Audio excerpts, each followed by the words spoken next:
This is a video of European starlings flocking off the coast of England in what's called a murmuration. They do this every spring. The birds move through the air like a liquid, perfectly even, impossibly smooth, apparently unconstrained by the wind or any other physical force.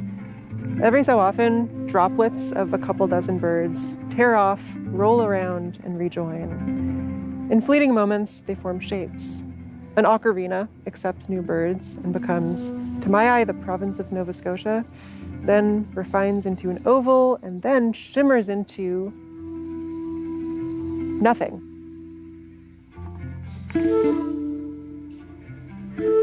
For a second, it's like the starlings aren't even there.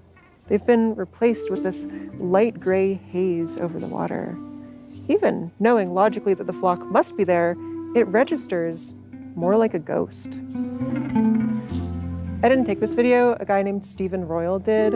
I happened across it while doom scrolling on a site I realistically should not be using anymore. And I can't help but notice that for something filmed on a modern smartphone, the quality is awful. No disrespect to Stephen here, he's a good photographer. He just happens to be at a huge disadvantage because murmurations are almost impossible to film. If you know a thing or two about digital video, you might have already guessed why this is. Cameras have limited processing power and viewers have limited internet speeds, so the videos we watch online are compressed to take up a lot less space.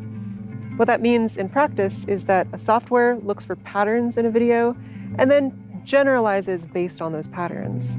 If a car passes through the frame, just drag its pixels left to right. If the sky isn't changing much over the course of a video, don't bother rebuilding it from scratch over and over. Make it once and then note the changes. Under these constraints, the easiest thing to render is a single, unchanging color. It's blue. It's blue, not much to say. The most complex is noise. Each pixel is a different random color that changes every frame, which makes every frame completely unrelated to the one before it. Compressing this well is impossible. With far too little space to display each pixel accurately, the image stutters. Portions become undifferentiated blobs.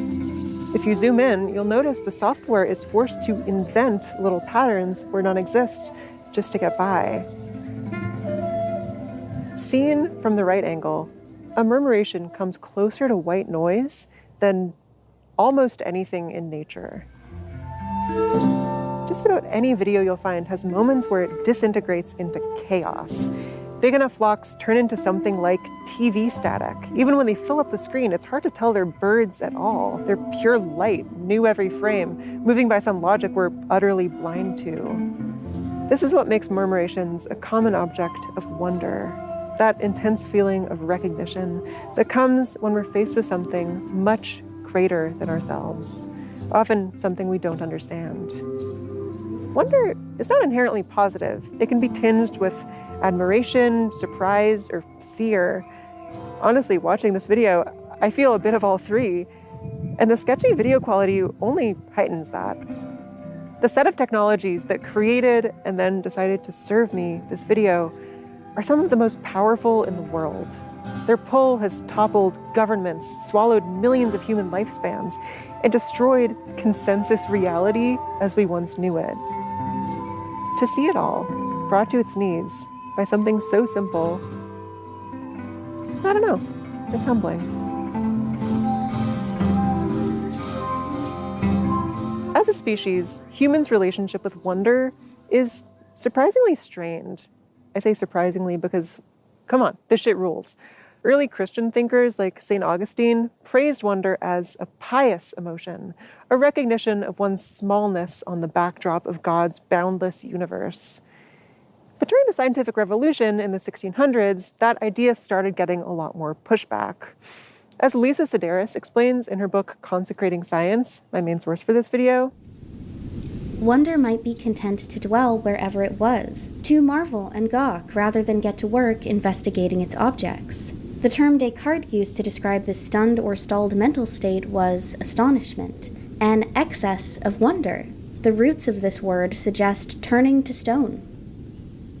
Engaging with the world scientifically asks us to take a bit more of an active role.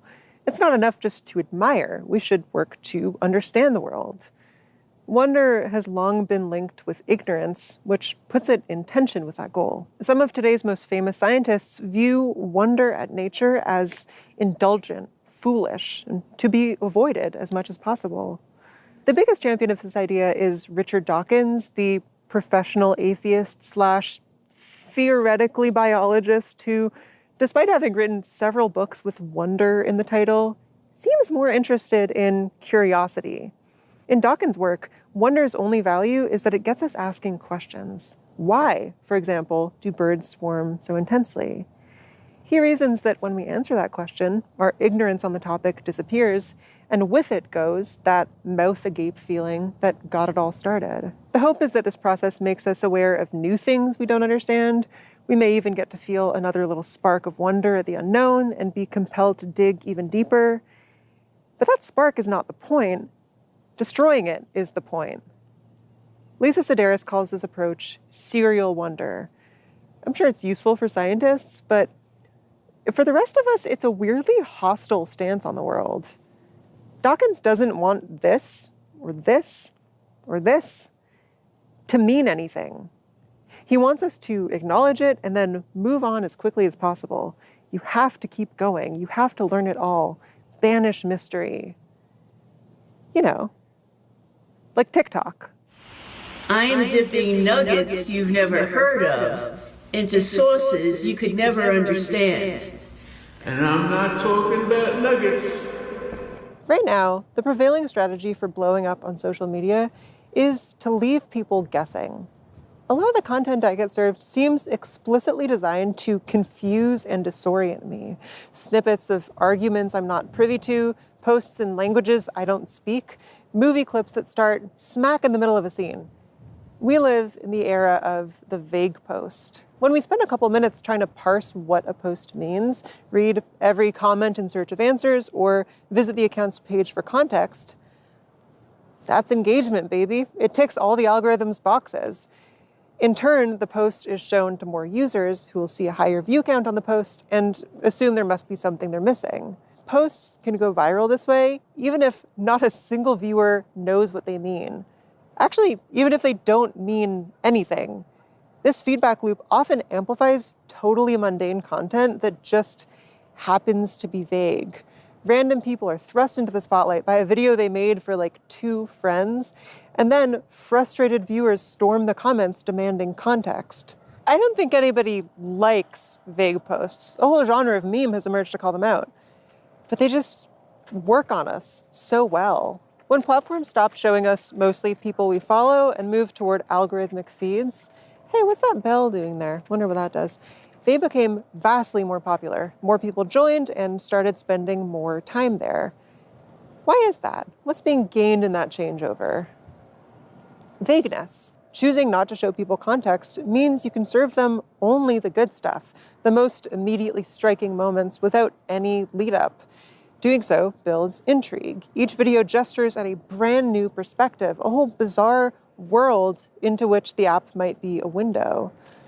It makes a platform feel like a vibrant, unknowably large ecosystem. Every swipe offers us a chance to be new again, a chance to see the world through the eyes of a child. What's happening here? What does this mean? But why did they make this?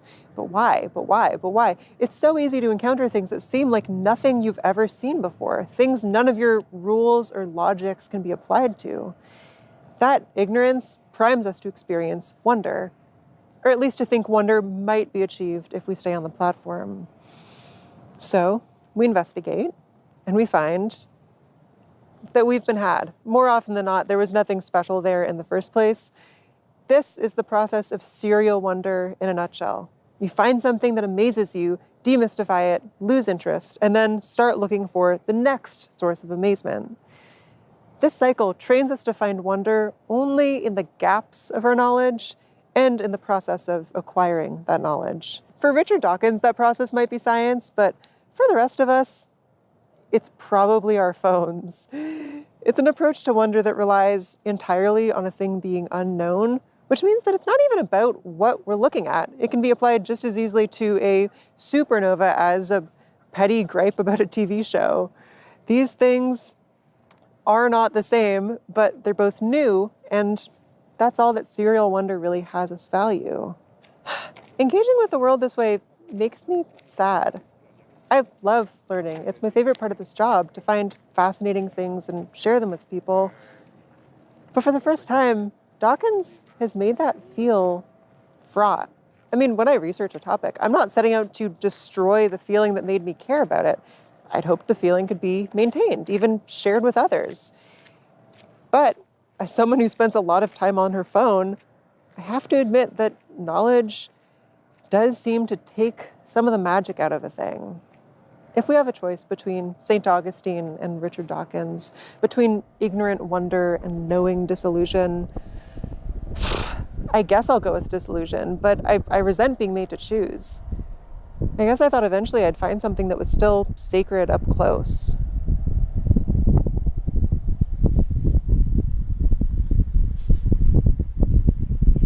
After 30 years studying flocks of birds across Britain, trying to understand how they moved in such perfect unison, Edmund Sellis came to a startling conclusion.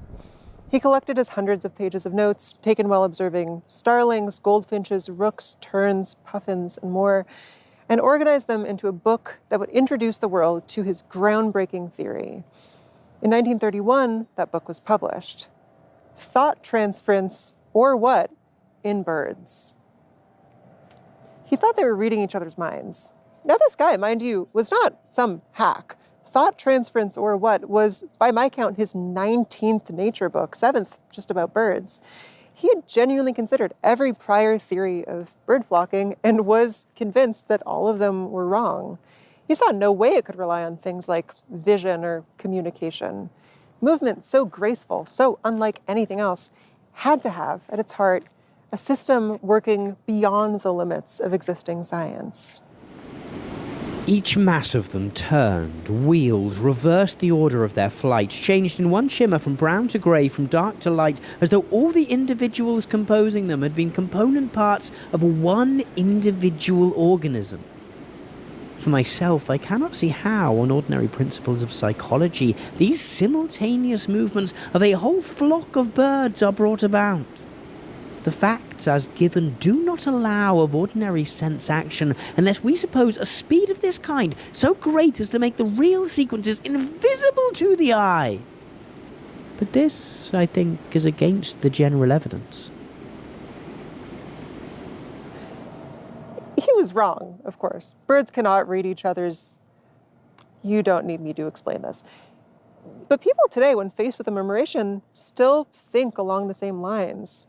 They're so intense and bizarre, it's hard not to project a transcendent dual organism, not to take them as a glimpse of something that usually works outside our view. Those who believe in God take murmurations as proof of his benevolent hand. Those who think we live inside a computer simulation read them as bugs in the code. They're not actually a mystery. This is a program written in 1986 by a guy named Craig Reynolds. He worked in CGI, and he wanted a way to model flocks of birds for movie backgrounds, that kind of thing. He called his program Boids. Some great names in this video. In order to replicate the flocking behavior that had eluded scientists for centuries, Reynolds had each bird follow 3 simple rules. 1, try not to collide with obstacles, including its neighbors. 2, try to match its neighbor's velocity. And 3, try to stay close to them. In other words, each bird sees what the birds around it are doing and makes slight adjustments. These adjustments then ripple out to its immediate neighbors, and then to their neighbors, and so on. The flock has no leader. It may not even have a plan, but a plan isn't needed. A murmuration can act as a unit, dodging predators and swelling into these shimmering, living forms without any one bird meaning for that to happen. If the name didn't tip you off, Boids is not a very sophisticated program. You can store it in a few kilobytes. You can run it in your browser, but it works. Not perfectly. There have been a few improvements over the years, but shockingly well. My point is that no magic is in play here. The genuine force of nature that is a murmuration, this thing that blacks out the sun, that makes cameras look like a joke, that convinces scientists of the existence of mind reading, can be summed up pretty well in 3 short sentences. Before Richard Dawkins devoted his life to whatever this is, this was his exact field of study. He was a biologist who modeled animal behavior. And the same year Boyd's was written, he published a book that made essentially the same point I just made. Strange and complex phenomena can emerge from a few simple rules. We have seen that living things are too improbable and too beautifully designed to have come into existence by chance. How then did they come into existence? The answer, Darwin's answer, is by gradual step-by-step transformations from simple beginnings, from primordial entities sufficiently simple to have come into existence by chance. Each successive change in the gradual evolutionary process was simple enough, relative to its predecessor, to have arisen by chance. But the whole sequence of cumulative steps constitutes anything but a chance process when you consider the complexity of the final end product relative to the original starting point. Dawkins doesn't have much interest in phenomena for their own sake, but these rules put him head over heels.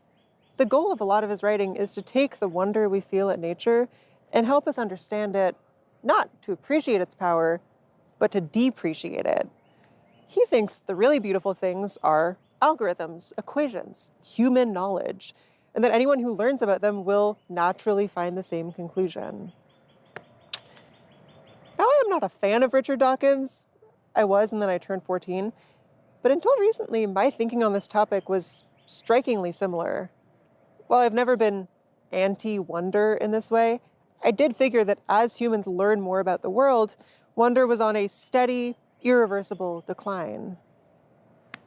So when that first murmuration video off the coast of England crossed my feed, my gut reaction, honestly, was sadness. There was a beauty there, but I got in my head about it, thinking about how in another time we might have considered this sacred, but now that we understand how and why things like this happen, their power has dwindled. But, okay, I'm gonna play you another one. If you can, I'll ask you to stop whatever else you're doing and watch this the whole way through with the volume turned up high. Now that you know how murmurations work, how does this feel?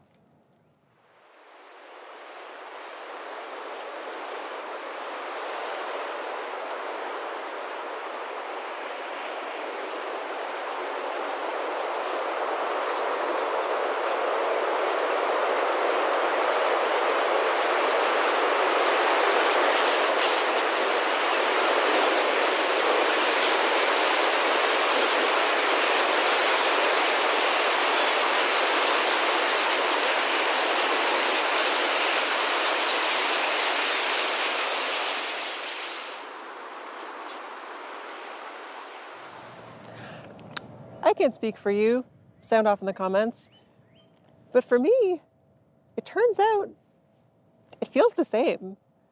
By Dawkins' logic, by my prior logic, this should just look like some logical birds doing logical things.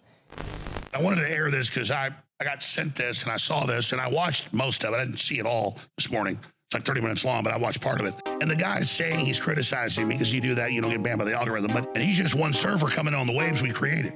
So he pretty much gets it. I thought it was entertaining and informative. He's also got a pretty ridiculous name, Extra Chill Goblin. We always like goblin jokes. I don't know why. I made goblin jokes years ago that became super viral, so whatever. Yeah, we'll air that. So here's Extra Chill Goblin, and then Harrison Smith takes over. Here it is. Extra Chill Goblin. He pretty much gets it. Dirty. He's also got a pretty ridiculous name. Extra Chill Goblin Vomit, Slop, and Blood. I thought it was entertaining and informative. He's got a goblin guide charging into a goblin's nest. I don't want to see him kissing goblins. I just don't want to catch him in bed with a goblin. Literal vampire belly goblins are hobbling around coming after us. Extra chill goblin. Boom, we are here live. Welcome to the show. Blah. All right. Good evening, everyone. It's Sunday, May 17th. It's 8:50 p.m. Eastern Standard Time. Coming to you live from the Skunk Works. The Skunk Works, the pit of ghouls. Welcome. This is Goat and the Goblin Reunion.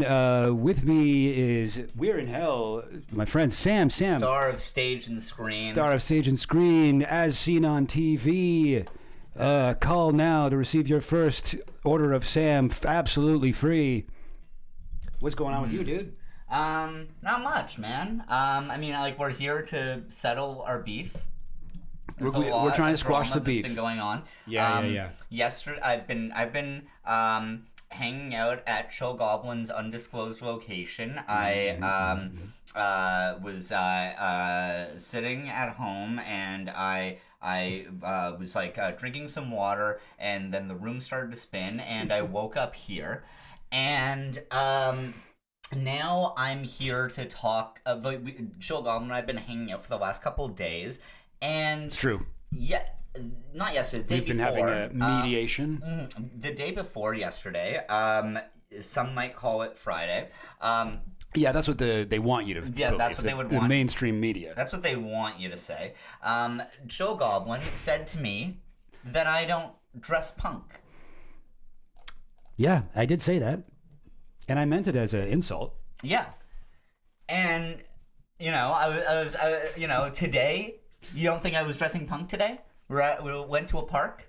Mm-hmm. Yeah. I was wearing a pink shirt. You don't think that's punk? Yeah. You don't think it's punk for a man to wear a pink shirt? It is. Yeah, it is punk. It is sort of like punk. Because I think the most punk thing of all is to be yourself. It is punk adjacent in that it's like, you know, it's just one letter away. Pink punk. You know, you could say like, I dress punk, and sort of like meld the vowels together. Yeah, I'm not very confident, so I do mutter those kinds of things. And honestly, what they say is like mumbling and looking away is actually the most punk you can be. Yeah. Because, you know, society wants you to believe that you can punk is about being confident. If you can turn that on its head. Yeah, no, punk, well, so it's not just about being confident. Punk is inclusive. It's about, like, sometimes you can be anxious. Punk is also about wanting to stay in your room sometimes, and just gooning. Yeah, that's right. Just gooning to the is hub. Punk. Gooning is punk. Gooning is punk. Punk can be goon. Punk has only just begun. Yeah. Punk is the new punk. Aunk. Yeah. All right. Yo, people in the chat, you got some good points here. You know what isn't punk? Gatekeeping. And that's true, although I would say that is also what they are telling me, the punks at the top of the hierarchy. That also seems a lot like gatekeeping. And it seems like that is a form of gatekeeping in itself. But at the same time, maybe because, you know, the messages that punk can't gatekeep, maybe it is actually now punk to gatekeep. The other day I was just at the gate. And you know, there's the two brothers there. There's the one who only lies. The other one only tells the truth. Right. Which one is punk? And that is which one of those such a good question. Yeah. You can ask them 3 questions, and you have to find out which one is punk. And you know, you could say, who's your favorite 1977 UK? You know. Early proto-punk band. So you have to say, if you were your brother, what would you say is your favorite? The other guy, what would he say is his favorite? Chumbawamba album? Yeah. Now that could be. Yeah, no, that's it. Yeah, that's tricky. But because maybe they're lying, but maybe the lie answer actually seems more punk in the moment. That's tough. Yeah, it's really hard. You can ask them, what is punk about being yourself? Yeah, jeez, I don't know. Punk is kind of like up in the air, you We know? twisted ourselves into a pretzel again with our riddles. Dang it! Dang it! Jeez, this is so us. We're always doing this. The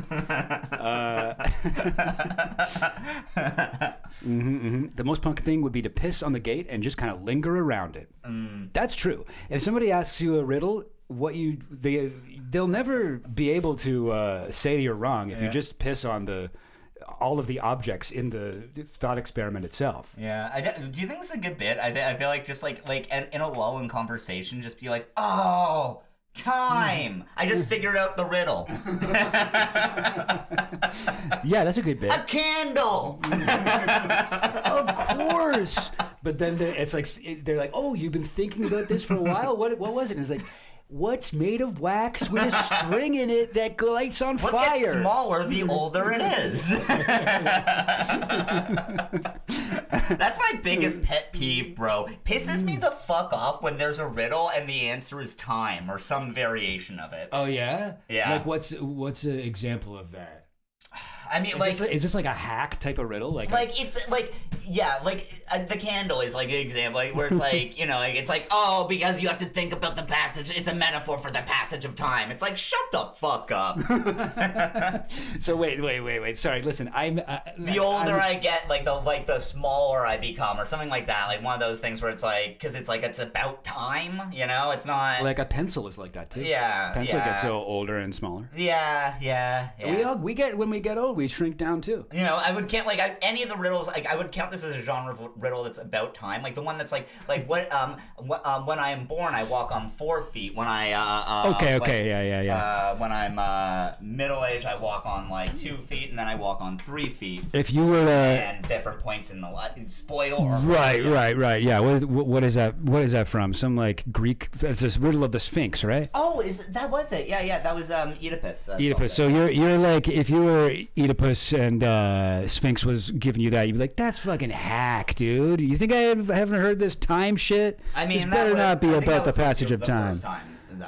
So yet, to be fair, it wasn't hack at the time. No, it was like it's like it's like how like every, so much like sounds like the Beatles or Kanye, and it's like if you like listen to like all the stuff they've influenced before you listen to them, you think that like right, yes, yeah. You watch like Star Wars, and you're like, I've seen this sort of these effects, and it's exactly, like no, but they were the first ones to do it. Yeah. Fuck, what's his name? There's a guy who wrote Lysistrata is a play. I forget who wrote it, but it's the first time that it's the invention of the joke. Is that a sword under your cloak, or are you just happy to see me? Oh, really? Yeah. No way. That's fun. Yeah. So wait, when was that from? It's an ancient Greek play. Oh, yeah. Cool. Have you ever looked at the world's oldest joke book from ancient Greece called The Laughter Lover? No. And it's full of jokes, like it's like street jokes from ancient Greece. Ooh. And they have like a bunch of like different categories, sort of like we have like dumb blonde jokes or whatever, like that kind of thing.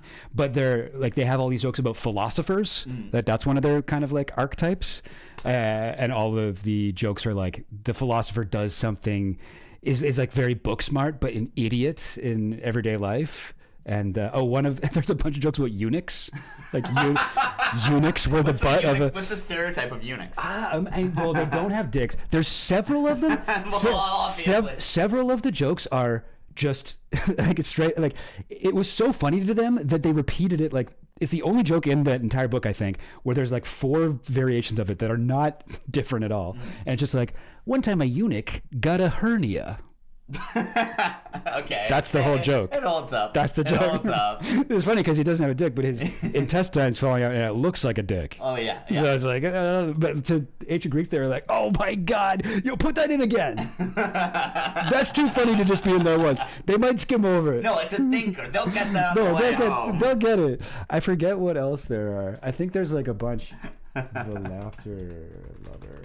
Here, I can pull this up. But yeah, the whole thing is available online. I'm having such a hard time with my microphone right now. I'll figure it out. No, I want the full thing. Philogelos is the Greek name for it. The Love of Laughter, the Jests of Hierocles and Philagrius.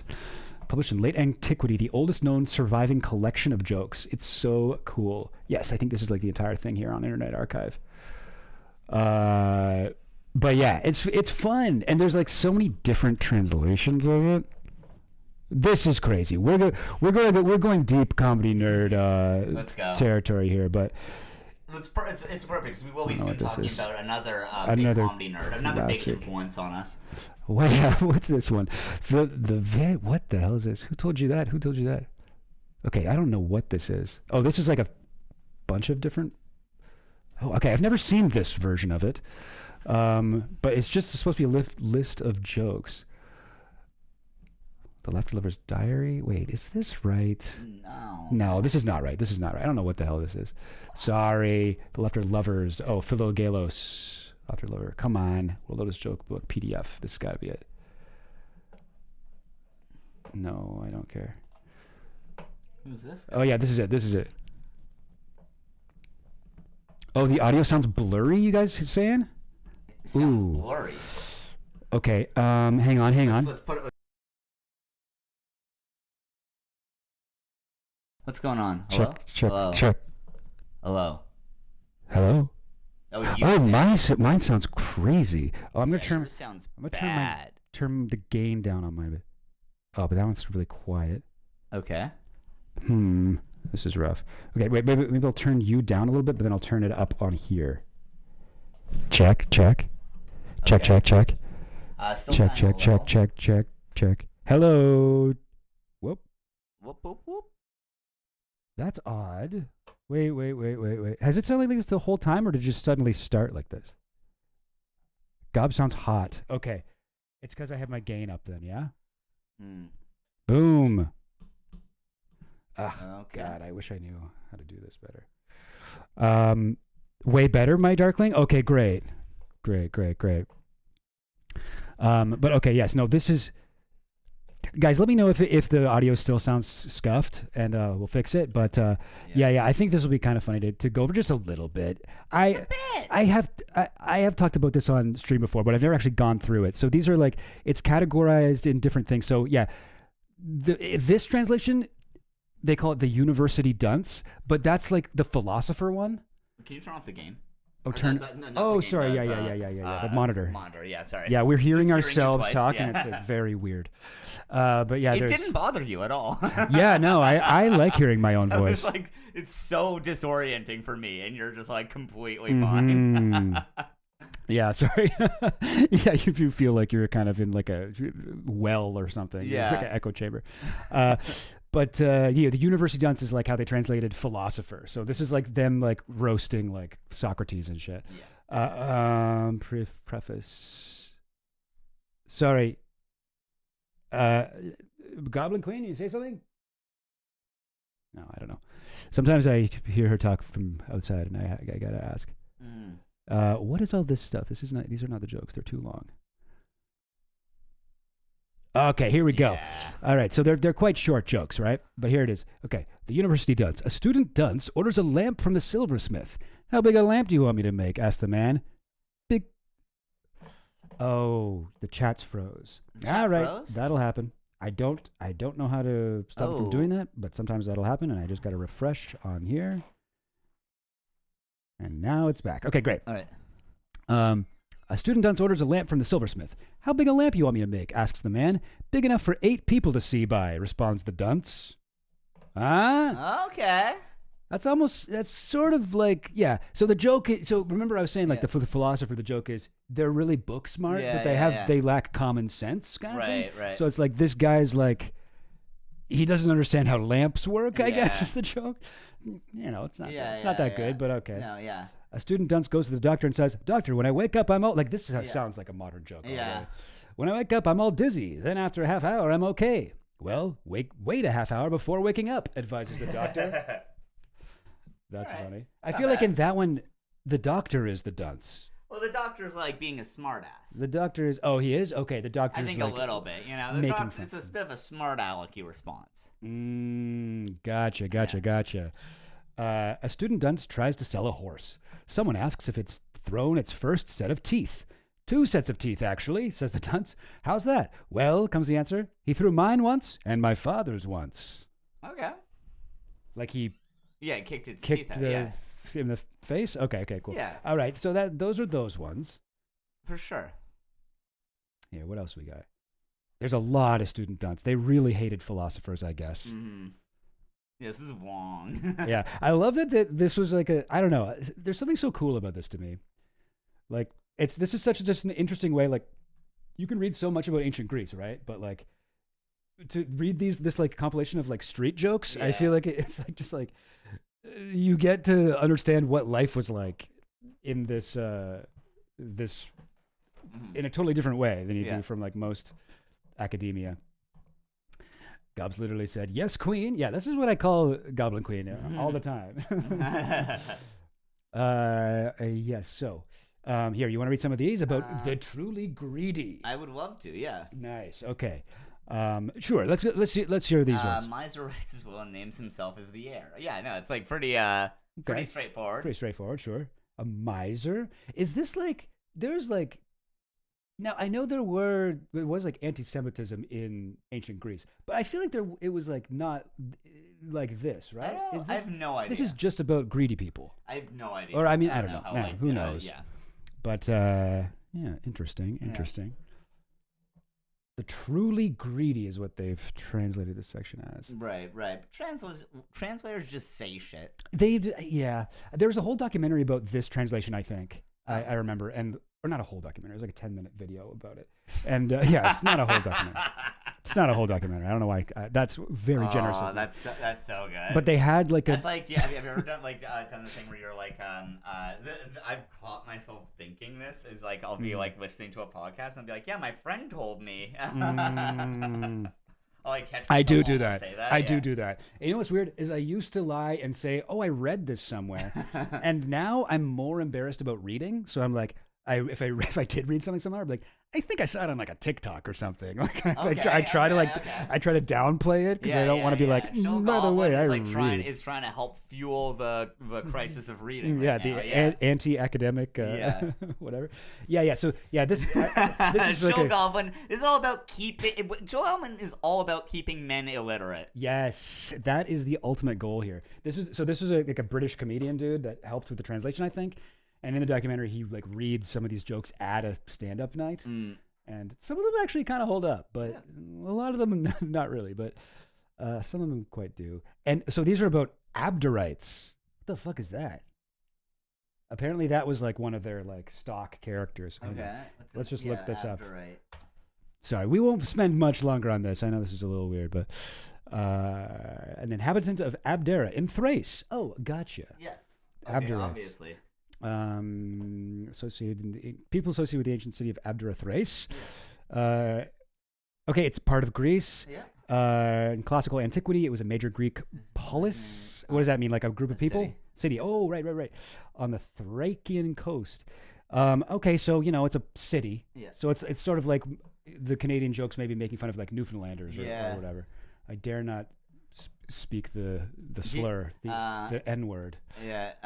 Do you know there's one Newfie joke that's I think it's the cutest joke I've ever heard. What is it? Where do Newfies keep their armies? In their sleeveys? Yeah. Yeah, that's funny. That's funny. That is really cute. I think I wouldn't have guessed it if you didn't tell me it was cute. Yeah. Yeah. That's great. That's a very fun one.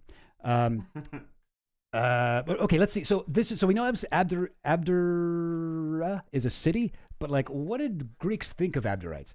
In Abdera, the citizenry used to be divided into two parts, those living to the east and those living to the west. When enemies suddenly descended on the city and everyone was terrified, the ones living on the east side kept telling each other, "Let's not panic. After all, the enemy are coming in by the western gates." Okay, I think I got to read that again. Wait, huh? I'm getting the impression that they think these guys are dumb. Yes. Okay, let's read a couple more. Okay, yeah. In Abdera, a donkey goes missing and manages to get into the gymnasium and spill the contents of the ointment jar. The Abderites get together and send for all the donkeys in town. Gathering them into one place, they whip the guilty party in front of the others, just to make sure it won't happen again. Yeah, so the Abderites, they're a little slow. They're dumb, and they think that donkeys can learn. Yeah. Which we all know, the only thing dumber than an Abderite is a donkey. Mm-hmm. All right, here, you read this one. An Abdrite wants to hang himself, but the rope breaks and he gets a bad bump on the head. Bad bump on the head. No. He goes to the doctor, gets some salve, rubs it on the wound, and then goes ahead and hangs himself again. I don't know no, it's funny because it's like, if you're gonna die, why are you so upset that your head hurts? Oh yeah, that's kind of funny. Yeah, okay. See, the thing is, like, I feel so. This has been translated, and all these translations are different, and I feel like it needs a little bit of punch up where, like, the joke comes at the very end of the sentence instead of like. I mean, I guess this one is not too bad. There, goes ahead and hangs himself again. Like, it's not really delivered well here. Like, I feel like you could rewrite it in English in a way, because there's a funny idea there. Oh, here's a eunuch one, and look, fucking exactly what I said. Seeing a eunuch with a huge hernia stepping out of a bathtub, an Abderite says, "Time to wash down the tub. I assume you're the guy who does that." What does that mean? What? What does that mean?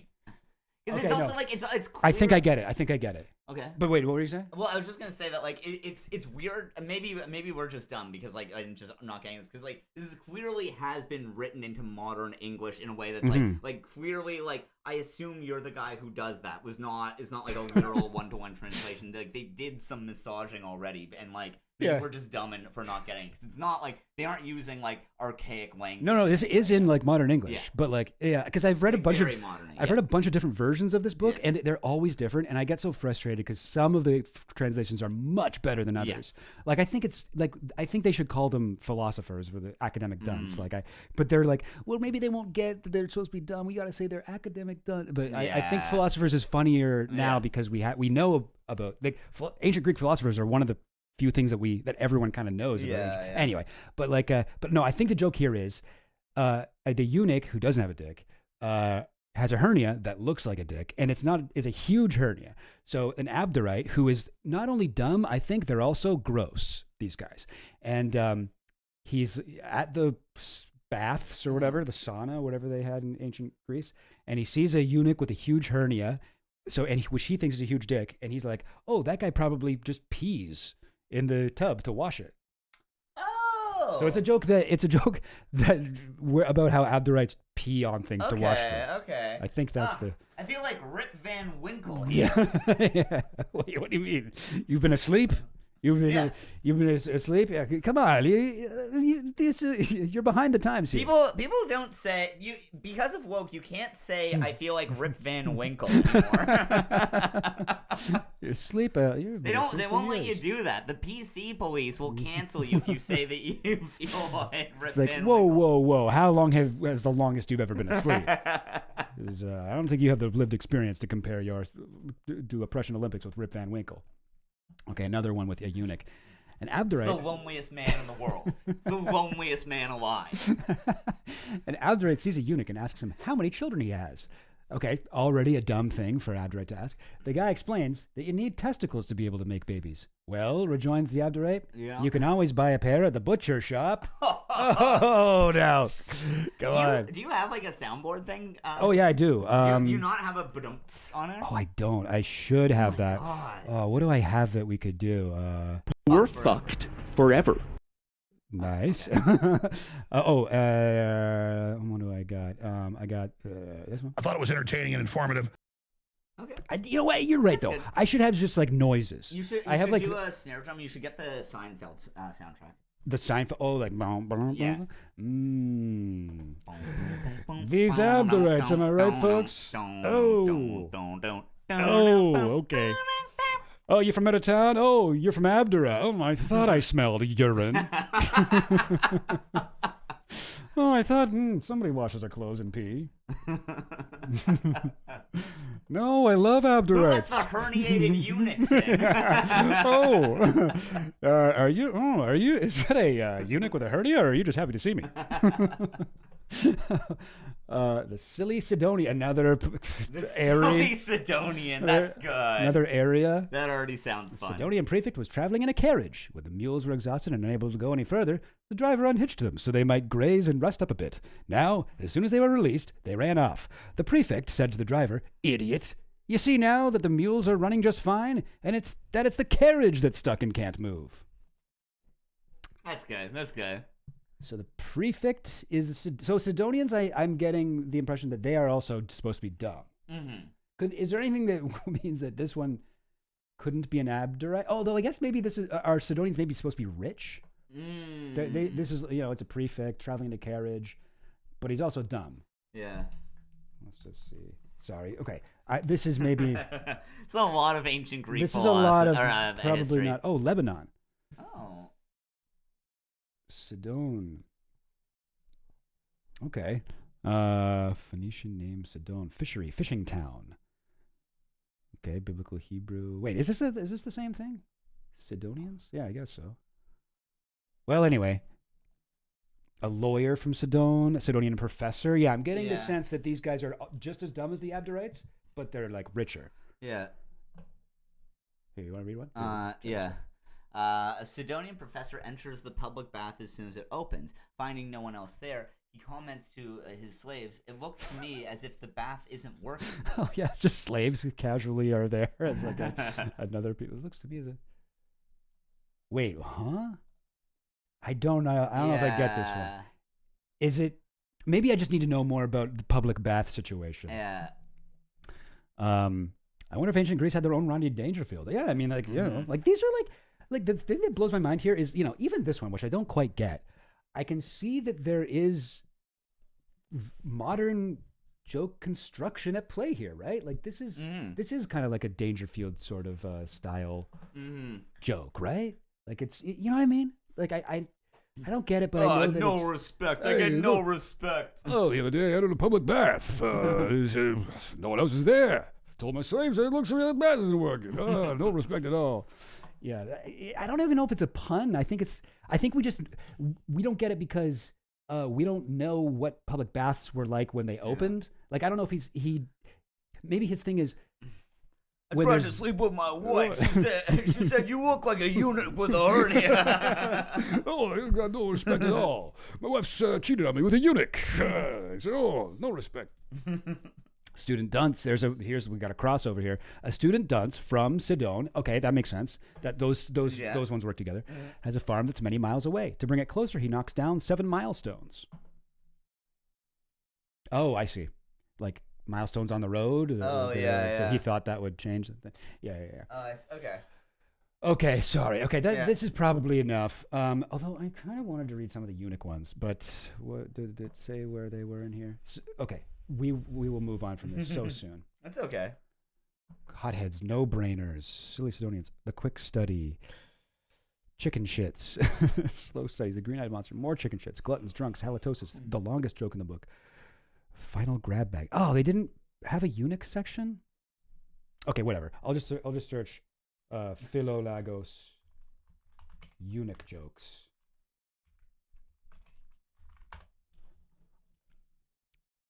And we don't.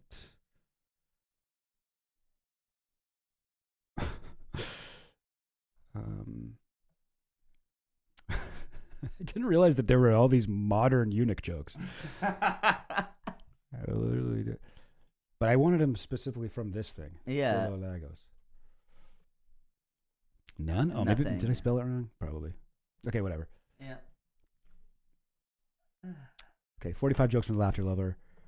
An intellectual. This is how they've translated the philosopher. Yeah. Intellectual. Sometimes it's like academic. Blah, Yeah. blah, blah. Oh, this one's crazy because this one is actually a joke that you would hear now. An intellectual during the night ravished his grandmother, and for this got a beating from his father. He complained, "You've been mounting my mother for a long time without suffering any consequences from me, and now you're mad that you found me screwing your mother for the first time ever?" That's pretty good. I was like, yeah, that's good. Yeah, that's funny. That's great. Yeah.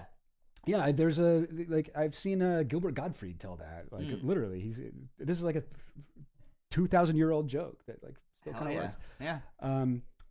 Intellectual, men on the make, Abderites, jokesters, rude people, communists, gluttons, drunkards, subjects, men. Oh, jeez, hang on, eunuch. In the most common type of hernia suffered by men, some of the lower. Wait. Oh, these are footnotes. This is the last mention of eunuchs. Oh, right. You're right. Abderites. And Abderites, maybe the okay. And Abderite saw a eunuch talking with a woman and asked him if she was his wife. When he replied that eunuchs can't have wives, the Abderite asked, "So is she your daughter?" Oh, okay, those dumb Abderites, so stupid. Good. They're so dumb. And like another one. Look at this. These are two different jokes. There are two different jokes in the book. An Abderite who was a eunuch had the misfortune to develop a hernia. Yep. Full joke. And another joke in the same book. An unlucky eunuch developed a hernia. Yep. They thought that was hilarious. That's so good. And then this one. An Abderite shared his mattress with a man who suffered from a hernia. all this shit. Anyway, okay. And now we'll move on. We have other things to discuss. Let's talk about some real comedy. Sam, I'm glad you're here. I wanted to talk to you about someone that we both know, someone who we've spent a lot of time, talking about, and I think that we met through like stand-up comedy, doing comedy together, and one of the like purest exercises you can do as a stand-up comedian in a scene is shitting on the other comedians that you know.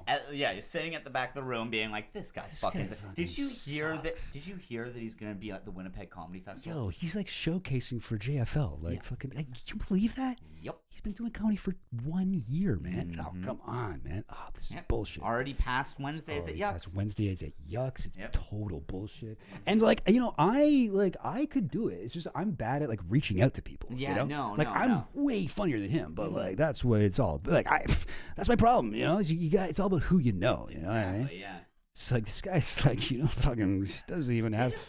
People just put him on their shows so that he'll put them on theirs. Yeah. On his, yeah. Yeah. He has that whole like hack chunk about airline food that is so much worse than my hack chunk about airline food. Yeah. It's just disgusting. You're aware of what you're doing. No, like it's a self-deprecating thing almost that when I do it. No, it's ironic. Yeah. Like it's actually like it makes the audience think. It's like a cerebral joke. When he does it, it's like for real, and that's what's bad about it. Yeah.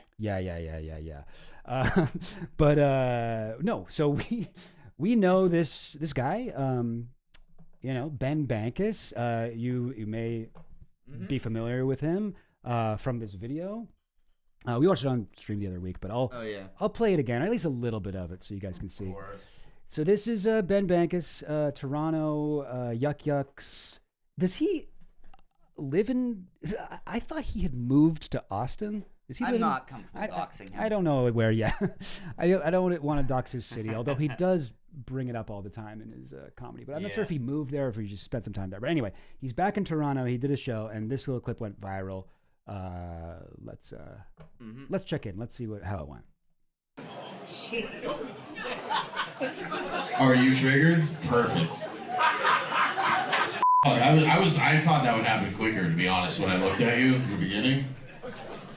What do you think? Here, this is your moment to speak. What should happen now? If this was your... You're good? Wait, pot. Oh, sorry. This is not okay. I like the, what would you do if you were, this was your, because what he's doing here is that, she's not laughing, and, as a comedian, it is a thing, that it's, you'll see someone who's, clearly not having a time, and that's who you, zero in on. Yeah, I know that. I get that when you're on stage and and even if you're doing well, but if one person isn't laughing, you do kind of focus on them, and you be like, "Hey, I'm gonna make you laugh." And you might even be try and do some crowd work with them. Sorry. Try to hold it. Oh yeah, thank you. Yeah, sorry. It is just such unbelievably lazy crowd work though. To it's not even what do you do? It's not who are you? Are you celebrating? It's literally what would you do right now if you were me and I was you? Yeah. It's weird because his whole thing is he's offensive, and he really wants people to reach out, or not reach out, but to interact with him, and people be like, you can't say that. Preferably a woman, preferably someone with dyed bright colored hair. Somebody who can become this sort of avatar for the person that he's imagined in his head in his jokes. But this clip went viral. Let's watch a little bit more of it. I thought that would happen quicker, to be honest, when I looked at you in the beginning. What do you think? Here, this is your moment to speak. What should happen? I thought it would happen quicker, that I would trigger you. Now, if this was your... You're good? This is not... You can see her look on her face is like she's confused. What? Yeah, like... Are you the one who's supposed to say funny things? Yeah. You want me to be like, what would my joke be? I paid to be here for you to make me laugh. Like, what are you talking about? Yeah. Very fair. I didn't think about that. Okay. I'd be like, and then, so he gives her the voice that he was hoping that she would say. This is what he wanted her to say. This is wrong. I totally don't. I think you should not be allowed to speak. This is not Do you have kids? Kids. I wonder where he was going with this. I bet he was going to say something like, "Oh, Sam's mic is off." Wait, no. Wait, is that just coming from my mic? Oh no, it seems to be okay. It seems to be good. But does Sam's voice sound I weird? haven't said anything. Should we do? Turn on monitor. Can you hear me? Yeah, you can. Check. Yeah, no, I think it was a bit farther than it should. I should have kept it a bit closer. Yeah. You can check in here. Like, okay. Try to keep it like in yeah. the yellow if you can. But, yeah. And you can like play with this too if you need. Okay, turning.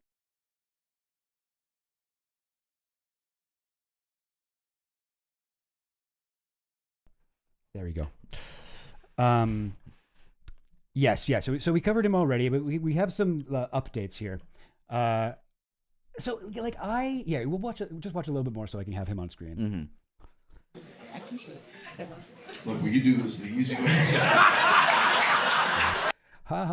Now, okay, so we know Ben. Ben was like one of the first people I met when I started doing stand up, and I guess like early in my stand up career, I didn't really put together that because like a lot of people do like offensive material, and I've done offensive material myself, like just as in my history as a stand up comedian, and I didn't really piece together that Ben like maybe actually believes these things.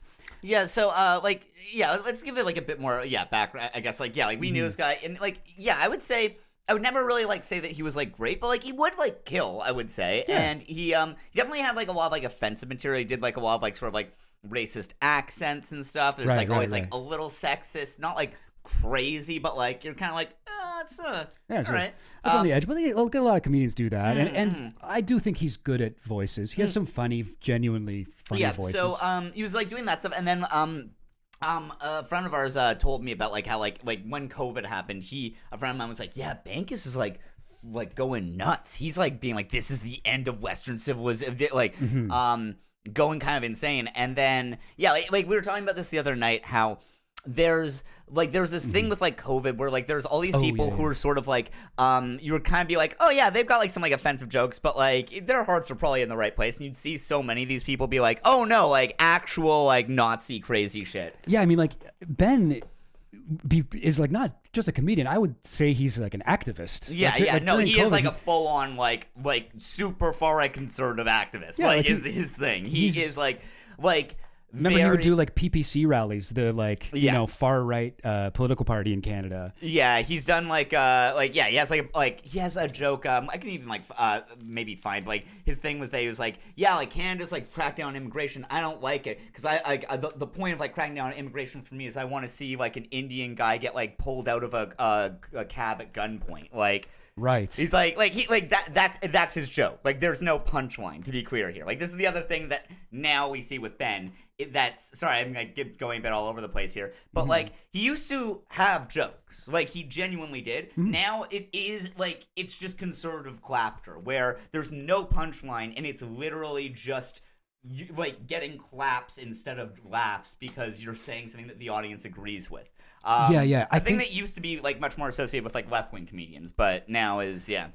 I mean, like left-wing comedians still do that, but like, well, that's true for sure. Yeah, I think like conservative or like whatever right-wing like chud clapter is a good way to think about what he does now. Because he used to have jokes. He used to do like observational stuff and like talk about a lot of different things, and now from what I've seen, he just kind of goes on stage, says things that, oh, I'm a bad little boy. Oh, I really shouldn't be saying this.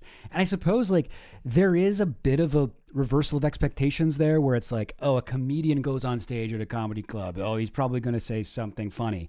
But then instead of saying a joke that has like a setup and a punchline, he just says, I think we should like deport all brown people. Yeah. Like that is, I mean, in the weird fucking twisted way, you can say that that's a joke, but really it's like, I feel like it's like not even conservative, like far right, whatever, like wish fulfillment, where like the audience gets to see a guy say get away with saying like have no consequence and be like rewarded for saying like their most fucked up opinions. Exactly, the things that he's not able to say in the thing. Exactly, yeah. Mandy Moorhall says conservative comedy equals oh he said it, and it's like there are conservative comedians that do write jokes. Like there's some that I'm like begrudgingly like, okay, this guy's whatever. He's horrible opinions, but that's a well-crafted joke. Like that's a good, that did make me chuckle, whatever. But like in this case, what I find amazing is that there's just absolutely no effort to find a joke. So we I think you sent me this, right? Well, we should watch the end of this and then like we should watch his response. Oh yeah. I have a couple of other ones I want to watch, and then I have like his new bit as well. But so maybe we should like watch the end of this because like it is like because he like this blew up on Twitter. I guess you've covered this already. Yeah, but this blew covered up, it already. So, but if there's something specific that you want to watch, so we can. I don't know. I don't know. Maybe we can watch a little bit more though. So right there, he was just like, "You're gonna talk? We could do the easy way or the." He kind of laughs and is just like, I'm going to force you to, and everybody laughs. Like it's weird. I can't quite tell if the audience at Yucks that night was like Bankus fans or if they were a regular Yucks audience who was like, oh, I assume he's being ironic with that. Like, he obviously isn't like saying, oh, that would be crazy. I don't know. Yeah. It's a little hard to tell. Like he's not doing that well. He's not doing well at all, I would say. He got a big laugh up there. Yeah. Like he doesn't get that many big laughs, and a lot of it is just awkward. Yeah. This is not funny. People are laughing, but this is wrong. This should be illegal. No laughs. Think it should be illegal to do that? No laughs. Make some noise if you think everything I did should be illegal. No laughs. And that's why we need the 51st state, folks. We need laugh on the 51st state, like Trump reference. Like I'm a little confused. It's like. Because I can see like liberals laughing, oh, 51st state, yeah, because Trump is so bad. But no, he actually likes, he does, he wants that. No, it's like, it's very convoluted too. Cause it's like he doesn't want them to make some, like to clap. Like he's like, make some noise if you think that everything I do should be made legal. It's like, so you don't like, because normally, like this is a classic kind of like riffing, like doing badly, like recovery move where it's like, oh well, make some noise if you think this, because you're trying to get the audience to clap. But he did it wrong. Yeah, he did. He's like, make some noise if you think that I suck. It's like, and then no one claps. But it's like, and so like I guess so it's awkward. Like, it's not. People aren't like saying like you should be illegal, but at the same time, like the point of getting like is you want them to clap because that gets the energy up in the room. And then that makes it easier to recover. And there is a certain tension when it's so silent for so long that he does deflate by saying, that's why we need the 51st state, folks. But like, yeah, overall, this is a weird set. Like, it's bizarre that he chose to post this to me. I mean, it's bizarre to me. Not he didn't post it to me. He posted it. This creature doesn't get into fucking Parliament. She'll take away our, if she had power, she would take away your rights immediately. So like this the conservative like projection of like, she wants to take away your rights. You're the guy who wants you're literally ice. Like you are the one specifically you want to take away people's rights. What did you say? Nobody can say that ever again.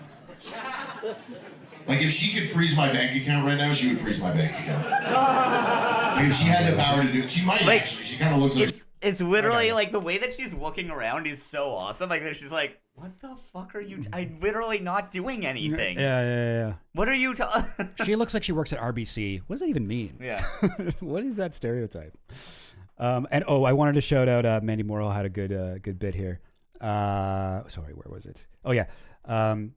Yeah, I'd like to deport brown people And Yale people. And Harvard people, too. That's pretty good. Yeah, that's good. That's much better joke than anything I've heard from Ben in the last, 6 years.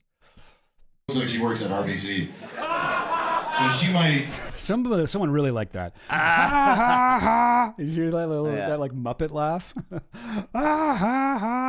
Power to do it. She might actually. She kind of looks like she works at RBC. So she might. And it's like, that isn't even the Royal Bank of Canada. That's okay. What? Is that maybe one of the banks that froze the trucker convoys accounts? Well, the government. Yeah, but they probably still also blame any individual bank. I don't know. Maybe that's that's a deep cut reference that you have to be a real trucker convoy head to know that specifically it's RBC guys. Mm-hmm. I love that your friend here is just trying not to laugh. So. And that's how much she likes you as a friend, because this is pretty funny, to be honest. Let me watch that part because I want to talk about this. This is pretty entertaining. Okay, so this is something he does a lot. Yeah. Where I've watched some of his clips where he's like, no, you have to admit I'm really funny. Mm-hmm. And it's that upsets me a lot. Even people who are funny, when they say that shit, you don't like that? To me. I mean, I don't really think that there are many comedians who can pull it off. Maybe Chappelle. Chappelle will do bits where he's in I don't know, one of his Netflix specials, he's like, oh yeah, I'm very good at this. Every time I go on stage, I pretty much always know it's going to go well. And it's well, okay, well, Chappelle, he can get away with it. There's a guy who I follow him on Instagram. I forget his name. But yeah, he's he's good. He's a kind of does sort of leftisty comedy, but he does I think he ends his sets often by being thank you very much, I was amazing, or he does but stuff that feels a little like Jesselneck type of thing, right? Yeah, Jesselneck will do that sort of thing too. Yeah. Wow, that was incredible. I was earlier, not modern Jesselneck, but if it's part of a character thing or something like that, I don't mind he does it kind of half jokingly, but also is I'm really good at But no, I do kind of know what you mean when you're talking about being this is objectively funny, that kind of shit is you have to be funny to say that, and I mean, I guess what is funny? If people are laughing, I guess you're funny. But he hasn't been doing well. He hasn't been doing well in this set at all. So it's just something that he's saying. Yeah, we gotta admit, I'm really funny. It's okay, prove it.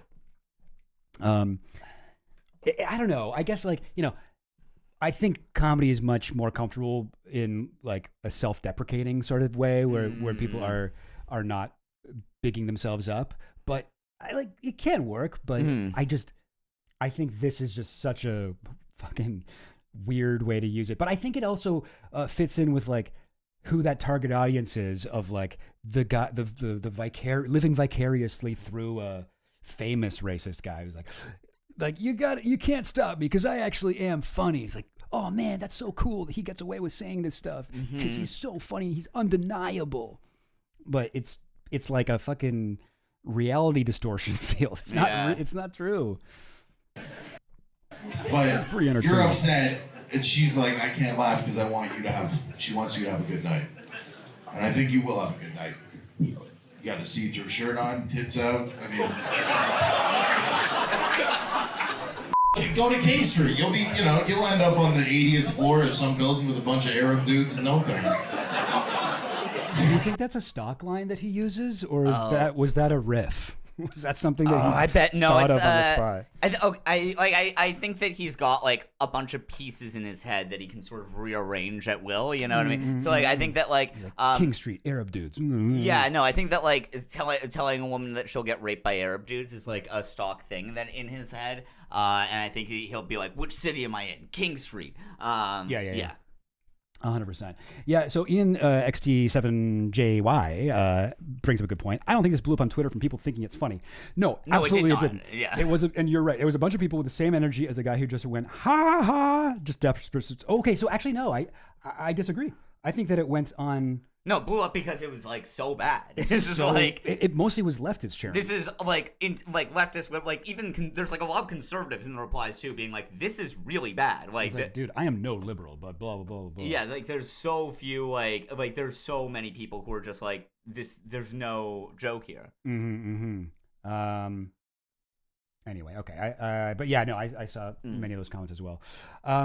But so Anyway. like I talked a little bit about this on another stream, but like What'd you I say? think this is like kind of a example of the difference between the surprise theory of comedy and the superiority theory of comedy, where it's like sometimes it's like almost like Schadenfreude or whatever, pleasure at someone else's pain or whatever. But it's like the joke is like, look at how bad these people are. Look at how dumb they are. This like superiority thing, like. You know, like I mean, I don't know. There aren't jokes there, but like there aren't like what I would consider a joke. What I would consider like a well structured, crafted, like set up, you know, surprising twist, like sudden punchline. Yeah. It's just that he's saying things that you're not supposed to say, and he's like, breaking the expectation of what you're allowed to say, you know, like there's not a structure. So you sent me this. I think this is a good example of this sort of thing too. Hopefully I can get this to work. Videos where they go, I couldn't afford, groceries People make these videos where they go, I couldn't afford today and shit, and you're like, fuck you. You know? Like, what are you even fucking getting at the groceries? Like, if you can't, like, we've all been. A lot of people who have money and have accomplished things in life, we've been poor before, and we had to figure out how to get rich, and we didn't fucking make videos about how poor we were. He made videos about how much he hates immigrants. Yeah. He made a lot of. That's how he got rich. That's what he did. Yes. Yeah. He lived with his mom before this. Like I know that. I used to sell him weed. You did? Yeah. Whoa, claim to fame, damn. Yeah, he's. But I mean, like that's almost a joke. I feel like where he's like first he goes like, oh, I've seen all these videos, people making.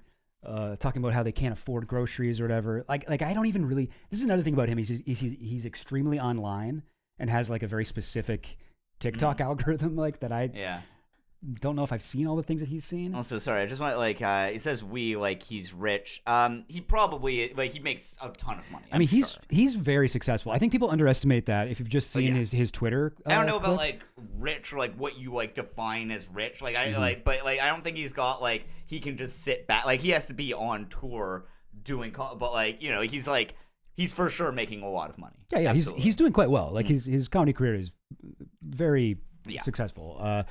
Touring all over the place. It looks like mostly in the U.S. from this clip here, but he is supporting his does he have one or two kids? At least one. Yeah, it's he's supporting a small family off of it. That's basically for a comedian, you're a millionaire. Yeah. You're a billionaire basically. He's in the top 1% of comedians with that. He's got almost 1 million followers on Instagram. I think around the same on YouTube. He's doing quite well. He's doing there is an audience for this kind of stuff. But yeah, it was almost a joke here, right? Where he's like, so he goes, okay, these people are making these videos and I'm just like, shut up. And then what was it? I used to be poor too, and I didn't spend my time making videos about it. And as you point out, I did make videos.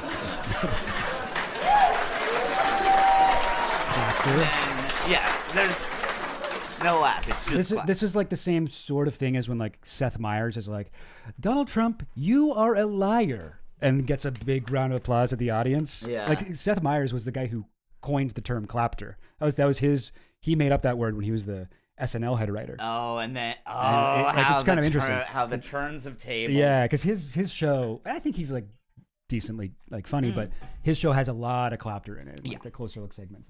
But that's clapter right there. Yeah. There's no joke. It's just an applause break from fascists, you know? So I just paid my car insurance, and I guess I'll just not eat. And it's some TikTok whore. You're like, oh, you could probably suck a dick for something. You know you're gonna do that later. Is that a joke, kind of, or is that just homophobic? Or I guess I think it's I think it would count as slightly shocking. Like shock value? Yeah, I think that there's Like, shock value. A lot of it is that, eh? And like, I mean, it's like the type of thing that like you know, just like a sundowning boomer would be like, oh my god, oh yeah, no, he said it, you know? Yeah. Oh wow, free speech. You know, like that, like it's that kind of shit. Oh, sucking dick. Yeah.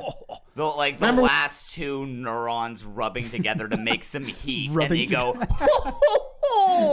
I'm gonna send this to the family Facebook group chat. That everyone has me muted on. Yeah. When Trump got elected, all the woke women, they made those videos going, we're not gonna have sex for 4 years because Trump's in.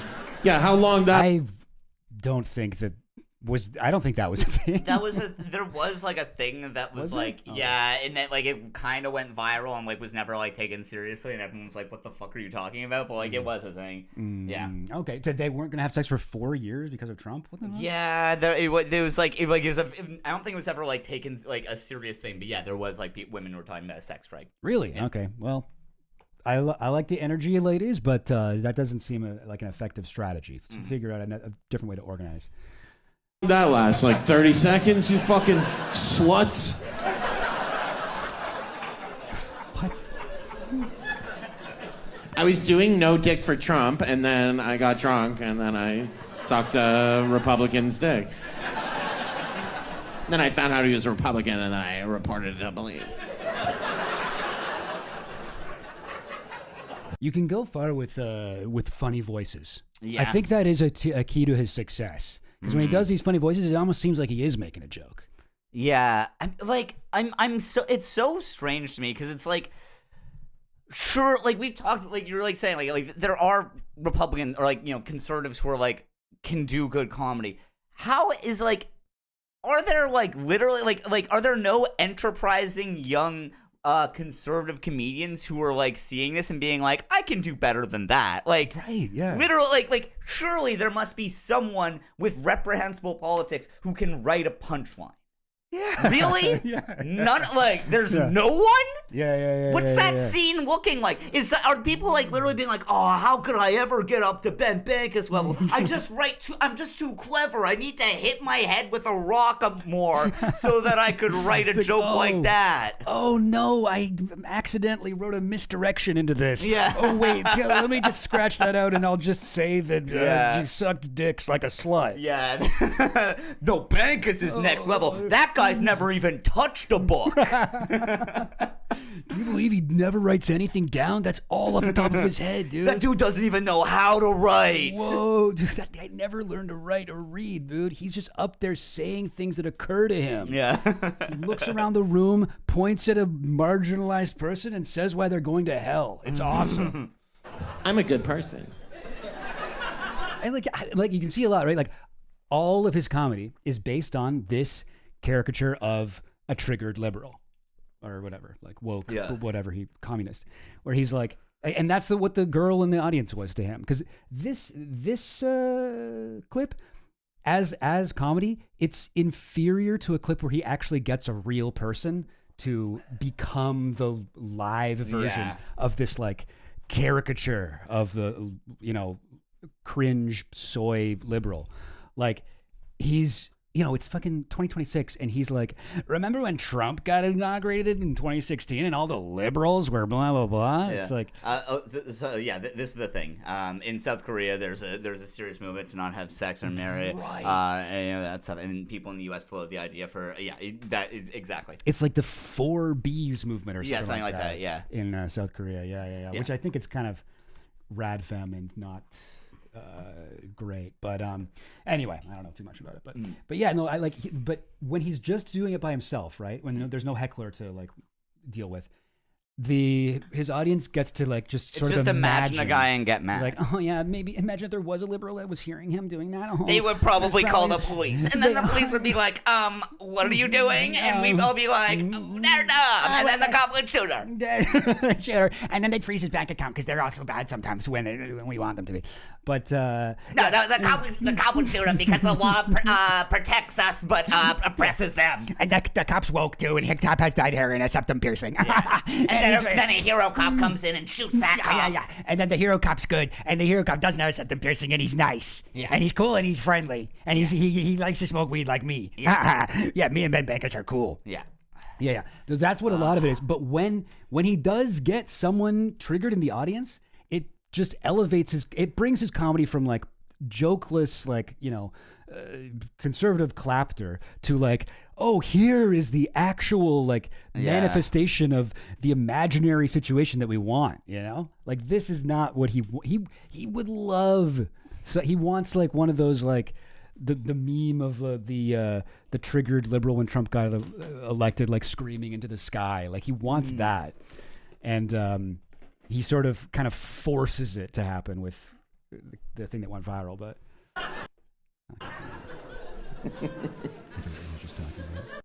people make these videos. Yeah, so I mean, I think that's quite bad. I got this one here. This is not even him. This is someone else. Corella Seville. No time for commies. Your pronouns are lame. Okay. All right. And here's this is a compilation of clips of Ben Bankus. We don't need to watch the whole thing, but I want to at least watch the last one. I thought was pretty insane. Something around here. I don't know. That's fine. Oh wait, what is it? Yeah. Okay, whatever. Yeah, good. I'll go back a little bit. I think this Like, one. And I'm like, oh, I know what that means. We both. So this is like a clip. I don't know if this is like I don't know if this person made it or if Ben Bankus made it. But like, yeah, enjoy these clips. You need a laugh. Like there are a lot of people who love this guy. Mm-hmm. So let's see like the compilation of his best clips here. Like a lot of people are against. Okay, a lot of people are against. ICE, right? There's probably a couple in here. There's. Oh, ICE! Oh, ICE is coming. Yeah, good. What do you want your tax money to go to? Do you want it to go to fucking feeding these people and housing them, or kicking them the fuck out of the country? What do you want? Okay, so let's think about this. What's the joke? A lot of people don't like ICE. I do like ICE.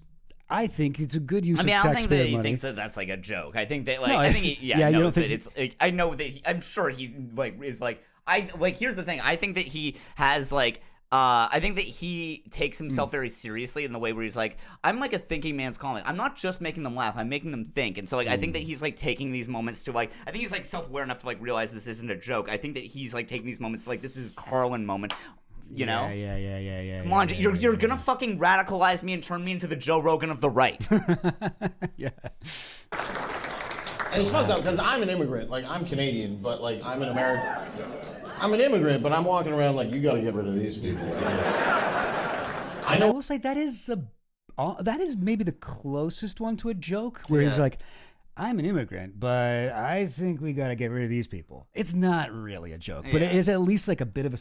I am an immigrant. Like, I feel like if I were to, it has the cadence of a joke. It has the but actually, if I were to like workshop this with him, I'd be like, why don't you try moving that to the beginning of the joke before they know that you hate immigrants, and then say like, I'm an immigrant, and say it like you're like woke, and then do the subversion where you say, and when I see these people, I'm like, we got to get these people out of the country. Mm-hmm. Like, at least that would be like a little bit of a subversion of expectation. You know what I mean? Like, it's not I'm frustrated at how close some of these things come to being jokes without actually pulling it off. I know where this leads. It leads to Canada. You want to be fucking Canada? And he's saying, Canada, the problem is we're too diverse. Okay. Like, we're a much more diverse country than America. Want everybody to be gay or Indian or Muslim? It's a fucking nightmare. I don't know. This is the clip I really wanted to show. Okay. The ending. So he doesn't know. Maybe I am. Maybe I like to spread a little hate. Okay. You know, people. They say, oh, Ben Bankus, he spreads hate. Yeah, well, people, they're laughing. Not really, but. Guess I'm doing my job.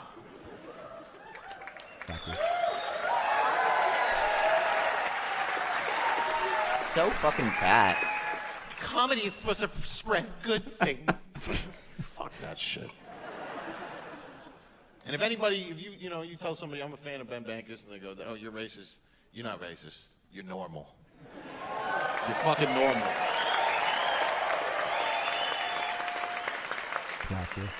A little bit racist, but listen. A healthy amount. It's on a spectrum. Racism is, it's like autism.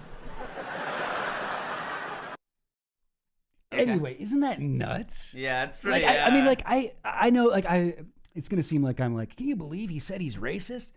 I mean, yeah, it's bad to say that, but like, at least put a punchline in there somewhere. Like he's. It's on the spectrum. It's like autism. It's like autism. Like, oh, okay. That is such a that is like the start of a joke. Yeah, I like, guess. Yeah, like, give us some that more is, comparisons. Like, it's such a like that sounds like that's like him closing his special, and that is like that's such a like open mic or half thought out premise that like maybe I can riff this out at the open mics and like get this to go somewhere. Yeah, you like know? okay. Oh, racism is a lot like autism. Okay. It's a spectrum. Okay, and. No, well, yeah, like map that concept onto that other concept. Yeah, for me a little bit. Like, tell me why they're like each other. Yeah. But no, I think he just wanted to say it's a spectrum, and then he's thought of autism, and that was it. And like, I'm just blown away. He's like so blatant with it. He's at like a sold out theater show, and he's like, like a massive audience. And to be fair, they seem to be liking it. Like these are probably it's swap Ben for the Bankus hogs. Yeah, like it's not. It's activism. Like he's doing like political speeches basically at these things. So he's the Joe Rogan of the right. Now that we've heard it's Joe Rogan of the right. Yeah. Yeah. Oh my god. So okay, we've talked about his old comedy, or we've talked about his current comedy. We've watched his recent viral clip. He's actually now responded to it. Let's watch this. Let's watch this one here. Yeah. I've been having a fun week. I pissed off like 500 million liberals on X. It was pretty fun. Sometimes it works. The calling it X is always like it's such a it's either it's like it's either like you're like super you're very like you're like I think I agree with Elon Musk's take on like South Africa's politics, or you're in the middle of a divorce. Yeah. So I do sometimes call it X. I've noticed. I'm not even trying to, but only when I'm talking about how many Nazis there are. Right. Like that, then it just springs to mind. But normally I try to be like, oh yeah, I was on Twitter today. Oh, apparently my phone says I spend 7 hours a day on Twitter. But no, Sorry.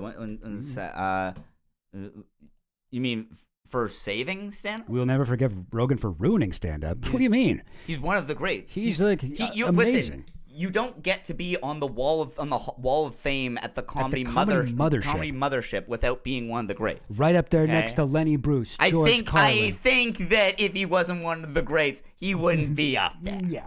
Yeah. I'm sure they have a rigorous process for deciding who gets to be on the wall of the comedy mothership. Mm-hmm. The club that Joe Rogan owns and decides who. He does say that. He does it. Yeah, he does do that. See, he's helping comedy grow. Yeah. Call by phone, X the everything app. Yeah. Basically, what happened is I did a show in my hometown, Toronto. I popped into my home comedy club. It was just a regular night, but a lot of the crowd knew who I was. But there was a couple, retarded liberal women in the front row that were just sitting there kind of watching. And as a comedian, there's only so long I can look at somebody making that face in the front row before I go, okay, bitch, let's talk about it. To be fair, I think that he was about 1 minute into his act when he... Was it? Yeah, he posted the stuff. He posted like him getting on stage. Oh, yeah, he was. It was just at the start, yeah. It was like right at the beginning. He still hadn't told a joke yet. Mm-hmm. So... Anyway, there's only so long I can do. So it seems like he just saw her and immediately was like, "Oh, hopefully I can get her mad, so I can make a big deal about it." So and then, but she didn't want to. You know, this is the new liberal thing: is they just don't talk. Is that a new liberal thing, or is that just like This something that happened to him specifically? Incredible cope. Yeah. This is spectacular cope. Right? You know the new thing they're doing where they these liberals they'll be quiet and you know you're trying to get them to talk and they'll just be quiet. So that's basically what a liberal is. You know, and then the new liberal thing where they say Ben Bankus is bad at comedy. Yeah, this is just a thing that happened to you, man. You got owned. Yeah, it's the new liberal thing where, you know, I called my mom and she didn't call me back for a while. It's a liberal thing that the liberals do. So she didn't say anything, and I just, you know, I was like, you know, you're crazy, you know, fucking, you want to take away my rights, don't you, bitch? You fucking crazy. Whatever I was saying. And that is kind of self-deprecating. You're the crazy right? guy in this situation. Yeah. You crazy bitch. She you want to fucking... she didn't say anything. So obviously she was trying to take away. Like, I'm actually not sure because like that might be a self-deprecating. It might be joke. a little bit self-aware. Let me just hear that again. I think that he like there's a little bit of a chuckle in there. I can see a glint of the man he once was. Right. Like, yeah. He keeps locked up in a dog crate in the bottom of his soul. Yeah. He's like, I wrote some jokes. I got actual jokes. He's like, get down there. You don't do that anymore. you know, I was like, I just want to hear it again because I'm like, that sounded like is he being for real here or is he being like self-deprecating and like, yeah, I'm crazy, I did whatever. Like it's almost like a Bill Burr type when he's making fun of his temper. You know, fucking, you want to take away my rights, don't you, bitch? You fucking crazy. I think I'm gonna give him the benefit of the doubt there. I think that is an actual joke. I think that's okay. There you go. Whatever. And basically, the clip was my fans liked it, and then all of a sudden it went viral on like trans Reddit. I think it's funny that Reddit used to be comedians would mention Reddit when they meant like all these right-wing incels. Yeah. But now Reddit's like, you know, on Reddit how they're all woke. Like Reddit has kind of at least as far as a hack, like you know, reference to make. Yeah, it's the political meaning has changed. You know, like because like the thing too. Yeah, I think like part of that's also like because it's like it's I think like the nerdiest one, and so they're like like no we like scientists though, and they're like fuck you. Yeah, true.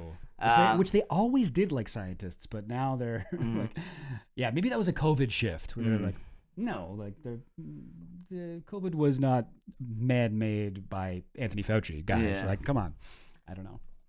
Trans so like Reddit, all these. Oh yeah, trans Reddit, which is so true, which is different, which is different, yeah. Like mentally unstable trans teenagers started, you know, messaging me, being like, you're a fat fucking piece of shit. And you can't reply to all of them, right? Like, you can't just sit there all day and be like, fuck you, fuck you, fuck you, fuck you.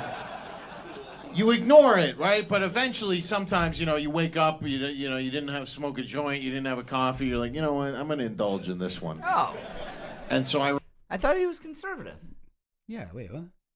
So, he drinks coffee? He's not conservative. He literally smokes marijuana. Oh, right. Yeah, the liberal. Yeah. Okay. The devil's lettuce. Okay. So yeah, it's left. It's more left wing clapter. His clip went viral all across Reddit. I mean, it did go pretty viral. Not it definitely went viral on Twitter, not Twitter. On, I would say is yeah. more of a thing, but I don't know. I mean, it was on Reddit too. I think I saw it in a few places, but it mostly was Twitter, I think. So I replied to one person, and they were like, "You're a fat, misogynist piece of shit, horrible person," and they had they were trans, so I just replied, "You're trans."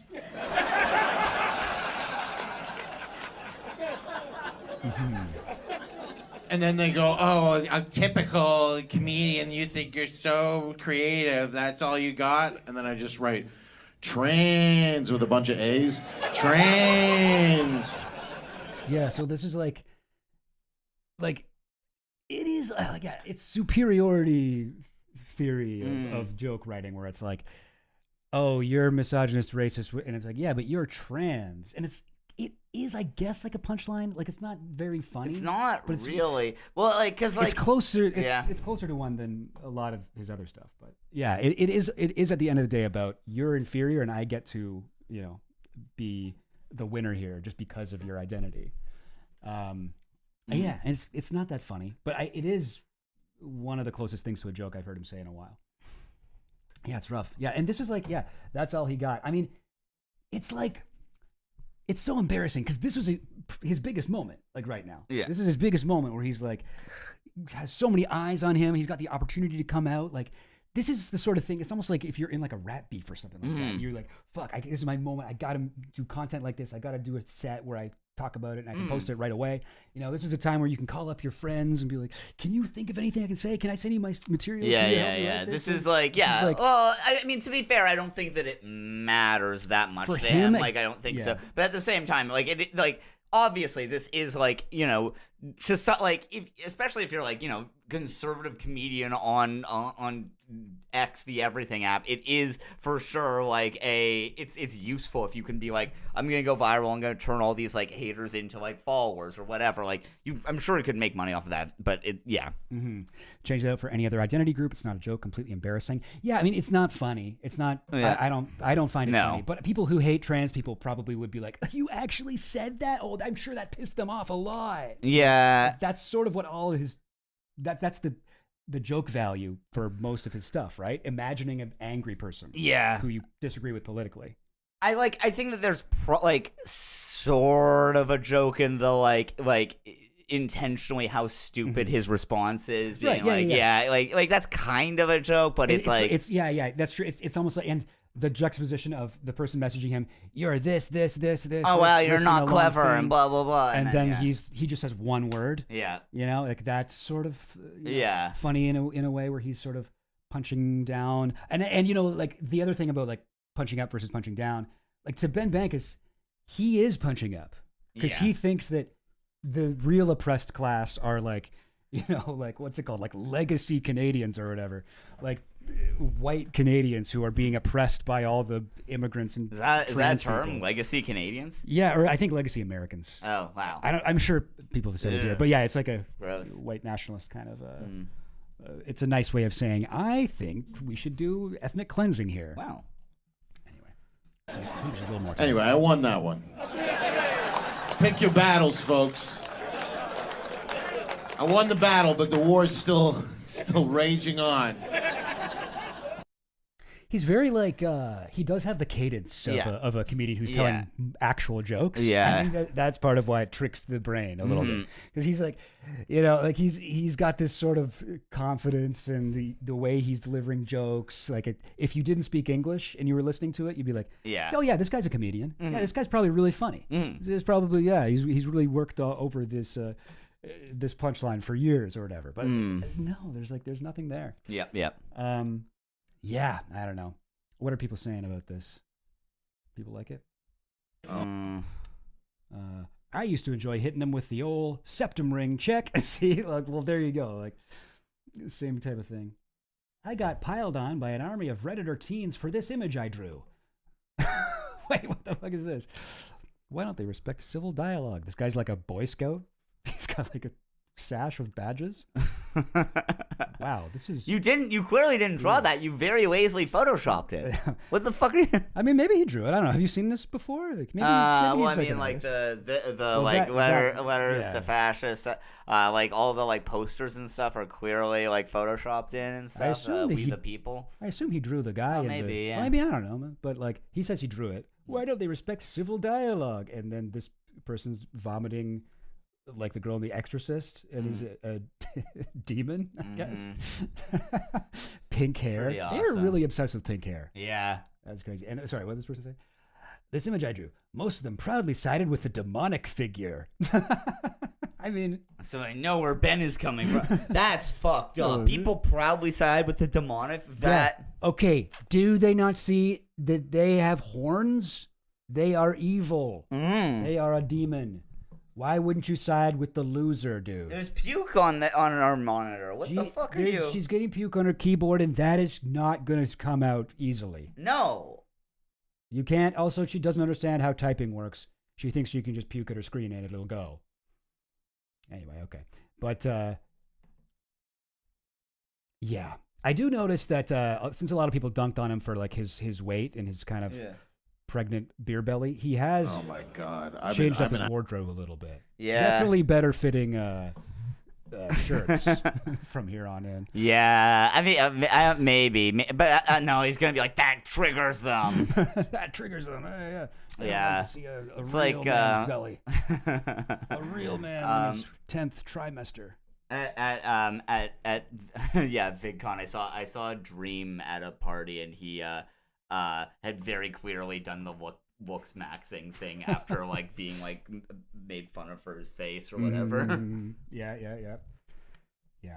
He is a Canadian. Sorry for you guys. Oh yeah, no, we know we know him. We know it. Yeah, I'm Facebook friends with him. Stand up with him for years. Yeah. But yeah, as a queer goth kid metalhead, yes, I want to be the scary barf demon with neon hair, darkling. Yeah. Hell yeah. Yeah, no, for sure. I'd rather if I had to be one of these guys, yeah, I'd be the cool demon. Who would want to be a cool demon? She looks like she's like in SJW Gargoyles. It's sick. She's got like tattoos and shit. Yeah. I think I want to be this dweeb. No. Lame. Anyway, okay. I have one more thing to watch with Ben Bankus. Also, yeah, apparently, like, cheats on his wife a bunch. No. Really?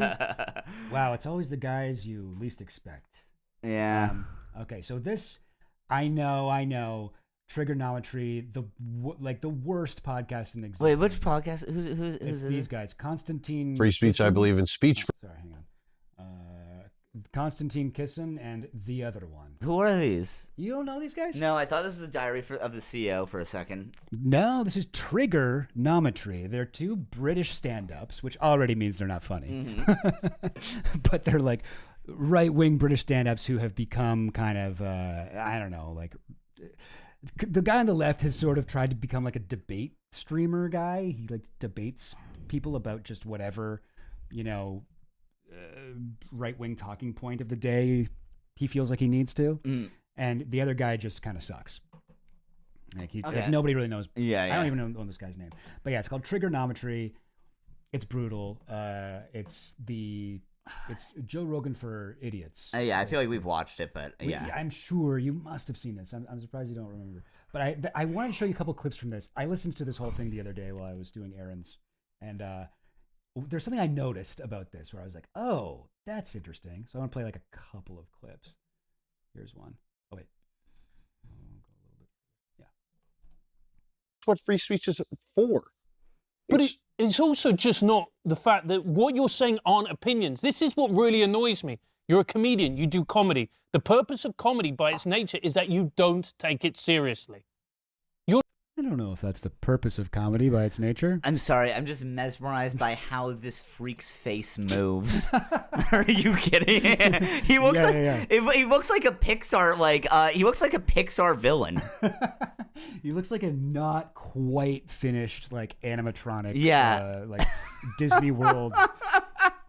I was not ready for the uncanniness of that. Like I wasn't ready for it to like all like move down like a mudslide. Okay. Sam took a little bit of acid before the stream, just in case. I got to see this again. I want to see what you're seeing. Hang on. The fact that what you're saying aren't opinions. This is what really annoys me. You're a comedian. You do comedy. The purpose of comedy by its nature is that you don't take it seriously. Maybe you're not a politician getting up there and going. He looks weird for sure. Like it's the way that what it is just that like his he never shows his upper teeth. It's just like his lip just stays in front of his upper teeth the entire time. Okay, he kind of looks like that like Joe Camel guy. The way his teeth are. Yeah, it's interesting. It's interesting. It's an innovative face for sure. Is that you don't take it seriously. You're not a politician getting up there and going, well, she died. That's a good thing. Yeah, might have to be though. Might have to be a politician. Don't become a politician. But I thought that was interesting that he says that. And it's also like the thing where he's like, oh, you're a comedian, you're blah, blah, blah. And it's like, but you aren't doing jokes. And like, so you a little bit are. Well, that's the thing, though, is that I think it's very clear. Ben Bankus does see, like, I think he fully is that, like, he's like, no, like, I'm like Carlin, I'm like a truth teller, I'm like, it's my, it's my job to, like, actually, like, I've perfected comedy, now I'm giving my, like, genuine, sincere political opinion. Like, that is his view. I very much think he wants to do politics. I think that's his end goal here. Yeah. But we'll play a little bit more from this section because he said something interesting, too. Doesn't that frustrate you in a way? I mean, it doesn't really frustrate. I think the more angry people get, I mean, good. Renee, good. Let them get that. Like that is his comedy core. Well, Like, yeah, the of more angry course. people get, the better, because that's all that it's funny about his thing is imagining someone being offended by it. Mad at a joke. Okay, so if anything, I'm actually doing the people who are angry a favor, because instead of being angry at their own lives and their own failures and what's going on in the world and being angry that they can't pay their bills, they get to just go online and look at my comedy and go, this is what I'm going to spend time on. This is what I'm going to be mad about. So at the end of the day, this is what comedy's about. And that pays his bills. This is what real comedy's about. It's like people don't want to think. People just they work hard all day. They want to come home, have a beer, and watch something that gets them angry. Yeah, it makes them angry and distracts them from thinking about their lives. Yes, that's what comedy is all about. It's all about putting people to sleep. That's what all great comedy does. It puts people to sleep. It makes them docile. Yes, that's what comedy's about. Bread and circuses to distract the masses from their real problems. You're welcome to the people who are angry that I've given you a break from your own problems. I do think you've hit on something very true there, and it's true. These guys always say that. I think you've hit on something very true. It's like, what the fuck did he just say, though? Of like everybody on all sides. Like, you in Britain, in England, you go to a football game. There's some very, very angry men about somebody who's kicked the ball the wrong way. It's probably your divorce. It's not that. You know what I mean? And it's like that with everything. I think the internet just allows people to channel their rage at the failings and things that we all have to deal with in life at some figure that they claim is ruined fucking everything because he told a joke in a comedy club. Mandy Moorhall. He has to tell a joke before someone can be mad at a joke. That's good. They're not necessarily angry about the material. So I just thought this was interesting because he's talking about people being angry, and this is just his perspective on No, I love to see the theory of mind. Yeah. Yes. This is his theory of mind. This is how he thinks the people who are triggered think, or his enemies, his political enemies think. What I'm saying, they're angry that. Let me just go a little bit. Talk a little bit. They're not necessarily angry about the material or what I'm saying. They're angry that I'm doing it in a way that is successful and in a way that is that if I did it on a podcast, they'd go, oh, that wasn't funny, he's not funny. And they still say that on my stand-up. But they know it's not true because they're watching people die laughing and clapping, and that's what really pisses them off. And then they go, okay, well, let me do the math. If tickets are $35 a piece. Sorry, I paused at the same time as you. I mean, so I've been reading Blank Space by David Marks or David W. Marks. I forget which. Okay. It's he the guy that wrote about comedy? No, he wrote Status and Culture. Okay. It's really good. Sass and Culture is, I've heard, amazing. And this book is good. It's a history of 21st century culture. So it's a lot of stuff that it's you get to, there's certain little tidbits that are really fun. I think I was telling you about this the other night that one fun tidbit that the LCD Sound System song "Losing My Edge," that line about I'm being replaced by younger people with good ideas and more talent who are actually really nice. That line is about him meeting Pharrell Williams, and that's what that whole song is about. But right.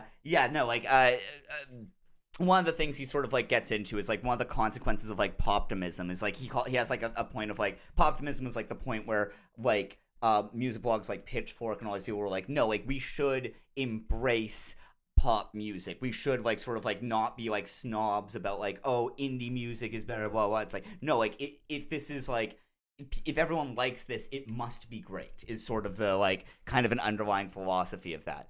Right. What's her name? That is sort of true with comedy in a way, I feel because comedy is subjective, and if people are laughing at it, then it is in some way sorry, funny. let me just sort of get to the point I'm trying to make. So there's he argues that there's another side of it, which is ultra. I think he calls it ultra poptimism. But there is this view of, and you see this with stan culture, where it's this view of it is deeply important to me that like Taylor Swift, it's not just a matter of like I like Taylor Swift, it's a matter of like is deeply important to me that she be at the top of Billboard top, or like be at the top of this chart, that she become a billionaire. Like the idea of like it is like I am not a fan unless I am deeply invested in making my favorite artist a billionaire or like rich or like like, and like this feels like it's just an extension of that same sort of thing where it's like it's not about that like, oh, I'm like I'm just doing this joke, and like, you know, like the point of this is like my success, like Ben Bank is saying this, like being like me being rich and successful is the point of this. It is like in that way it is kind of like a political movement. Yeah, for yeah. him. Like not even just from like the matter of like he's being cynical. Like he's saying what makes this funny, what makes this work is you have to be invested in me being rich.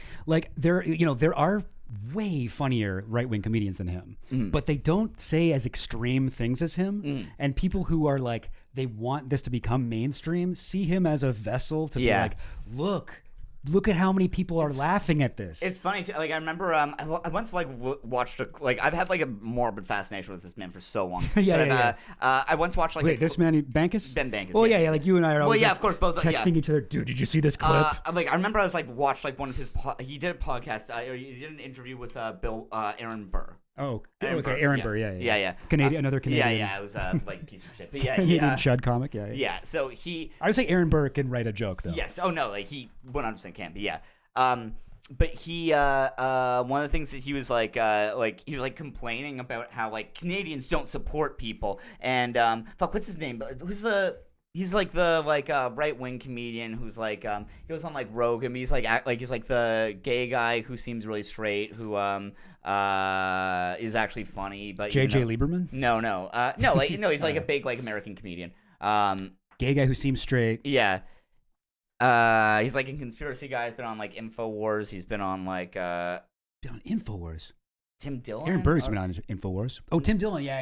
Tim Dillon. Tim Dillon's a guy. Yeah. So he's like I saw an interview or like a Ben Bankus like clip where he was like talking about like he's just like so like bitterly complaining, being like, Tim Dillon makes this amount of money on Patreon, but Canadians don't support comedians. Why can't I at least pay my rent or my mortgage with my Patreon? And it's like, yeah, Tim Dillon's really funny though. Like I've heard a lot of comics say that like Tim Dillon kind of sucked as a comic, but he's kind of like Rogan, I guess, where he wasn't a great comic, but he became a very successful podcaster. I think Tim Dillon's funny. Yeah, I watched his special. I watched his some of his. Tim Dillon is funny. I think he's kind of like politically like a bit of an idiot, but whatever. But it was just like it was so funny. Like he was just like being like, what he's conservative, and like he has like a Patreon that like makes so much money on Patreon. Why does it like it's not fair that like it must be because the Canadian government's bad that I don't get to pay my mortgage with Patreon money. It's like the entitlement. Yeah. No, you're just not very good. It's funny because you'd think he would kind of be on the same page as a guy like Tim Dillon. No, he's like he was deep, like just like so like it was so funny just how like unbelievably like because I also I looked up some of his old clips is. That we would send each other. I was like, oh, maybe I'll find some Ben Bankus clips that were like crazy from his podcast, and I realized he's deleted like all of his early like podcast episodes. Oh, so that's good. JJ McCullough. JJ McCullough is one of the straightest gay men. One of my top. He's on my comedy Mount Rushmore for sure. He's so good. Unironically, very funny. JJ McCullough is hilarious, and like he has so many insane contrarian takes. He one of his deep beliefs is that I'm very proud of that. I beat him in an argument with this, but he was arguing that it's not a hard argument, but he was arguing that he thinks that weed is a placebo. He doesn't think weed does anything. He doesn't think weed works? He's like, no, weed doesn't do anything. Everyone's just getting a placebo, and like they're just faking it because it's a placebo. And I asked him like, okay, like if you believe that, do I have your permission to at some point without your knowing give you a weed edible so that you can we can test it? Like it's very easy. And he said no. Mm-hmm. Oh, people are saying Aaron Burr. No, it's Berg. Aaron Berg. Berg with a G. Berg. Yeah. He was on InfoWars. He was Anyway, whatever. Yeah. Okay, but back to the Ben Bankus thing, because I think this clip here that it's right in the middle of it. But I think this is really interesting because he's talking about like how he sort of like baits people or whatever, and how he makes people mad. It's just interesting to hear it from his perspective, like his kind of theory of comedy. He pisses them off, and then they go, okay, well, let me do the math. If third tickets are $35 a piece, he did 700 seats. Oh shit, cancel it. We can't let him get money. We can't let him be successful. We can't let him, because they know that once you get do you see how much of it, like, it's all I don't know.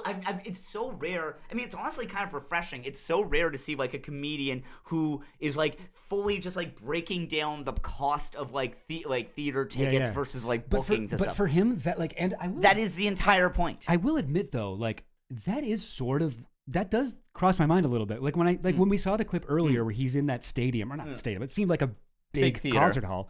That crossed my mind. I'm like, damn, look at all these people that paid money to go to this show. Like that is part of it. Like for him, part of what makes him funny and part of what like boosts his joke is people like us, like all the like soy boys or whatever, looking at his shit and being like, look at all these people who like him, and that is part of his comedy. Like that's incorporated into his jokes, his success in filling theaters. You know, let me just like. Give me 1 second. I want to look at his website and see how much he actually sells out. Here, we can. Do you mind?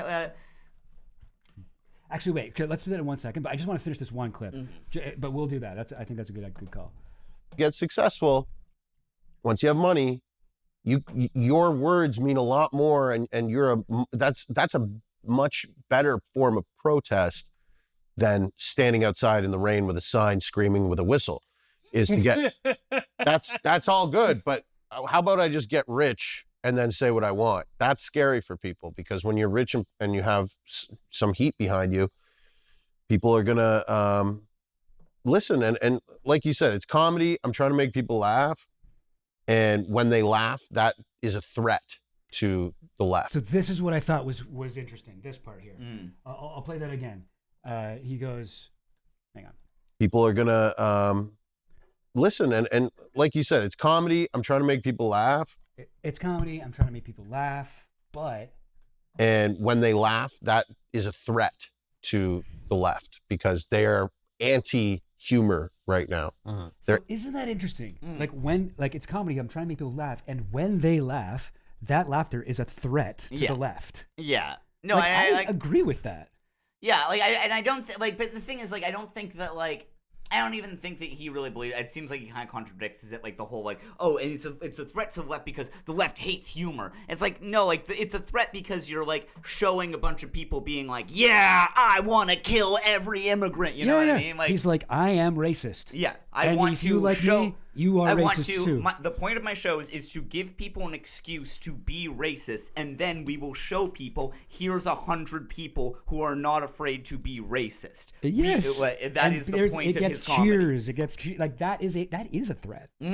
You know, and it's interesting because we want to make sure that this is a place where any Indian or brown person feels like they are physically unsafe. Yes, that is the point. It is a threat to the left because we want to make people feel unsafe if they are not white or whatever. I thought that was when I was listening to it, I was riding around my bike trying to do a bunch of shit, and I was just kind of listening to it in my headphones, and I was when he said that, I was whoa, that is that is actually I wouldn't have even thought to put it like that, but I totally agree. And he's sort of describing the appeal of his own comedy to his fans. So I thought that was interesting. There's I think one more clip that I wanted to play from this. Yeah, let's do one, maybe two. We've already been talking about they're anti. We've got to move on. But I wanted to play this part too. 53:27. All right, check this out. Okay. Learn the history, blah, blah, blah, and I still can't make a joke? Well, if you knew the history, you'd know it's not funny. Oh, give me a freaking break. Let me deal with what's funny. You deal with what's serious. You know what I'm saying? Or I'll have to come over there and tell you what's serious, and then they won't like that. That won't be very funny. I don't imagine they will. No, they'll be scared shitless. If I was in power in Canada, full power, you'd be scared shitless of me. I mean, you've got a glint in your eye when you say that. Even these guys are okay, you're being evil right now. Yeah, no, they really don't you can tell that at the end of the interview they were What a psychopath. Did we just talk to like That was insane. Hitler too? It's like earlier when he was like, I might have to become a politician. They're like, no, don't do that. Don't do that. No, please don't do that. No, Please, I am serious. No, we're no one would be laughing if I did that. They'd be afraid. They would be afraid of their government. Fear me. They will fear me when I am king. Let's just say they aren't going to say anything about the government if I'm in charge, or they'll be dead. like the way he says that is insane, dude. Like that is crazy. And in like both times they're like, no, but comedy's about free speech though, right? Let's get Not once I'm in charge. That's not a. Once I'm in prime, but once I'm in full power. Full power? No more. Comedy's not about free speech. You will find that is not a priority for me. That is not something I really care about. I have to do it. I'm gonna have to listen. Like, he can't, but this is like I've showed 2 clips. There's a few times during this he's like, yeah, so maybe I'll be a politician. These are just the 2 most insane ones. I mean, you've got a glint in your eye when you say that. I'm gonna have to do it. I'm gonna have to maybe 10, 15 years from now. 15 we'll see. years from now. But how did Canada get stops talking? No joke. They move on. In this mess? This is a question that I've actually wanted to ask. He goes into some like pretty racist stuff here. Like it is. He is just kind of like mask off now, which is kind of nuts. I do find that he has a liability in his goals to become the fucking totalitarian dictator of the Canada, U.S., the 51st state, whatever he wants, which is that he's Jewish, which does clash with a lot of his fans' stuff. And I want to get your take on this as a person of Jewishness. Well, what do you think about his answer to this question? Extremists have to kill for you to believe that their intentions are benevolent. What's the one thing we're not talking about that we really should be? Jews. We didn't talk about the Jews enough. Quite a lot of people talk about Jews now. Yeah. You're Jewish background, right? No. You won't admit to it in the current climate. I mean, my dad was like he's not religious either. Jewish. He's not. Yeah, he's not religious, but he was born in Lithuania right after the Second World War. This is crazy. I was not expecting that. I was expecting him to do the like anti-set, like the like fucking like bullshit anti-Palestine, like anti-Semitism is. No, he's like actually, he's actually trying to hide the fact that he's Jewish. He is, right? He's like he gets so shy. He talks so quiet. He's like, no, yeah, I mean, I'm like, I know, I'm not like religious. I don't believe in religion. It's only He's my like, dad. No, that doesn't that's even count. In Judaism, it's only on the mom side. Is something Like, I've heard. It's not something I'm very deeply aware of. I don't know.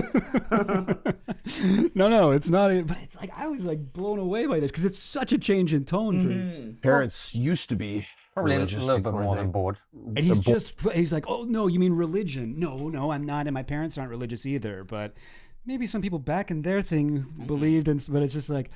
He just but is. Ben Bank but yeah. Like, you know what people mean when they talk about like the Jews, right? Like, they're not talking about your religion, man. This is like. It's the same thing he does when he talks about brown people. Like it's an ethnic like identity that you can't. Unfortunately, you're not able to cast aside like that. That's crazy. But anyway, I just thought that was wild. This dude's awesome. But yeah, and he like he's I see in his comments sometimes people will be like, oh, I just found out this guy's Jewish. Unfollowed or whatever. Like, oh, I liked his racism, but then I found out. He's got to address the allegations. Yeah. But anyway, a fascinating figure, almost like a tragic, like Shakespearean kind of like. He has made a moral choice, not even a moral choice, but like he's decided to take this path towards success where he just completely throws away any of the art form of comedy and makes it into a soapbox, like full on clapter, like the sort of thing where like all these like liberal comic hacks will go up and be like, Donald Trump is a liar. Oh yeah, he lies, and people clap, but they don't laugh. Yeah. And so technically they are bombing, but it doesn't feel like they're bombing because they're like, yeah, there's audience back and forth, you know, and people might even walk out and be like, I liked that, but like, you know, like it's quite interesting. I don't know. I find him a fascinating specimen of like comedy, and I feel like watching his new arc and this recent, you know, moment he had, it sort of, I feel like it's made me understand comedy more in like a weird, in a weird way. But like, yeah, I mean, I guess at the end of the day, I just really hope that he never goes into politics. Although I don't know if he would be able to. Do you think he could do that? I feel like his audience depends on like viral clips like this, and like they're kind of all over the place. I don't know if he'd be able to. I don't think currently that would be possible. I hope not. Like, I mean, I could imagine a very like bad way for like, you know, the country to go where, you know, that would like he could, but you know, I hope not. I don't think so yet. Yeah. You know. Yeah, it's interesting. But yeah, from the trigonometry interview, I really, because I've always sort of thought to myself, oh, he's more of an activist than a comedian. Like he has political goals. But this one was when I was like, oh no, he wants to be fucking president of Canada. Führer. You know? Like, yeah, he wants to be Führer of Canada. Oh, sorry, yeah, we don't have presidents in Canada. Führer of Canada is what he wants to be. But yeah, interesting guy. All right. Do you have anything else to say about Benedictus? No. Cool. Well, still gotta respect him. Still gotta respect him. You know, he is out there doing his thing. Oops. He is out there doing his thing, getting it done, and he has become undeniable, which is a goal of all comedians. And you know, they say, with comedy, you just got to go out there, hit up the open mics, do it until you become undeniable, and that is what his regime will be. Yep. He will not be allowed to deny anything. All right. I've got some Jeffrey Epstein news. What do you think? Oh, Jeffrey Epstein. Oh, I have a... Ooh. Are you still talking about Jeffrey Epstein? This guy's been talked about for years. Okay, just a little audio clip I play there. Who said that? That's Is there someone in the room with us? Wait, I'm confused. That was magic. Whoa, is Trump here? Trump, come out. Where is he hiding? No, that was a technological marvel called OBS soundboard. But yeah, what's your take on Epstein? Yeah, I don't know. I'd say I'm against. I know that's something we disagree on. Yeah. Yeah. I'm a little bit. Yeah. Now we're lightening the mood. Yeah. Now, yeah, we've done watching the Hitler special comedy hour. Now let's talk about something light. Jeffrey Epstein.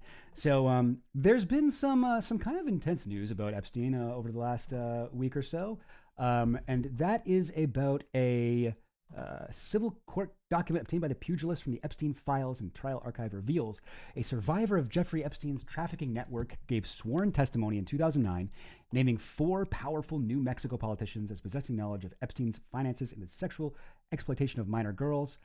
Well, anyway, that's not all that it says, but this is from, I have the document here, and this was in like the Epstein file dump. EFTA 0727. Also, wait, I'm sorry. Before we get into this, I just have to go to the bathroom. Oh yeah, sure. Yeah, you want to take a break? Okay, cool. Yeah. Go for it. Get out of here. Give me one hot sec. Let me stand up. Broadcasting from the Goblin Lair. It's not very easy to move around in here. No, there's so many goblins everywhere. Yeah, that's what. Yeah, it's cluttered, but it's with goblins. There's just goblins on the floor. Yeah, he's a tragic character, right? Yeah. Oh wait, flash motor. That's a good way to just. Oh yes, no, tragic character for sure. Yes, my Darkling. No, it's TikTok farming. He doesn't care if he bombs as long as he gets 20 seconds to clip out as liberal triggered. Lol. That is his ideal clip with a live person becoming that stand-in. Oh, damn, YouTube censored your awesome Uncle Ted joke? Fuck, I'm sorry. Why are you allowing him to leave? No, he'll be back. He's escaping. He'll be back, don't worry. He hasn't caught wind of my plan, my evil plan yet. Boom, bibbity bop doo.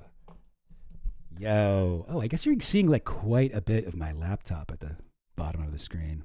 Should I fix the where the camera is? Is it a little bit maybe?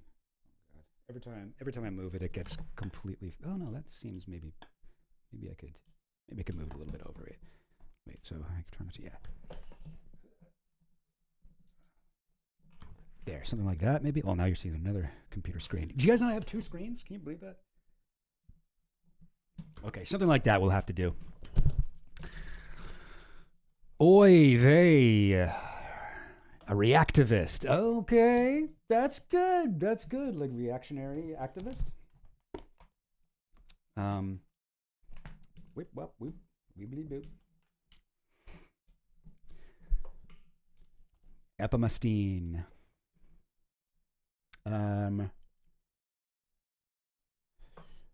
Oh, it reminds me of Jon Stewart's sort of cowardly, I'm just a comedian stuff whenever he would get pressed on an issue. Yeah, that's a good point. I mean, like, I feel like it's even more egregious from Ben, who doesn't do jokes. But yeah, no, it's interesting. I do think that is a bit of a cop-out. That guy, what's his name? I think it's like Benny Feldman or something like that, where he has this, he's tweeted before where he's like, what did he say? It was something. Oh man, maybe I can find it. But it's something about comedy and how if you are like how a lot of comedians are like, it's just jokes. You can't get offended at. They're just jokes. They're just supposed to be funny. And he's like, something like, oh yeah, it's not like words carry meaning and tell you something about their beliefs or something like that. Wait, let me try to find him on Twitter. Hang on. Feld Frog, I think. Hang on now.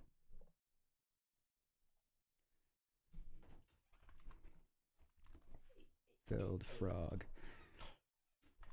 Do you know that that comic with Tourette's, Feld Frog? What's his name?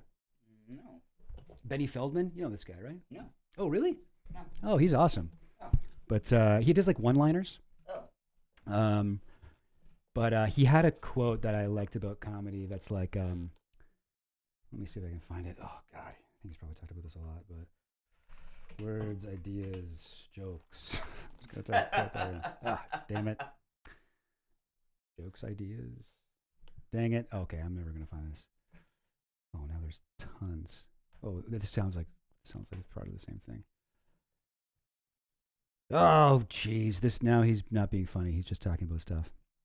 Okay, I can't find the thing, but it's something like, he had a quote once that I thought was really kind of profound about this topic, where he's like, he's sort of sarcastically like, oh yeah, it's true. These are just jokes, and it's not like jokes can ever carry like ideas or words or tell you something about the beliefs of the person telling them. Something like that. Anyway, whatever. I couldn't find it. All right. Sorry. Let's get back to this Epstein thing. Where were we? Here's me trying to find eunuch on the page. Where was it? Yeah. All right. So this is okay. What do all the highlights mean, by the way? Oh yeah. Yeah. You may notice that some words get highlighted on my thing. So I have a bunch of spreadsheets. Like I have one for Epstein affiliations, and I have a extension called Highlight This, and so I have like all of these people who have some association with Epstein. A lot of, like, most of them are like suspicious, but I also have like Epstein's like victims and stuff on here as well, or just people who are connected to him at all. And it's just interesting to see who pops up when I'm reading random articles. Like, so, and then I have a bunch of like different information on here. And this is actually relevant because I'm going to get into something in a second that's that is relevant to my list here. I have and I have my personal Epstein list. The people who I think most likely were, what's the word? Epstein clients. I have a way of how do I do this? Yeah, if they're highlighted in red, basically it means that I think that they are on the list. So Alan Dershowitz, Prince Andrew, Bill Clinton, Bill Richardson, Brett Ratner. Anyway, there is a way. How did I do that? There is a way where I can fucking arrange it so they're all at the top, but I forget how to do that right now. Whatever. But so I have this list, and it's served me well over the years, and it's nice to be able to, like, even when I'm reading articles that aren't about Epstein, to be like, oh, there's a lot of Epstein affiliated people that are part of this circle or whatever. I also have one for Peter Thiel connections, Bohemian Grove members, nice, yeah, reptilians, APAC lobby connections.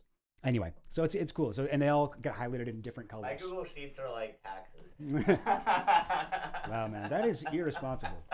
You gotta get serious about your life, man. Yeah, no, I gotta get a lot less employed.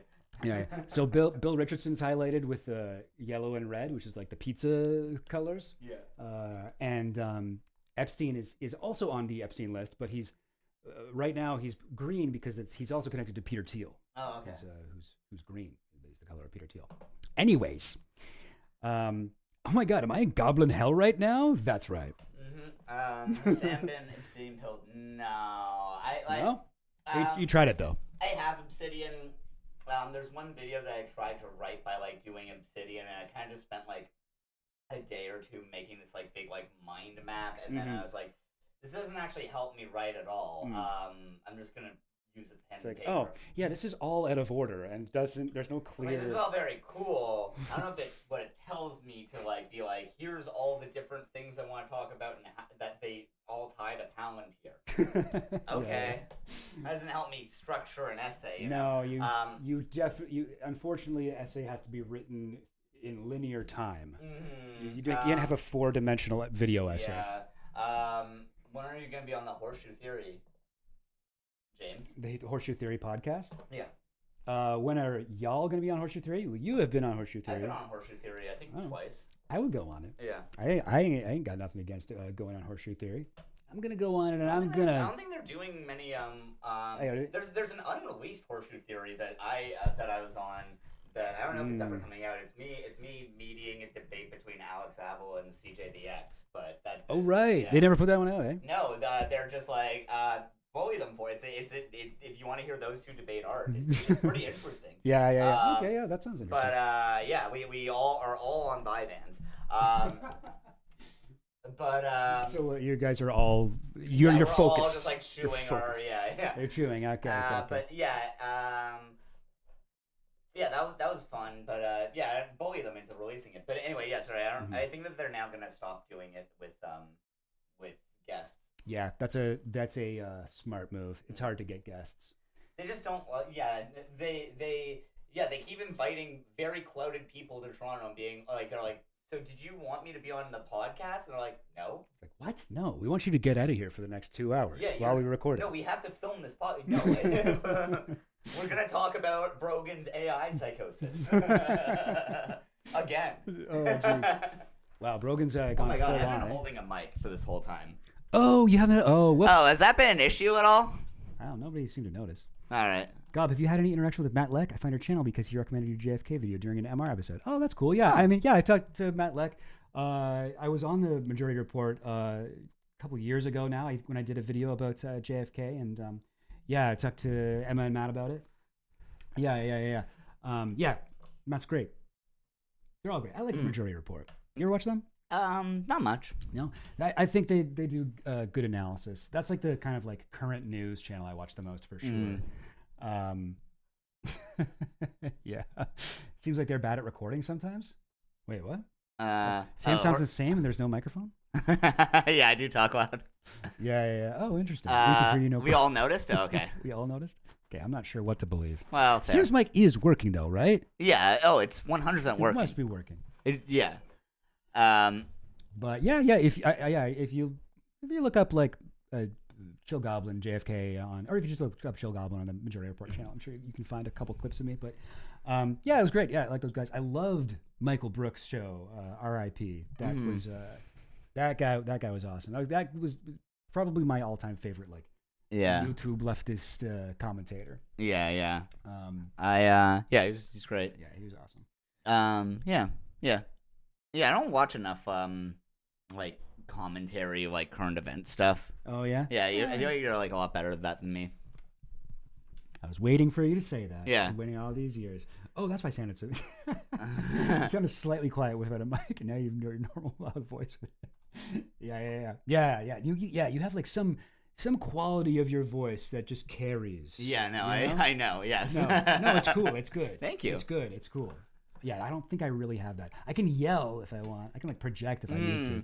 When you were doing stand, but I got I think part of it was that I liked the idea of sort of holding the mic further away and would project into where I'd start talking in a way where I was I'm projecting to right in front of me, you know? Interesting.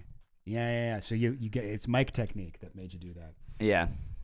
Yeah, no, this is pretty much how I like to talk most of the time. But no, I appreciate you bringing the energy here. Let's bring in the energy. Hell yeah. All right. Let's talk about Jeffrey Epstein. Okay. Are you still talking about Jeffrey Epstein? This guy's been talked about for years. What the heck? He said something. That is unbelievable. All right. Well, that's pretty fun.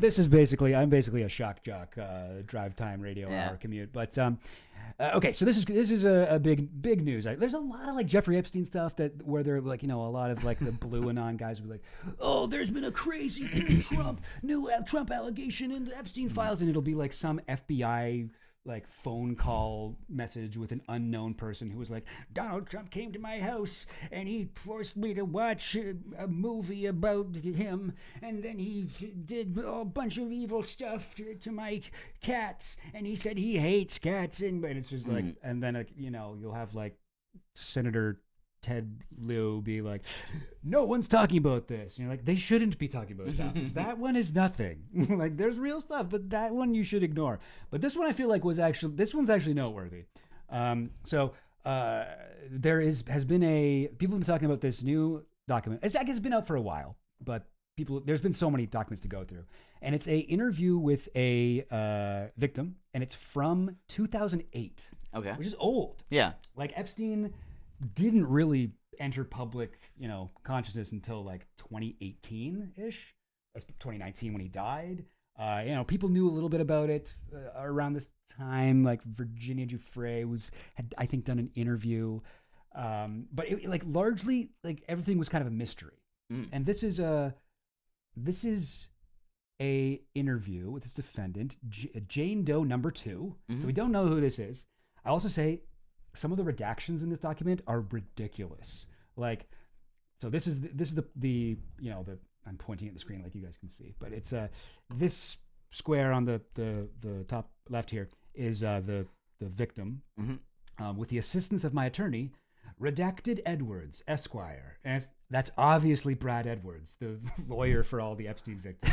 It's just incredibly. Redacted his first name, and it's a very oddly short first name. Yeah. What the fuck? I'm blown away by that. I don't know who redacted this one. There are a bunch of things like this. Plaintiff objects to defendant Jeffrey Epstein having her address as Mr. Epstein's a registered sex offender and Jane Doe number 2 was a victim of his. Disclosure of her address could compromise her safety and privacy, but they still get her stuff. So they list the names, business addresses, telephone and cell phone numbers, dates of employment, immediate supervisor, and rates of pay regarding all employers, include. I guess they needed all this for whom you've worked for the past 10 years. I don't really know why you would need. I guess you got to do a background check or something. But the fucked up thing is that Epstein would get all this.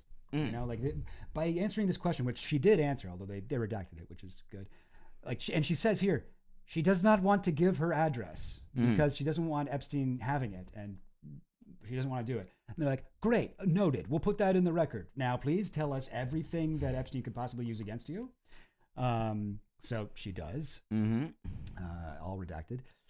List all former names and when you were known by those names. State all addresses where you've lived for the past 10 years. She's like, again, I don't want him to have my current address. Again, blah, blah, blah. And then, okay, here's all my addresses. Have you ever been convicted of a crime? Blah, blah, blah. No. Okay, and here we go. List the names and addresses of all persons who are believed or known by you, your agents or attorneys, to have any knowledge concerning any of the issues in this lawsuit, and specify the subject matter about which the witness has knowledge. So, basically, they're like, so this is a victim of Epstein who was with him for a while. Does it say how long she was with him in here? Maybe did I skim over that? I'm not sure. Maybe it was like from 1998 to 2008, although that's a long time. But it sounds like maybe she was in his circle around 1998, and this interview is in 2008. So they're trying to figure out where she's been. Yeah, I'm not totally sure on the timeline where she was in his world, in his orbit. But so they are like, tell us all the people who know about Epstein's abuse or anything else that they might know about. So they redacted the first person. The first person it's redacted. Knowledge of finances and defendant's sexual desire for minor girls. So, and I think it's interesting that they're talking about finances. Like that, I didn't realize that was even an issue on the table during this investigation. I thought it was mostly about the pedophile stuff, but his finance, obviously he's a financial criminal. Yeah, of course, con artist. But so the first name is bleeped out. I think someone in the Chill Goblin in the Gobcord in the Discord said this is probably Sarah Kellen. Do you know her? No. She was a girlfriend of Epstein's, who was one of his like main assistants. Some of his girlfriends became like assistants who would like organize everything and answer all his emails. And she was like a big one. I think she would probably fit into the timeline that we're talking about here. But and also they're pretty careful about bleeping out potential victims' names, which they include all of his like female assistants in that. Okay. Which is kind of debatable whether they should or not. But right. Anyway, so I think that's Sarah Kellen there. But then what's crazy is this is 2008, before all this stuff is widely known, and this list is so similar to like my list that I have. Jean-Luc Brunel, you know that guy? Yeah, that's the model guy? Yeah. So he was like Epstein's main recruiter in the 2000s after Ghislaine Maxwell kind of left. Brunel was running the modeling company with Epstein and just bringing all of these foreign girls over to the thing. You want to check the sound? Is Someone said now main mic guy is kind of weird. Oh, hello? Check. Kind of weird good? Yeah, weird. Funky? Weird in a good way? Kind of sexy? There's like a cool effect on it? Do I sound weird? Maybe I just sound weird. Or do I sound weird? Yeah. Oh, Maybe they meant did you me mean as the main guy? Yeah, like the more famous guy. Yeah. Okay. All right. You're still talking about Jean-Luc Brunel. That's been talked about for years. Ever since 2008, when Jane Doe number 2 gave a very specific list. But I feel like I sound fine. I'm just going to move on, but please let me know if I sound bad, and I will. Oh, thanks, Like Games. You sound fine, both of you. Nice. Great. Okay, so Jean-Luc Brunel, like this is not a name. This is a name people know now. 2008. That's impressive that you would know this. And then we've got Redacted Wexner. Who could that be? You know, Lex Wexner. Yeah, Les Wexner, the Victoria's Secret guy. Yeah. Fucking hilarious that they, again, first name only redaction. Mark Epstein. That's Epstein's brother, and I feel like he gets off with not a lot of people speculate on him, and he does seem to know a lot about it. I mean, he's his brother. They both they were in real estate together, and they both jointly owned I was talking away from the mic. Okay, gotcha. Noted. The mic's in a little bit of a different position than normal, so okay, I'll try to talk into it. But yes, his brother Mark Epstein and Jeffrey Epstein jointly owned this what was marked down in his black book as apartment for models that all of these models would go stay at. Yeah. And all of these models that Jean-Luc Brunel would... he steps away from the mic to breathe. Oh, yeah. Chocolate Rain reference. Nice. Classic. Yeah. Okay, showing your age over here. Bottoms up and the devil laughs. Yes. Fangs forward, faith up. Thanks for Faith Up. Nice. And it makes me quieter. Okay, I've got to. I've been like, Sam, you're not doing it right. Yeah. Meanwhile, I like basically whisper all the time, and I need to talk very directly into the mic. Dang it! I should just yell like you. Oh God. Okay. What was I saying? Oh yeah, so Mark Epstein, his brother. No one really. I mean, some people have like been like, I don't trust him, but like, yeah, people should maybe look into this guy more. Probably. Like, this guy maybe knows things about his brother. And then number. People should go up to this guy and be like, hey, do you know anything about your brother? Yeah. You're connected to your own brother, right? You have some connection. You know your brother, right?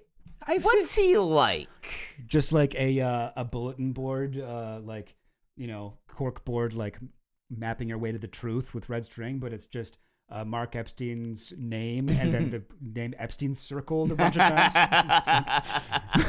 With question marks all around it. Wait a minute. Coincidence? Hiding in plain sight. These people are sick. They think we're stupid. If you think that Mark Epstein doesn't know anything. But yeah, anyway, so Mark Epstein. And then number 5 on the list, Donald Trump. Okay. That's interesting. And it says here. From The Apprentice. From The Apprentice. Yeah. You seen that one? From Home Alone 2? Escape from New York, or whatever it was called. Knowledge of finances and defendant's sexual desire for minor girls. And I did want to quickly say that there was, remember Michael Wolff? Yes. So he has a trove of 100 hours of interviews with Jeffrey Epstein. Apparently, we're just cool with him not releasing all of it. Yeah. No, that's fine. No, we're not gonna subpoena him or anything. Even though we found out in the fucking emails that he was like a good friend of Epstein's, helping him, giving him advice, whatever. No, it's fine. No, it's fine. He gets to just keep this like really fucking crazy interview footage he has of the guy, but he does like to talk about it. Yeah, he talks about it all the time. And I have a clip here. Where was it? Yes. From the episode of the Fire and Fury podcast I wanted to play. Oh my God. This is from, he released this episode, I think, one day before the election. Okay. Oh, wait, what?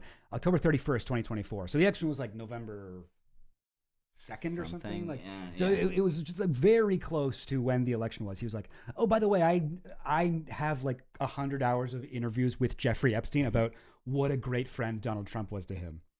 It's such a fucking scumbag, this dude. But I wanted to play this clip. Hopefully I have it queued up right. Assuming Trump is in 50% category, which of course he would be. Trump. Oh, sorry, let me take it off goblin speed here. Jesus Christ. Your brain is that's just 2 times speed, baby. What, you don't watch things on 2 times? 2x? I do, but I have to warm up to it. So I start I'll go for ramp up. I'll go like 1.25 for like a minute or two. Then I'll go to like 1.5. Eventually, I'm on 2x. Okay, that's pretty good. I might. You just jump in. I jump right in. You just jump in midstream. I mean, I do sometimes do that. Sometimes I can get it up to like 3 times. Sure. Without losing. Like, okay, are you doing that just for listening? Like, because I'll do that if I'm like, I need to find this section for this thing, and I can like do that easily. But like, if I'm just like watching something or listening to something, I'm not like enjoying it if I'm at like 2x speed. At least if I like just start in like that. No, I feel like with me, I'm like, exactly what you're saying. If I'm working on a video essay and I'm looking for, I can't remember. I didn't write down like the time code for a part that I need. I'll do like 3, even 4, and just like quickly go. Oh, it's here. Yeah, there it is. But I sometimes I find that the more familiar I am with somebody, the easier it is for me to understand them at higher speeds. Yeah. So like Majority Report, I watch all the time. I'll put them on like 3.5 sometimes. Yeah. But then sometimes if they have an interview with somebody. No, I do. I do that with Northern Line. Mm-hmm. Yeah, I do 2.7 all the time. Almost nobody talks about a good clip. We can do that. Why don't we just second 2 times speed right now? Plus 2x speed, if you know. Hell yeah! You're watching the stream in 2x? What the hell? Reverse time dilation? Dang! This is why you got to watch this extra chill goblin stream next to a black hole. But yeah, no, please, hey, I have nothing against watching chill vids on 1.5x, even 2x, even 3x if you're gonna handle it. My video should be watched at 0.75. 0.75? You won't get it unless you slow it down. There's gonna be a lot there that you don't get. Actually, there's a YouTuber who's it pisses me off so much how fast he talks because I'll like see his videos come up and I'm like, oh yeah, it's like 15 minutes, but I could just like well, quickly watch that like 7.5 for me. And it's like no, he's already talking too fast. Mm-hmm. Yeah. A lot of people talk super slowly. They sound better at 1.25, 1.5. Yeah, for sure.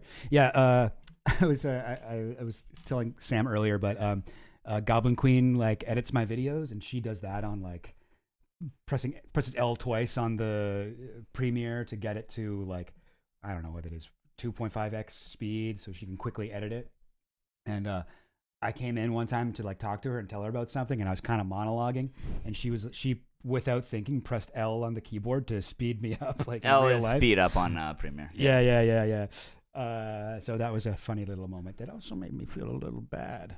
But I gotta learn how to talk like Ben Shapiro. I gotta get that speed going so I can piss people off when they can't 2x it. All right. So this is to get back to the subject. This is Michael Wolff on his Fire and Fury podcast, a day before the election or something, talking about his tapes with Jeffrey Epstein, and I thought that it's whatever amount of time before the election. If you want someone who's going to be like get things right factually every single time, go listen to ChatGPT. Yeah. Okay. Listen, this is humans. Okay, we're not robots that get everything right all the time. Okay, we're humans. We make mistakes. That's why we're good. It's AI free. All right, here we go. And Epstein pointed out that the forgiveness of those debts should have shown up as income. But that would have amounted to a $500 million tax bill, assuming Trump. He's talking about, Epstein was suspicious of Trump's finances because he was like a financial guy. He's like, Trump's money makes no sense, but this part is in a 50% category, which of course he would be. Trump obviously didn't have the money because he had no money, which is why he had to be forgiven these debts. Hence, this forgiveness never showed up on his returns. In fact, the money thing or the real estate thing was then involved with their falling out. Yeah, what were the circumstances of that? I mean, Trump, revisionist, says, I just realized he was not a good guy, right? And ended the friendship. But obviously that was not it. Let's see. I mean, that's that other layer of this, that Trump has been able to just kind of say, pay no attention to this. I really didn't. There are the pictures here and there are this and that. And, Sorry, I don't know. I thought I had it queued up. Maybe I didn't. Hang on. There's just a tiny clip I wanted to play. I thought I wrote down the time. Guys, it's not usually like this. Let me play a little bit more. The whole timeline of a relationship, but pay no attention. In another universe that happened, yeah. Extraordinary. I never really knew him. But in 2004, Epstein had the high bid on a house in Palm Beach. I think. Okay, I'm sorry. I think I must have missed it. But you got to trust me on this. There is a part in this episode where Michael Wolff claims that Epstein told him that the two things that he and Trump talked about, like the only two things they ever talked about while they were best friends for like 10 years, were women and money. They both had like very compatible, like they were both guys who have, like, how the fuck are they so rich? Like, it doesn't really make sense.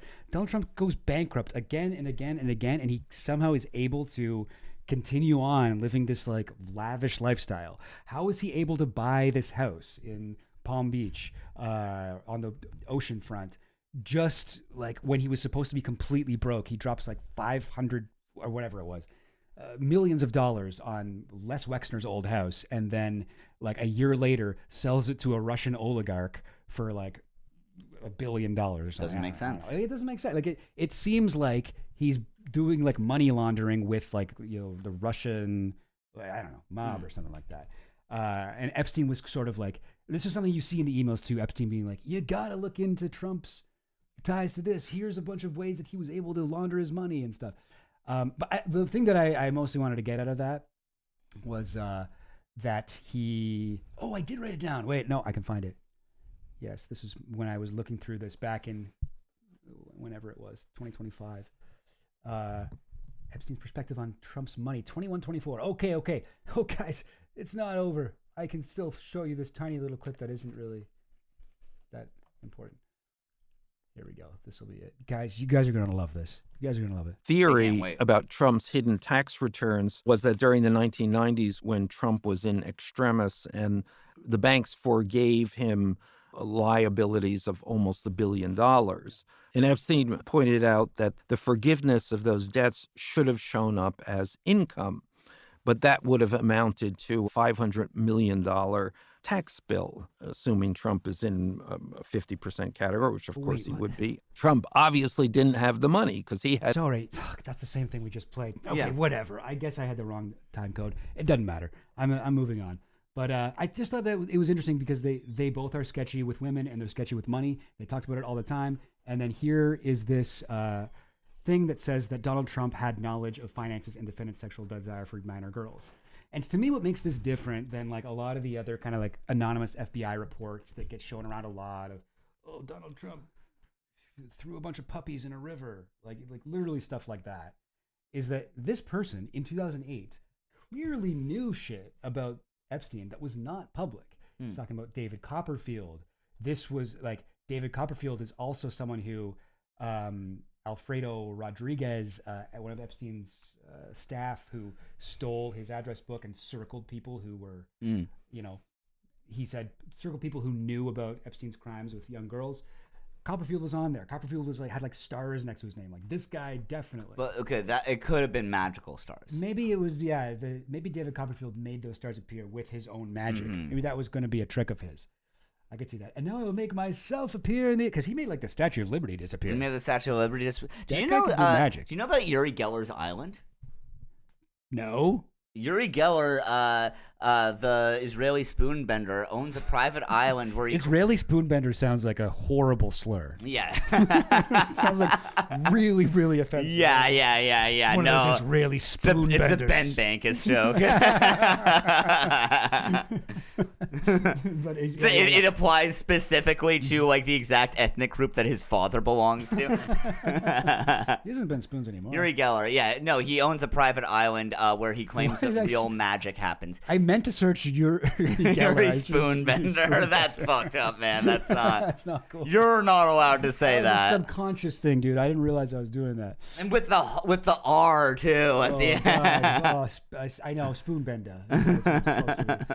But yeah, this guy he was on like Johnny Carson and shit back in the day, bending spoons. He also like a thing that's funny about him is that he like famously Now he's into AI, I guess. Yeah, he famously sues anyone who like it used to do like magic tricks, right? I'm sure you know, like on YouTube you can just find like, oh, here's an explanation for how this trick is done, and like people would like see him like doing a trick and they'd be like, okay, here's how you can like do this spoon betting trick, or here's what he's doing, and he would sue them, and like anyone who like explained how he did anything, he would be like, this is not magic, this is real, you are this is defamation for you to say that I use sleight of hand to bend spoons and not my mind. Damn. So yeah, he owns an island where he claims Is this that him like soy facing in front of his island? Yes, as he would. Well, you would too, because he also claims that real magic happens on the island just constantly. Like, Whoa, cool. He thanks brave swimmers for collecting rock from his mystic island? Yeah. Is that what he's saying? Mystic Scottish Island Micronation. Oh, it's a micronation. Awesome. I didn't realize that. Oh, so part. he's literally doing like Scottish Zionism. Yeah. He's like, no, I don't just like, have own property. No. This is a micronation now. This is the nation of Uri-Israel. Central Cookies. Central Cookies, yeah. Wow. Uri Geller spent a night on his island back in 2010. So he spent one night. What do you mean? What is that? Why is that remarkable? It's a micronation. Does he not? You can't. Is that weird that he would spend a night on his own country? I like how he's like looks at it like he's like, I survived that. Is it literally? It looks like it's kind of just a rock. Right. I don't know. Oh, but maybe that's like the whole thing is that like, because like there's certain things that like. Yeah. Lamb Island.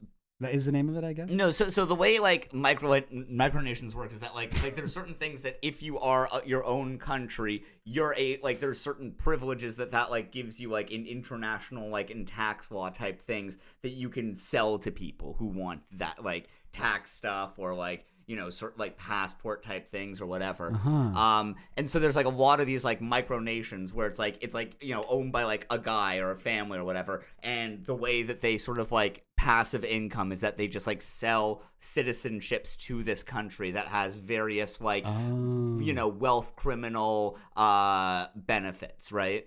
Gotcha. I'm a little confused though. Like, is this what? Like, you can't even. Okay, you can't even like. It literally is just a rock, right? Yeah, well, it doesn't need to be an inhabitable place as long as you can like okay. get the paperwork to be like this is its own nation. It looks so small. Are those birds? I have no idea if this is actually the picture of it or not. Maybe it is. I mean, even if it's this a view of Lamb Island's top. Okay, so that's the big one. That's big. Like Okay, that's because that's further away. You can got see a big hill of a rock on it. I'm not saying it's like a big place, but like this is not like this is like okay. A rock. This is much smaller. This is much further away, and so like, you probably can big. tell from like the perspective that is like that looks like it's like it could potentially be like a small like not necessarily mountain, but potentially like hill. He says it is worse than Alcatraz. That's great. Okay, I guess that's why he's not even on his island. He spent one night and said it's worse than Alcatraz. That's awesome. Like, I don't think it's worse than. I mean, you left for one thing. How many magicians are there that own their own private islands? Not many. Not many. Yeah. Is Copperfield on? I mean, this guy's not a magician. He's like a psychic. Yeah, he's a real psychic. He's really what he does is supposed to be real. Yeah. No, so that's the island. Like that's big. Swimmers brave dangerous tides to collect rock from Uri Geller Island. Like I'm not saying that that's like it's not like a huge island, but it's like it's bigger than my island. Yeah, no, I ain't got an island like that either. Very interesting. Wait, go up first. Sorry, I just want to. You have this reversed, sicko. I have what? Oh, just a different direction to scroll than I use. Yeah, I'm a little different like that. I'm a little bit. I'm not like other girls. Yeah, I just like what a weird picture this is of him. It looks like this looks like a found footage, like a still from a found footage horror movie. It looks like the last photo ever taken. Yeah, Uri Geller before he's never seen again. The Salty Selkies swimming past my. Selkies are like a club that finds rocks or something. Beach Wheelchairs Charity. It's like a charity that specifically helps Uri Geller with his island. Yeah. Donate today. You can help the Salty Selkies remove rocks from Uri Geller's horrible island. It's worse than Alcatraz. It's like that's the slogan. Uri Geller Island. It's worse than Alcatraz. I spent a night there once. Population one time for one night in 2009. It's an uninhabitable island. This is awesome. This is cool. Yeah. Interesting. How did we get on this? Oh, because we're talking about oh wow, wait, what the fuck? This is new. The Jerusalem Post. Israeli psychic points Donald Trump president of his private island to solve global fight over Greenland. What? Israeli psychic Uri Geller appointed U.S. President Trump as the president of his island, claiming that U.S. presidents in land could prevent a war with China and Russia and holds the key to peace. That is even more insane than believing spoons can bend. This is so awesome. That is, he's like, yeah, Trump wants to like go to war with Greenland. Don't worry. I've got a horrible island that sucks. I also like that they have to show him trying to bend a spoon. He's got a spoon there. He's still like, it's like where you see the Rolling Stones. They still got to play their hits that they're like 22. They're like, yeah, we'll do Satisfaction. All right. But it's like him with his spoons. He's like, yeah, remember me? I don't really bend spoons anymore, but I got mostly in the owning a horrible island business. It's worse than Alcatraz. The new Greenland. Yeah, this seems like. Wait, let's. I want to see what Israeli psychic. He's appointed psychic and him mystifier. They can't call him a magician. He's a mystifier. And he appointed him the president of his private island. Can you just do that? If you have a, I guess you can. But like, You've been called up to the big leagues, Donald Trump.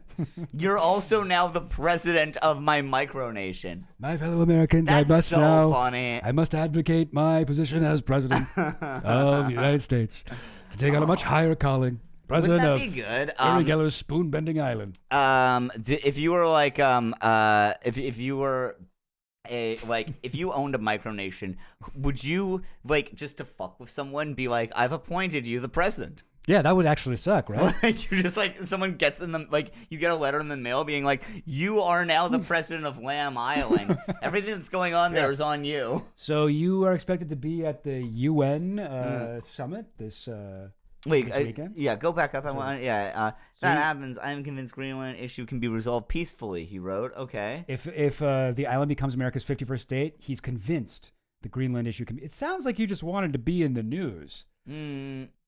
Not to be overly cynical here, but I can't imagine he actually thinks that this island is better than Greenland. No, he's saying U.S. can like park their warship at the coast of his horrible little rock. Oh, so he's like, why don't you put your military outpost on my shitty piece of land? You can do that. This is not about ego. It's not about ego. It's not about Okay. trying to get you to pay me to use it for something. It's about preventing war and turning global tension into something extraordinary. Did I mention that there's magic that happens on the island that's worse than Alcatraz? Joint initiative with Israeli NGO Save a Child's Heart. Jesus Christ. Save a Child's Heart sounds like something Pizzagate guys would make up. It's an actual Israeli, like, nonprofit. That's crazy. In addition to its proposal to the president, Geller opened symbolic citizenship of land. Symbolic citizenship? That doesn't sound. That sounds like you're on you're about to get deported. You can't get you pay $1 for symbolic citizenship. Okay, which provides open heart surgery to children from developing countries. Well, that sounds good then. Listen, I'm sorry. I mean, sorry I said that earlier. Well, oh yeah, no, you're right. He does think it's magic. He purchased the Scottish Isle in the Firth of Forth. That's what it's called. This is the place it's in. Yeah, Firth of Forth. Firth of Forth. All right, I'll just move past that. Due to his belief that it was a mystical site connected to ancient Egypt. What? None of this. Show your work here a little bit, Uri Geller. So dumb. With rumors of hidden treasures possibly buried beneath it.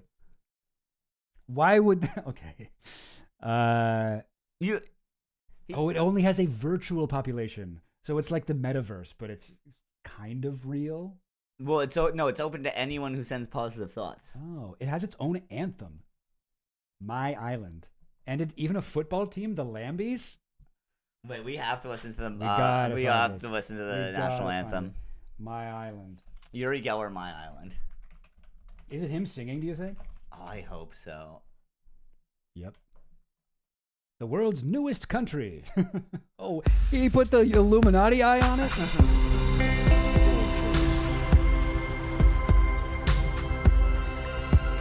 This is the official national anthem of the world's newest country. You cannot... This is really? It's also uploaded by the king of UFOs. Pretty good channel. You aren't subscribed? Yeah. I should definitely give this guy some love here. Wow. Okay.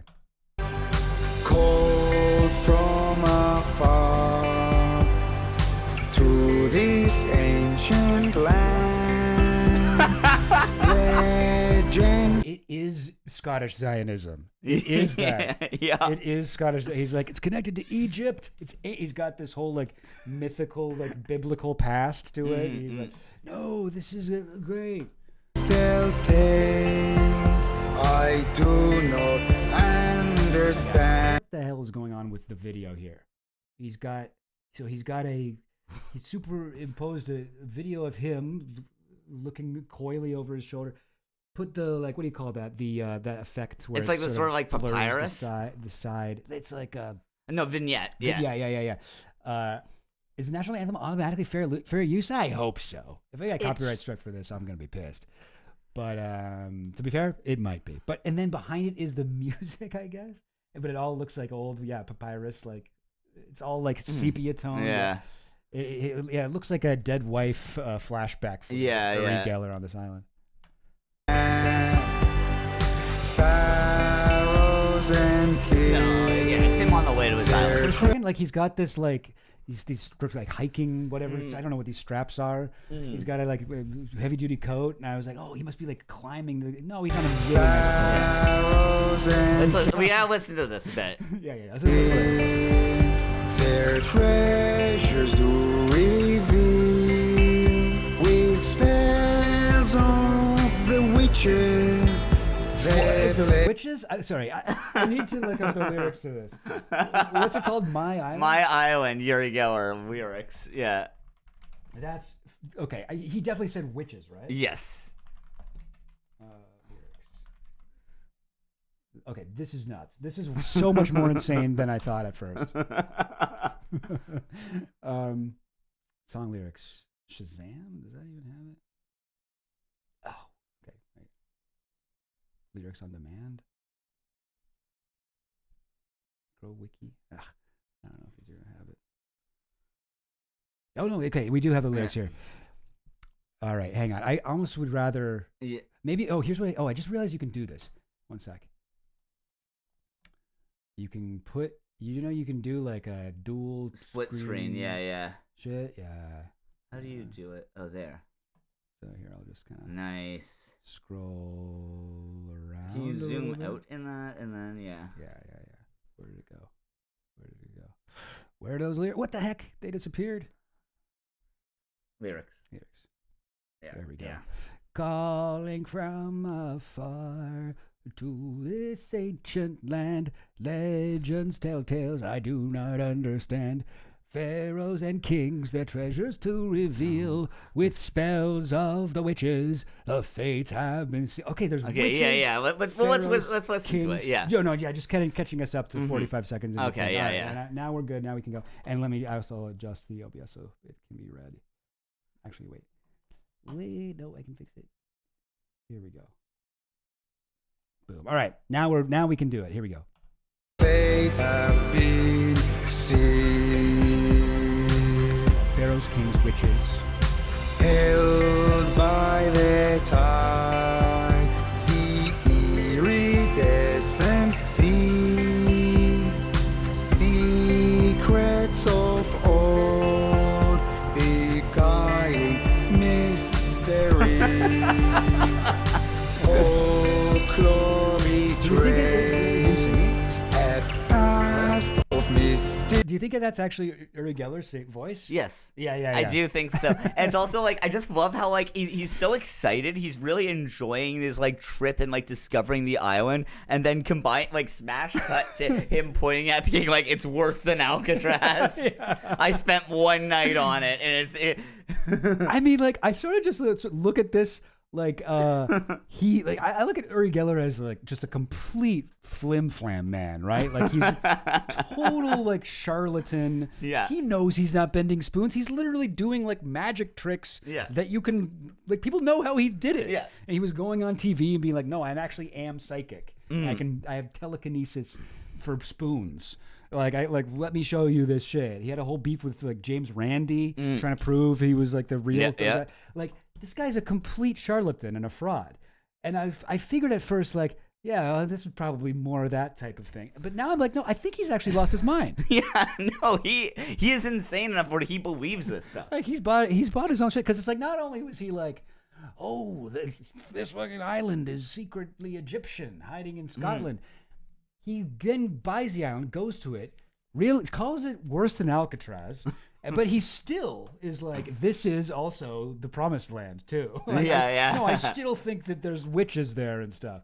It's like, that's wild, man. That's so much crazy. It's also like this isn't a good con. No, it's also like I think like a very important thing to note is that like the reason it's worse than Alcatraz is just that it's an island with nothing on it. It's just in the middle of the sea. There's no buildings on it. Like you're just like in a tent on like this obviously that's horrible. So at least you Alcatraz, have to build a place on there to live. You can't just go. Alcatraz is technically like you have to indoors. build a structure. Yeah. It's like a horrible prison, like one of the worst prisons, but it still has like a roof. All right, okay, let's continue. Details To the final station. Did you get on Geller by talking about Copperfield's sex crime island? That is exactly what happened. That is what we did. Yeah. Copperfield has an island too, eh? Do we? I don't know. Yeah. We did go from Copperfield to Uri Geller, but yeah. Of course, all these guys have islands. Exactly. That's crazy. Yeah. This should. If somebody has an island, they should immediately be. People should be suspicious of them. Waves of discovery, as to her we sail. As to her we sail. In their fuck ass like bullshit Israeli accent too. It's so fucking good. Well, you know when as to her we like, you know when you're like writing a song and you're like, I can't get it to rhyme. What rhymes with mystic tales? Sail, but how do I get sail to come at the end of a sentence? So you're like, well, I guess I'll just talk like a fucking medieval fucking peasant or whatever. As to her we sail. Yeah.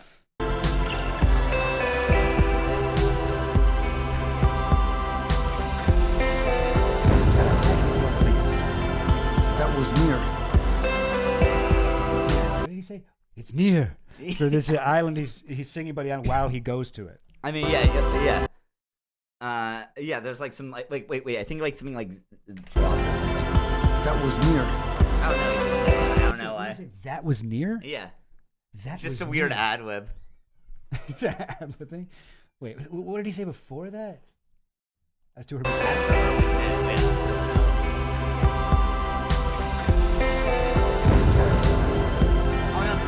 That was near. You just heard.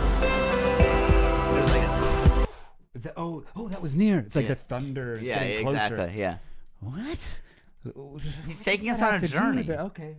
All right. Safe in her arms, she whispers her sweet song. Magical voice, I feel it born so strong. So good. Okay, so the island sings and has a voice. He's And not arms. always being literal. It's a magic island where the literal and the metaphorical merge together. Keep up, James. He's painting us a picture with words. Okay. What can she tell of times now long since Hey, look at him saying, yeah. Look at him saying This looks like a photo from like a fucking creepypasta, like, the Russian sleep experiment, the only photo found of a man. If you put this many filters on something, it will look horrifying. My island, my everything, long may you last. My island, my everything, long may you last. This guy's buying islands, but he can't hire an editor. That's crazy. My island, my everything. Maybe he spent all his money on the island. The island, my everything, long may you last.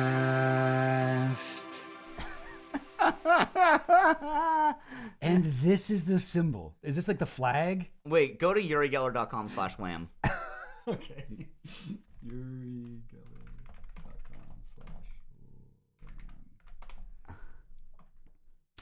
urigeller.com/lamb. That's urigellermuseum.com/lamb. Oh shit. So that is the flag. That straight up is the flag. Wow. Dang. Okay. Let's just examine this a little bit. Okay, we've got fish. Okay, first of all, in the middle, obviously, Illuminati, whatever, the Masonic. What's it called? The Eye of Providence. The Eye of Horus or something. Not Eye of Horus. That's like the Egyptian thing. Yeah. But it's a thing on like the American dollar bill. Yeah. I mean, I don't know what it means to him. He does think Egypt is involved, so maybe it is like an Egyptian pyramid, not like a, Eye of Providence, like Masonic symbol. We got fish. We got some symbols. Are these Hebrew? Those are Hebrew, but those are also letters? like those have like Kabbalah meanings too. Oh, okay. So yeah, that makes sense. Like mysticism, and then it says 1111 down here. Angel numbers, of course. And then, I love that it goes full like basic girl shit, where it's like angel numbers and the infinity symbol. Like these are like basic white girl like tattoos. Tramp stamp section of the flag. Yeah, he also includes a feather turning into a flock of birds. Dreamcatcher. Yeah. Okay. This looks like an alien spaceship maybe over here on the left as well. And this looks like, I would say, probably the first draft. But okay, you went with it. Become a citizen of the most mysterious land in the world. I think there are other lands I would put on that list ahead of Lamb Island. What do you think is the most mysterious land in the world? Probably, Epstein Island is pretty mysterious. Okay. The Bermuda Triangle. I guess that's not land, technically. Oh, wait, what? It's a paper fortune telly thing? You think? This? I don't understand what you mean by that. Yeah.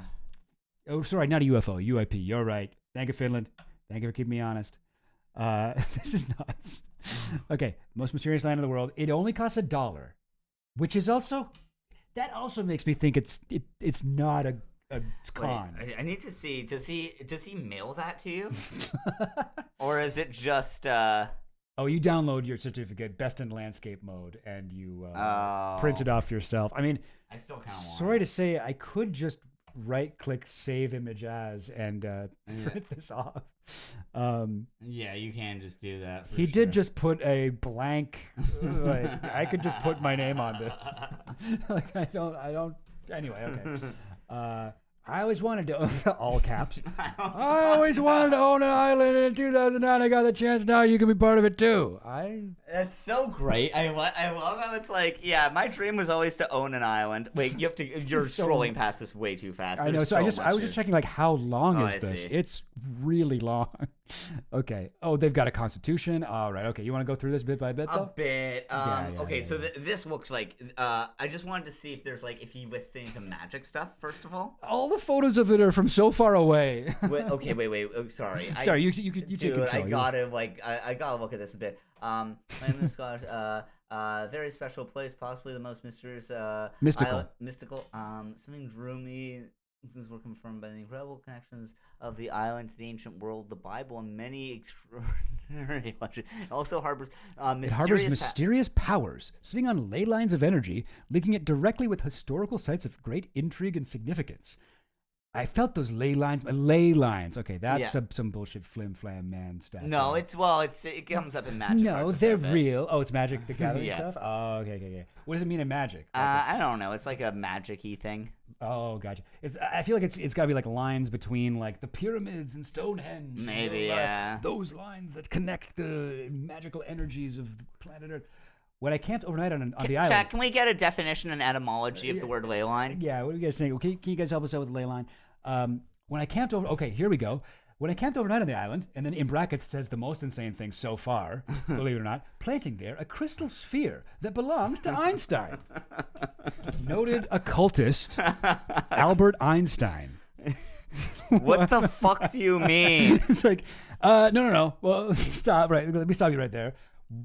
Explain more about that part. The belonged to Einstein. There's several things. What did you think that would do? Would be number one question. Planting there, like it sounds like if this exists at all, it sounds like it's gone. Yeah. One such line runs right through Lamb from the Isle of May, said to be the burial place of none other than King Arthur. Okay, so this is like a different spot that it's connected to. This thing through a line. Yeah. Which everything technically is on planet Earth connected to something else.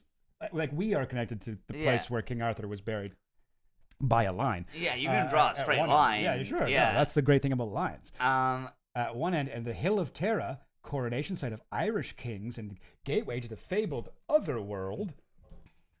At the other. Okay, just going to move past that. Indeed, Scotland's famed coronation stone, the Stone of Scone, also known as the Stone of Destiny, is said to have been brought to a... Well, why did I do that? To a Tara...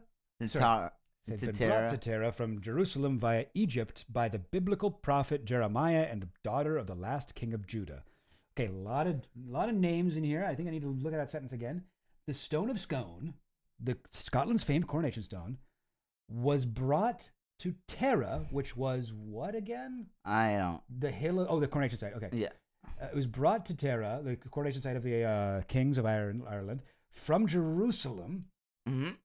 Via Egypt. I mean, I guess Sure. that makes sense. You'd go through Egypt to get to Ireland from Jerusalem. By the biblical prophet Jeremiah. Jeremiah, is there someone from the Israel that brought a stone?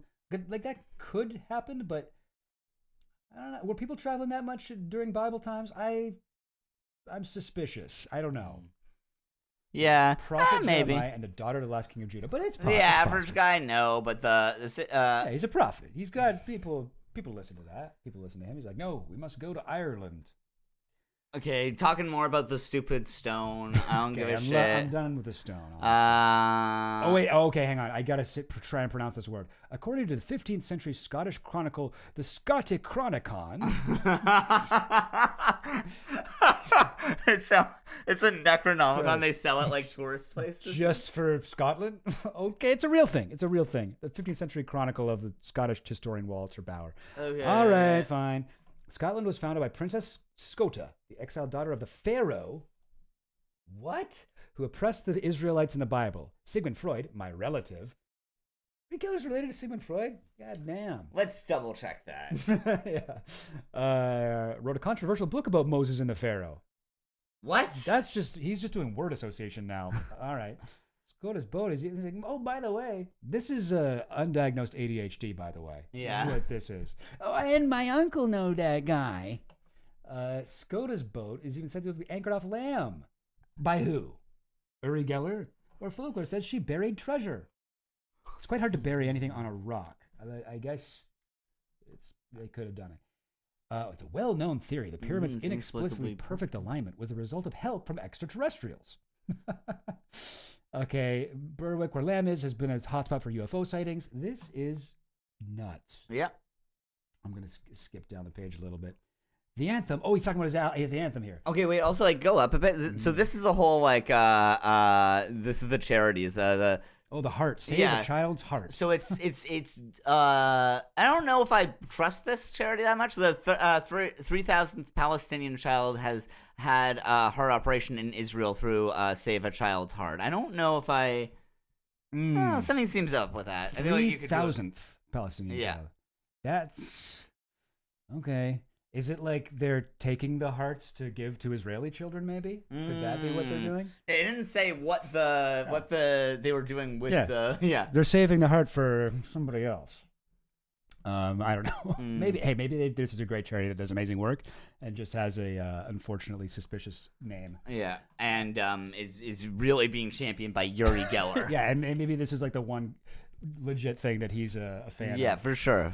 Every land needs its own identity, a constitution, a flag, and an anthem, and Lamb is no exception. The anthem, My Island, is a beautiful, ethereal Scottish piece of music. Didn't pick up on that at all. Originally composed by James Russell, the great-grandfather of my dear friend and Scottish mentalist, like a Scottish Uri Geller. I guess all these guys are in a group chat or something. Exactly 100 years before I bought Lamb. Watch the music video here. Already done. It was never recorded in James's lifetime, and I hope he'd be proud of the amazing way it's been adopted. Okay, the flag is a design created in the 1970s with some help from my friend and mentor Salvador Dali. It is called Life and represents the mysteries of the universe. Lamb also has a special constitution. Okay, please tell me more about that, though. Is there more on this link?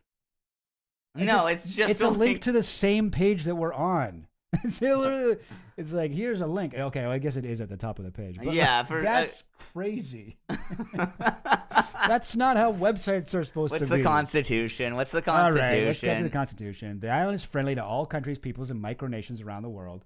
The island declares a special friendship towards... Okay, but some people have more friendship, I guess. Island declares special friendship towards witches. Okay. Okay. That's how they win over the Tumblr girlies. Yeah.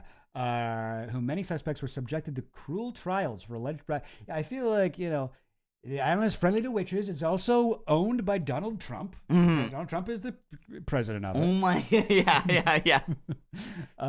The official flag of the island is Uri Geller's life logo, symbolizing nature, mysticism, powers of the universe. I think it'd be a good bit of like Trump as like sort of like witchy girl Trump.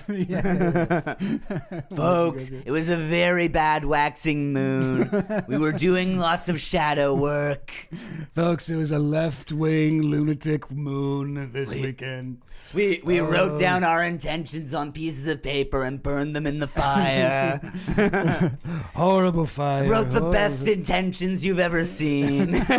No one has ever manifested better than me and my coven.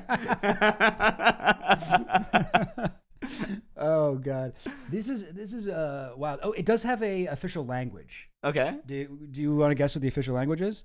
Israeli or Hebrew. Oh, Hebrew. Nope. The official language of the island is all the languages of the world and beyond. Okay. Don't you feel silly. The official anthem, this is in the Constitution. The official anthem of the island is My Island, composed in 1909 and specially adapted to become the signature song of Lamb. Okay. All right. The island's laws are the laws and bylaws applied to it by the neighboring country of Scotland. I mean... Oh, yeah. I mean, you are gonna... That feels more like a town then. Yeah. It feels more like just like a place in Scotland. You're like... No, we are our own place. We are our own country. But okay, here's the thing. We do just abide by all the laws that Scotland wants. Okay, but here's the thing. I do feel like they don't put their tax policies in the Constitution. I feel like those are a bit less obvious and kind of apply only to Uri Geller. Yeah, true. Citizenship is a symbolic status which does not allow for any territorial claims or unauthorized activity on Lamb Island. Wait a second. Didn't it say the island's friendly to all countries, peoples, and micronations around the world? Yeah, but they aren't gonna allow you to like do claim it. Anything unauthorized on there? We're not allowed to claim it. I think is not allow any territorial claim or unauthorized activity. I guess, but yeah. Okay. All right. Well, rainbow blessing on my island, not an AI image. Okay. Yeah. Yeah. That sure is a rainbow. Yep. That's cool that you took a photo from an angle that makes it look like that. Uh-huh. Oh wow, there's more than one person involved in this? That actually is surprising. 13-second video.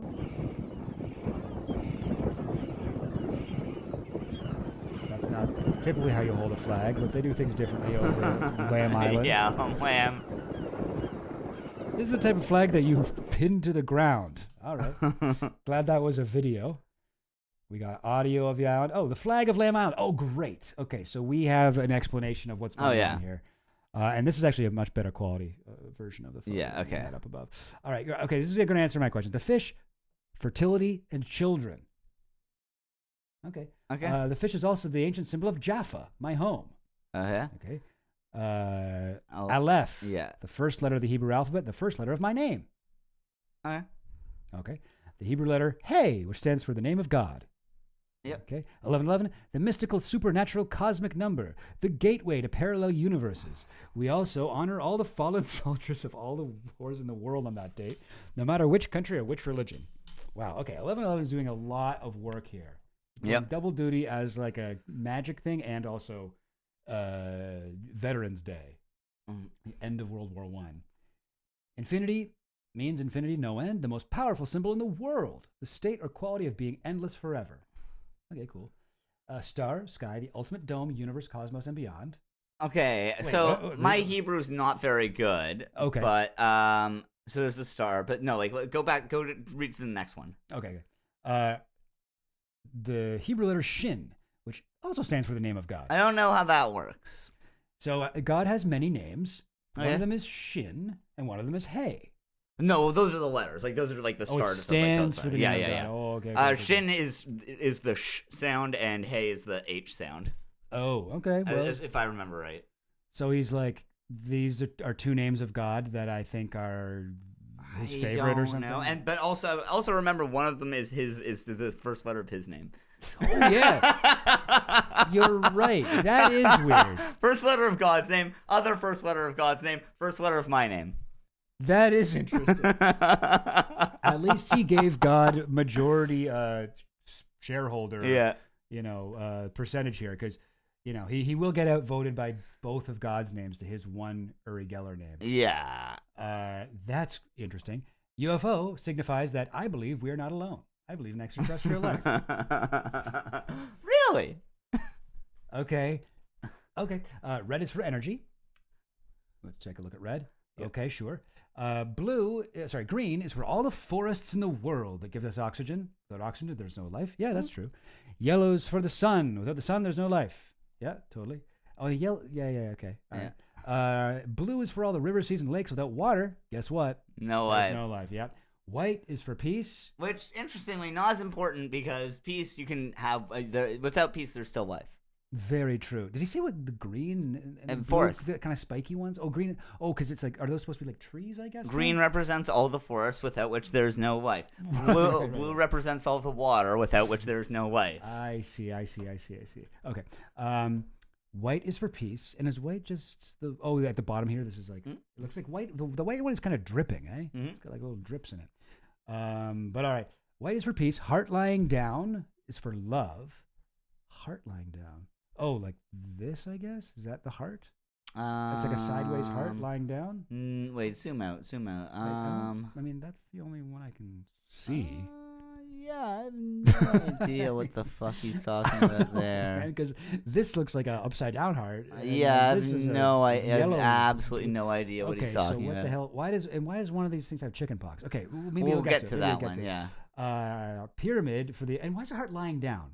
Because just a regular heart means love. Yeah. Heart lying down, that means like love on a break or something. Anyway, whatever. Pyramid is for the exodus of the Jewish people from Egypt nearly 3,500 years ago. Yeah. And pyramid power.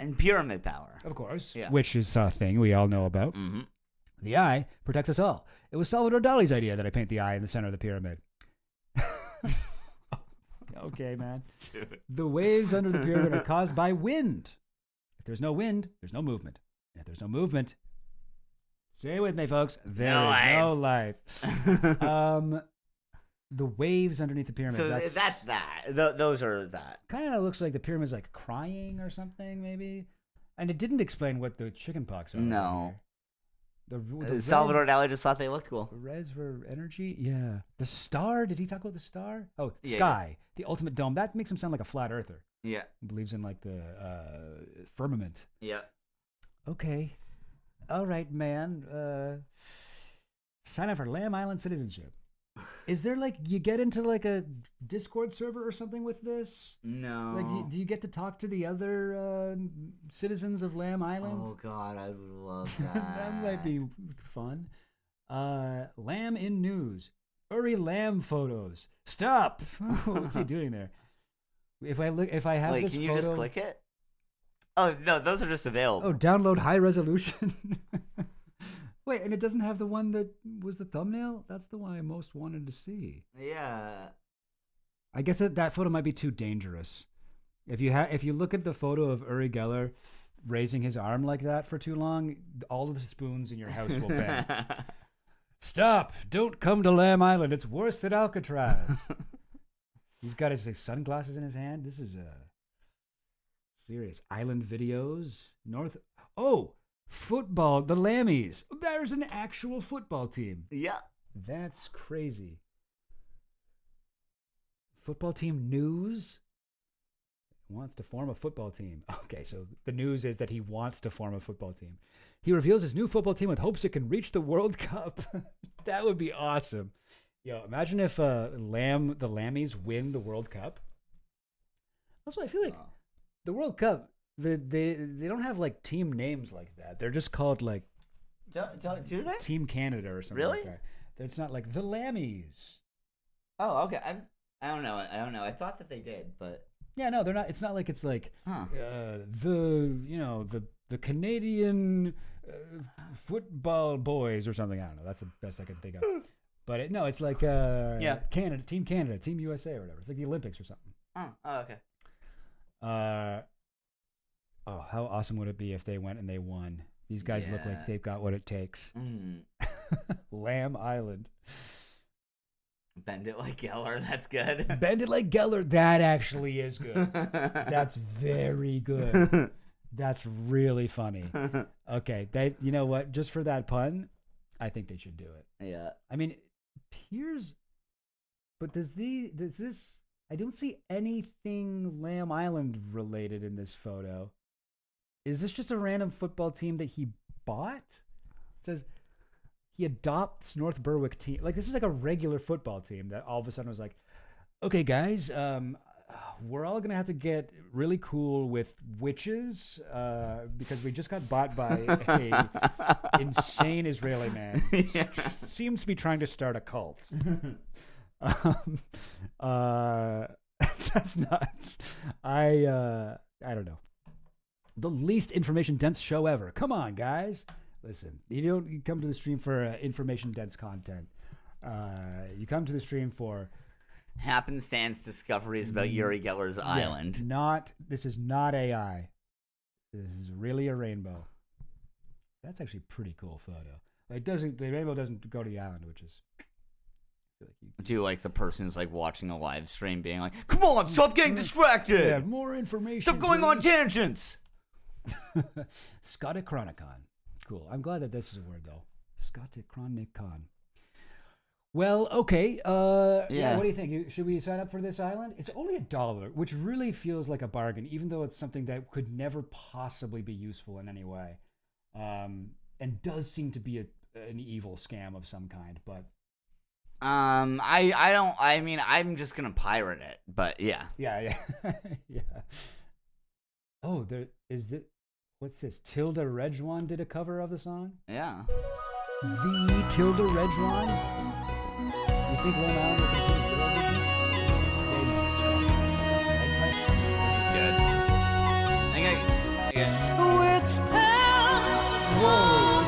Why is she mogging his music video so hard?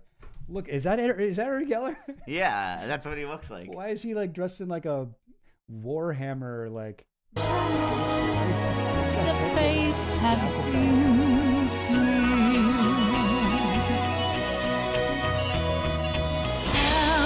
By the time. All right, we don't need to hear it again, but I sort of wish we'd watched that video instead.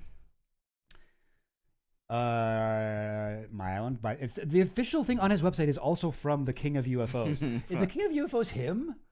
Let's look at what other stuff they have. This TV channels for all things UFOs, paranormal, and CE5.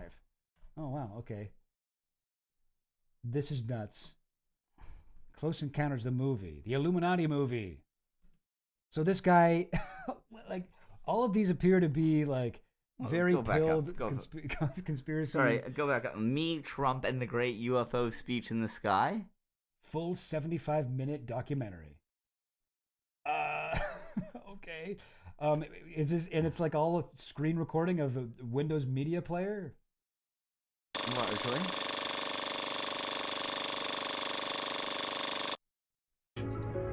Oh, so there you go. I think George should have just dropped me an email telling me to drop it, but he didn't. It went public. Okay, this isn't okay. If you thought our streams were not information dense, this guy's just filming himself scroll Twitter from his phone. What? Look at this. Look at how this is put up here. Well, let's judge it by what they're saying. Initially. Part 1. Yes, there is a source and a speech. Just on the way to see my local priest at my local church. Oh yeah. We definitely don't need this anymore. I can't believe I had this up the whole time. I think you do the X in the bottom. Oh, yeah. I've just taken an absolute battering on X, social media. It can be so hateful. People can be so hateful. Oh, I'm sorry. All he did was post a crowd work clip. The King of UFOs. The King of UFOs comedy tour. But I think to some extent it's been my drug of choice over the last few years since I gave up drinking. And this whole Bigelow UFO thing has just blown up in my face. And this section of the video was called "Yes, there is a source and a speech," and then it starts with him being like, Twitter's not good for me. Well, where's this great UFO speech in the sky? I don't know. Here's Laura Trump. To share with us about all of this. Now, truth be told, I'm trying to remember how long ago it was. It may have been right after he left office. After the first term. Music I on remember this is Eric good. Yeah, no, it's perfect. It's perfect. being like, all right, what can you tell us? And he was a little hesitant to give us any real info, which makes me this think is like literally a screen recording of Windows like XP running this old like Windows media player. I don't think this is like a cool like design choice he made. Yeah, I'll make it look kind of retro. No, I think this is what he's working with. he's got a lot of info out there and he's waiting for the right time to drop it. And maybe this is going to be the time because this is Laura Trump, right? Or Laura Trump or whatever? I don't know, man. Is it Donald Trump Jr.'s wife? I'm sometimes not sure because you get like Mar-a-Lago face or whatever. They all kind of look the same. But I don't know. It's a video by the King of UFOs YouTube channel with 322 views. I don't fucking know. It's called Meet Trump and the Great UFO Speech in the Sky, full 75-minute documentary. This is what makes it so odd that Uri Geller, who is famous and rich, why he would choose this channel to be the release of the anthem for his new island nation. I mean, I think that it's more of a situation of like he has some like very overpaid person, I imagine, whose job it is to run the social media of the island of Lamb, and they just repost anyone who posts about Lamb. Okay, but how did he get why is he the only one who's uploaded the video? I don't know. He found it somewhere and posted it on YouTube. keep seeing all these stories. Okay. Stories about how he's got some like UFO speech that he's got queued up, and we all. He is talking really close to the just camera. making yourself into a victim, and I'm owning up. I'm confessing up to what has driven me. I'm trying to talk right into the mic. To do this, I gave up alcohol about 7 years ago. All right, this is making me sad, and we were having fun a minute ago, so I'm going to gracefully exit this UFO documentary that seems to be mostly about this guy's personal struggles. I don't. I'm sorry, bro. I wish you well, but not necessarily what I want to do. What was? Oh, Jerusalem Post. Right. Yeah. Well, what a journey that This has been wild. This has been a wild night. Absolutely, the king of UFOs. Okay, well, now we've all become official island members.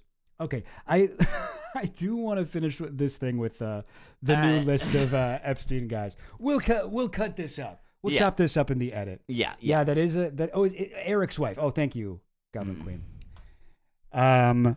The Right View with Laura Trump. The Right View.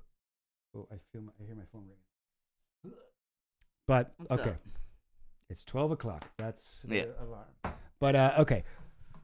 What was I saying about this? Oh, yeah. I just think that this list is really interesting, and I think it has like it gives it a lot of credibility. That a lot of these people that she's naming here turned out to like Lawrence Krauss. Like he was very close to Epstein, and we just found that out in like 2025. Knowledge of finances and defendants' sexual desire for minor girls. Like that's rough. Mortimer Zuckerman. Jeffrey Epstein's mother and father. Okay. I mean, I guess they probably knew something about it, and then this one's another weird one. Libet Blank. Now that, I know who this is. Libet Johnson is one of the heirs to the Johnson & Johnson family fortune. Oh, damn. Her name's like Elizabeth, but her nickname in the thing is Libet. That's a very unusual name. And again, they didn't censor, they protected only the last name. But she was very close to Epstein, and he was like, he hooked her up with her husband, or one of her husbands. And anyway, there's a whole connection there. But no one knew about that shit back in 2008. I don't know, like a lot of these guys. I don't think I know. Anybody know these people? Like Finland. You heard of this guy Janusz Benasiak, Michael Reiter. Detective Ricari was now this is weird because Detective Ricari was the Palm Beach detective who investigated Epstein and was furious that when the court threw it out, because he pulled everything together and he was like, this is an open and shut case. Like, what's going on? Why are you guys stalling here? What's happening? And then when the thing went wrong, he was like, "What the hell?" So it's odd to see him on this list. I mean, but I feel like this is like the sort of list that you like throw together where it's like, okay, they want us to name everyone who knows. Yeah. Well, he knows, you know, like. Yeah. Oh, actually, so sorry, I missed this, but Janusz Banasiak has something different. Epstein's house manager during the time our clients went to him. Yeah. That's interesting. It's our clients. Wait, so, interesting. Like, so because Epstein had sort of like this sort of pyramid scheme.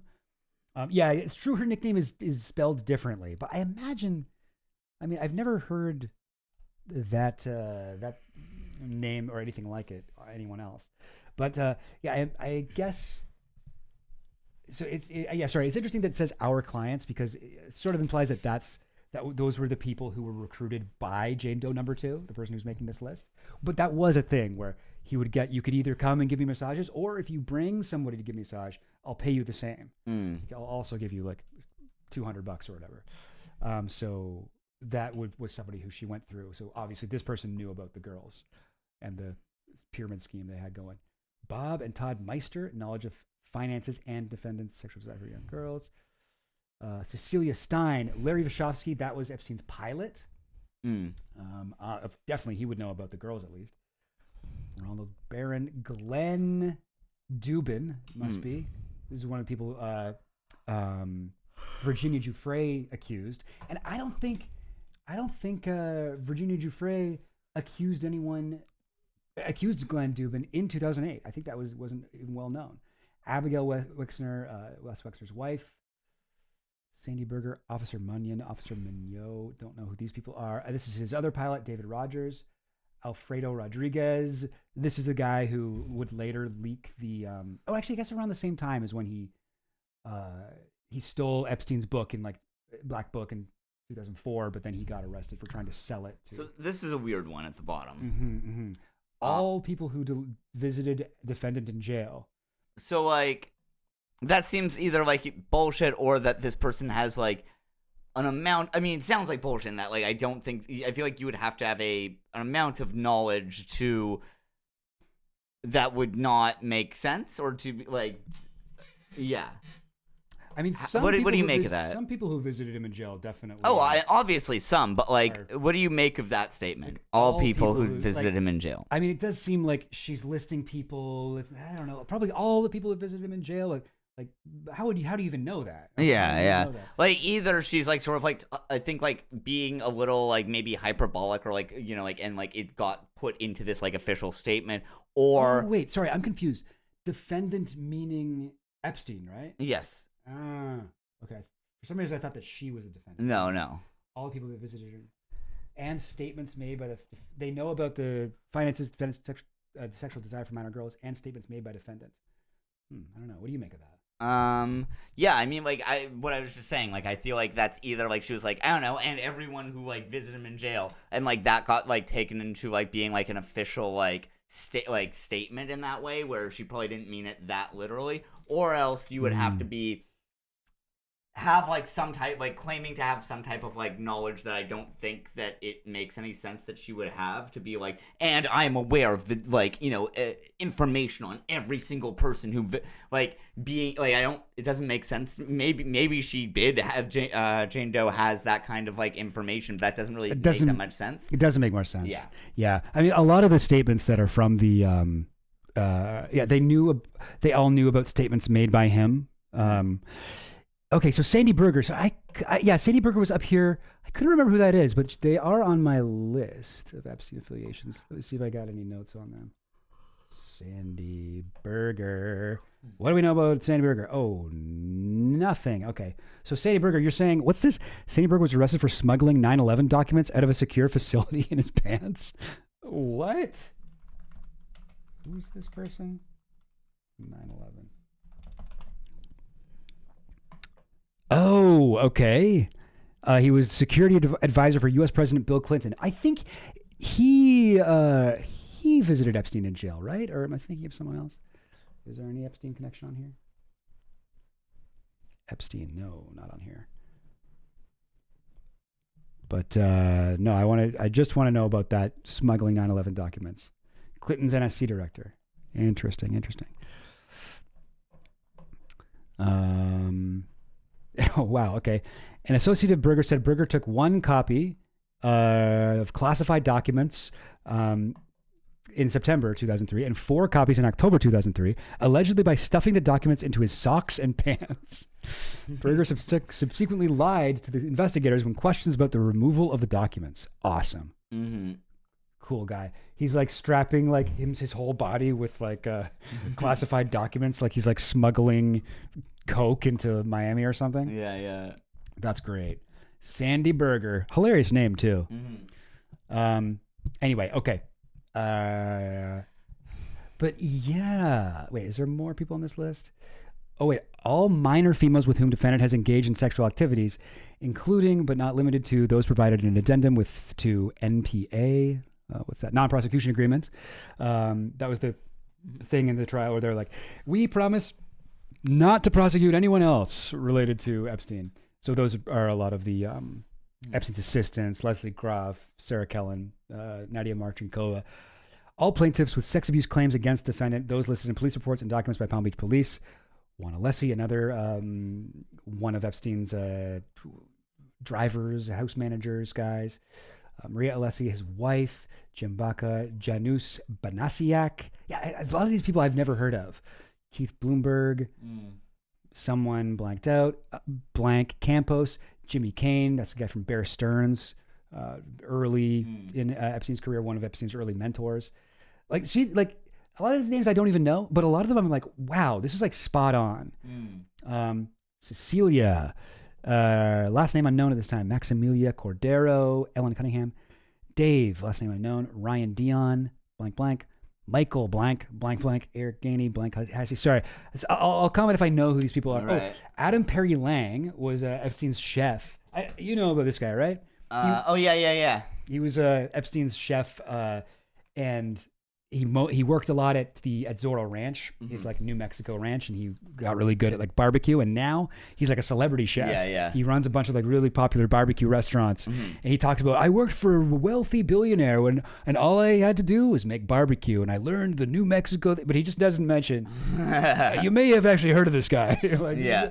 I worked for him, and according to a lot of the victims, like Adam Perry Lang would give them lunch like all the time, and they would be like walking around naked in Epstein's house, like in front of him, and like they're like, oh yeah, he knew everything. Like that's like Virginia has talked about this. He knew everything, and now he's like, for a while he was known as being Jimmy Kimmel's best friend. He's been on Jimmy Kimmel's show a bunch of times. He was on Rogan. Oh, okay. Actually, he did like a Joe Rogan interview. Did he talk about? Nope, did not ask him about this. So yeah, that's Adam Perry Lang. And again, 2008, knowing this guy's name, that's crazy. David Mullen, like I don't know how you would know about Adam Perry Lang until like Yeah. if this was all fake, right? If this is somebody who's just, you know, having a mental break and is calling in, it's like so like a lot of the things are like they don't make sense, they don't line up with the timeline. This one I'm like so much of it does. Francis Pedon, Governor Bill Richardson, again, early to know that, really early. That was not public at the time. Virginia had known about it. Virginia had also accused him, and she's giving him the full accusation, knew about the pedophilia and the finances. Alfredo Rodriguez, David Rogers, those are both, they worked for him. And David Rogers, I think she already mentioned him. Just scrolling down here, Santa Fe County Sheriff. That's interesting. I don't know anything about that, but that's, JoJo was one of the, Fontanilla was a house manager in the New York house. All girls identified in the attachment to the non-prosecution agreement, and those were his assistants again. Okay, this is the same sort of thing here that we read before. FBI agents whose names, addresses, and telephone numbers are unknown at this time that investigated the criminal cases and the allegations made against defendant Jeffrey Epstein. State prosecutors whose names, addresses, and telephone numbers are unknown at this time, including but not limited to... Again, come on. It looks like they just like redacted her middle name here. That's wild. United States prosecutors, again, blah, blah, blah. This one, they blanked out the whole thing. All accountants, bookkeepers, bankers, blah, blah, blah, blah. Just sort of skimming down here. But like, there's so many people. Like, why are we going back to the beginning here again, right? John Brunel, Donald Trump. Like, this is weird. This is odd. Ron Burkle, another billionaire pervert who's friends with Bill Clinton. Anyway, but yeah, I find it sort of remarkable, and I think this is one of the more interesting documents that I've seen from these releases. It's been there for a while. I think Mark J. I don't know if Mark J's in the chat, but Mark J was saying that they had seen this before, but they didn't go through it. Like, it's been available. So, like, this is just like to clarify. Like, this is something that's like was only just made available recently, but or like with like the recent dumps, but people only just found it. Like, yeah, like because there's millions, and people are like, just constantly going through it. And this one that, So I think this one's interesting. Yeah, that is interesting. I'm not sure if there's anything else interesting in it, but I thought that list was interesting, and I thought it was interesting. Trump he's not only in the list, he's at the very top. It's like Sarah Kellen, Jean-Luc Brunel, somebody, and then Donald Trump. It's crazy. I don't think I provided a taped statement to the FBI. State the names, addresses, ages, and phone numbers of all females who you claim were brought by you to Mr. Epstein's home to give him a massage. So this is the thing I was talking about, like that is what she was saying. Like, that one guy was who she would bring her, like, recruits, I guess, to the thing. And she's like, there are approximately 50 girls. Yes, okay, Stubens. In January, data dump 9. Likely Virginia was a source. I mean, yeah, do we think Virginia was Jane Doe number 2? When did Virginia first go to the FBI? Is my timeline mixed up here? Virginia Giuffre. So in March 2011 is when she had her first interview published with the Daily Mail. So this is even before that. Wow. It could be her. Although it doesn't include Dershowitz, Ehud Barak, a lot of the other people she had accused, which if it was her, you would think it would be. But it's somebody maybe who was around at the same time. Sorry, I'm just trying to see, when did she first... She did... Okay, first contact by authorities. In March 2005, somebody called her... 2005 is when the investigation started. And police searched through Epstein's trash. Sorry.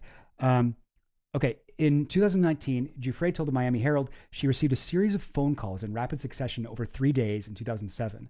She said the first call was from Maxwell, then 1 day later came a call from Epstein, both of whom asked if she'd spoken to authorities. These were followed by a third call from an FBI agent who stated that Giuffre had been identified as a victim during the first criminal case against Epstein. Giuffre says she resisted speaking at length to the FBI until she was approached again about the matter in person, this time by the Australian Federal Police 6 months after being contacted by phone. So I guess that could have been in 2008. But the first legal proceedings were 2009 for her. Jane Doe number 102. This is Jane Doe number 2. So crazy. I don't know. Yeah, I don't know. What do you make of that? I don't know. It's hard to say what this means, if this is, anything important, but it's just a list, right? It's just a list of names with it mostly says knowledge of finances and defendant's sexual desire for minor girls next to each of them. Some of them just say, like this one, Officer Minot, knowledge of defendant's sexual desire. It doesn't say the finance thing. I'm also confused. What is the finance thing that they're talking about? That isn't usually the focus of these investigations. But yeah. Anyway, so I got a new thing. I'm going to add a new column to my list with all these people. And I'll add some of the names here. Nice. But yeah. Sorry, I just wanted to see lots of stuff there, and that people haven't really spread a lot, like his connection to the 2008 Attorney General. Oh yeah? Or that his lawyer's very, very close connection. You mean Acosta? There's a Jane Doe number 2 that could be named with some work. The redactions on all the Palm Beach stuff is messed up. Okay, yeah. I'm sure it wouldn't be too hard to do that. Yeah, I guess just anything about Epstein's money was that something that they were really looking for? Yeah, I don't know. But yeah, I don't know. Do you have a theory about Epstein stuff? I know this is a broad question, but do you have Do you think he was a spy? Like, you think he was working No, with I don't. CIA? I don't follow this stuff. Oh, Like, okay, okay. I don't know what. Yeah. Yeah. All right. Fair. From your limited knowledge, can you make a definitive statement about what you think was happening? You tell me about this stuff, and I watch your videos you make about it, and like that's my only. Okay. I don't Fair. know. Okay.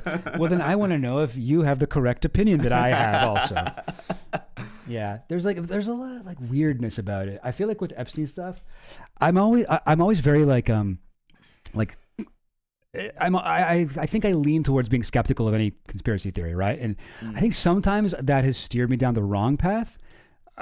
Mostly I think it's good, but like, for example, for a while I was like, for years before we had all this new information, I kind of thought the Israel stuff was overblown. I was kind of like, because a lot of people are just like, obviously he's working for Israel. Like even back in like 2019, they were like, he's clearly a Mossad. And I was like, there's not that much evidence for that. I think that's probably just classic conspiracy culture, anti-Semitism. Like there's much more reason to believe he was like CIA or something like that. But there has been like some stuff in the past year that like Drop Site News has done. If you've read any of those articles where they go into like, no, he was like, he had this like top Mossad agent stayed over at his New York place for like weeks, and like he gave him like all this stuff. He talked to Ehud Barak and was connecting him to people within Mossad. Like it seems kind of like undeniable that he was maybe not like a Mossad asset or agent or whatever, but at least was working with Mossad and was familiar with how they worked. But yeah, I think he was a little bit too big because people are like, he's a Mossad agent. And they sort of are saying the whole thing of Epstein was a plan by Mossad. I don't think that's true. I think he was kind of, my theory with him is he was doing his own thing and he was able to use his connections to a bunch of different countries' intelligence to like whatever, like move things around. But yeah, I don't know. There is there's some spooky stuff with him. I mean, Epstein yeah, bad? obviously. Yeah. There's some spooky, like, I mean, like it's an interesting conspiracy theory because there are things that you can't write off. The same way you can with like a lot of like, Pizzagate stuff. But yeah. Finland, my kind of master theory is that after the Church Commission, the CIA kind of outsourced stuff to other countries. Oh, that's really interesting. I mean, that's like, well, that's very but isn't like a whole big thing too that with that stuff they basically just like turned like the special forces into like all their counterinsurgency is just like special forces now instead of CIA, which like was a very just like smooth transitions. They talk about that in the Fort Bragg cartel, right? Yeah. And they're like because we know so much about what the CIA was doing in like the 60s and shit, like because of the Church Commission. So it's tempting to look at the world today and be like, of course this is CIA shit, but it's like they can move. They're smart enough to be able to like move that activity around. Yeah. Like, I mean, because like it is like absolutely like you're completely correct that like the Church Commission like clipped the CIA's wings, but like I mean it's very possible that they outsource stuff to other countries, but it also like seems just as if not more likely to me that like a lot of that was just like kept in house through like just designating different like units to do that stuff and like giving it to like different like spreading it out a bit. Yeah. Intelligence agencies are very interconnected anyway. Yeah, that's also true. Yeah. You kind of can't help it. They get info from each other. They also fuck each other over. Like they also like lie to each other, like even like the CIA and FBI have like a whole kind of, I don't know, like rivalry, I guess, where they like, there's a funny, like, if you get into like JFK stuff. Isn't there even like a thing between like SEAL Team 6 and Delta Force? Like there's like a rivalry between them. Yeah. Like there's a like all and these like guys fuck are each other over, they're constantly like lying. Yeah. That's their job. So like lie and like control what information other people have. So they tend to do that to each other and internally as well. Yeah. So yeah, I mean, like The SEAL team is the elite Navy, and then Delta Force is the elite of Special Forces. Yeah, it's like fucking the jocks and the fucking chess club or something like that. They gotta. No, well, yeah, it's like the lacrosse jocks and the team different versus jocks. the, Yeah, like football team. You know, it's like two different jocks. Yeah, yeah, for sure. There's not. The CIA is the chess club, and the yeah Special Forces are the jocks. Ever looking at the Safari Club? I don't know. Do you know what that is? No, that sounds kind of familiar. Yeah, what that's what I was thinking too. Safari Club. I looked into the Turtle Club, and I wasn't turtly enough. Remember Master of Disguise? Classic. Hell yeah, favorite so film. Good. Favorite Classics, #1 on Letterboxd. Yeah. I actually my Which, two. by the way, the Turtle Club scene shot on 9/11. It was. Coincidence? I don't think so. Did they do like a moment of silence or Yep, something? they did a moment of silence, then kept filming. That's It's great. really awesome. Dressed as that turtle. Yep. Safari Club was a covert alliance of intelligence services. Okay, formed in 1976 that ran clandestine operations around Africa after the U.S. Congress limited the power of the CIA in the mid-1970s. Yeah. All right. Okay, so this is kind of what you're saying, eh, Finland? So this could be an example what of. stuff was this involved in? Was this like effectively end the Portuguese colonial war? Okay. I like how like what you as a streamer you're like, oh, let's read this article. Oh yeah, sorry. Yeah. I'm so bad. Yeah. It's like, yeah, I guess we could just let the folks at home read themselves as you mumble like a voice from beyond the grave about this. Like, oh, what's he saying? But, okay, the Safari Club former members were pre-revolutionary Iran, Egypt, Saudi Arabia, Morocco, and France. Okay. And they maintained informal connections with U.S., South Africa, Rhodesia, and Israel. Oh, so this is kind of like, okay, yeah, thank you for that, Finland. Oh, shit. Yo, check it out. What? Oh, my God, what's up? Cats are neat. What's up, Cats are neat? Hey. The boys are so back. We're back. And we're better than ever. Yes, Cats are neat. Old school. Yeah. OG day one from when we did the Goat and the Goblin streams back in the day. What's 100%. up? Yo, thanks for joining us. We're just talking about the Safari Club. Sounds kind of interesting. Yeah, I you know what? I don't think I've really I've heard the name, I think, but I've never. Oh, and Adnan Khashoggi was involved in this? Oh, hell yeah. So this, and if he gets the Epstein connection, he was connected there. He was involved in Iran-Contra. It's like kind of like arms dealer who a lot of people think Epstein was like working with during that time, like the 80s, I guess, when he was doing most of his arms dealing. He's also connected to like Donald Trump. Sure. Donald Trump bought his old yacht. Oh, yeah. Anyway, but he's involved in Safari Club. So sorry. This is sort of what's this? It's like a plausible deniability. Like, okay, church committees happened. We got in trouble for all of our fucking evil stuff we've been doing, overthrowing countries and doing MK Ultra shit, whatever. We can't. The heat's on us right now. Yeah. How about we make the Safari Club with all of these? Yeah, no. So, like, wait, was this? Sorry, I was interested in like Portugal. So, like, was this like under like imperial, like working with like imperial Portugal, or was this like what's his name? Who's like the dictator, the like fascist dictator of Portugal? Portugal, I'm not sure. Not sure, but okay, yeah. Yeah. So he was. Oh, so this is about okay. This is a doctor. I forget his name. Shit. Anyway, Okay. yeah. Or no, he wasn't a doctor. Sorry, he got a honorary doctorate. But yeah. Anyway. Okay. Yeah. When he was the dictator, they were like, okay, you get to have this. Yeah, it's kind of but I think he got it from like Harvard or something because like he was like completely like U.S. supported because and then he was like doing really this was like Cold War shit that like he was like supporting like he was like holding out like a colonial power in Africa and like that was like seen as a stopgap against like letting African countries like decolonize and go communist. So that's that must be right around this time then. Yeah. So it doesn't seem like they really succeeded in what they were trying to do then, right? Like they formed, but then in April 1974, wait, I'm confused. Oh, they formed after Portugal's last colonies in Africa gaining independence. The revolution effectively ended the Portuguese colonial war.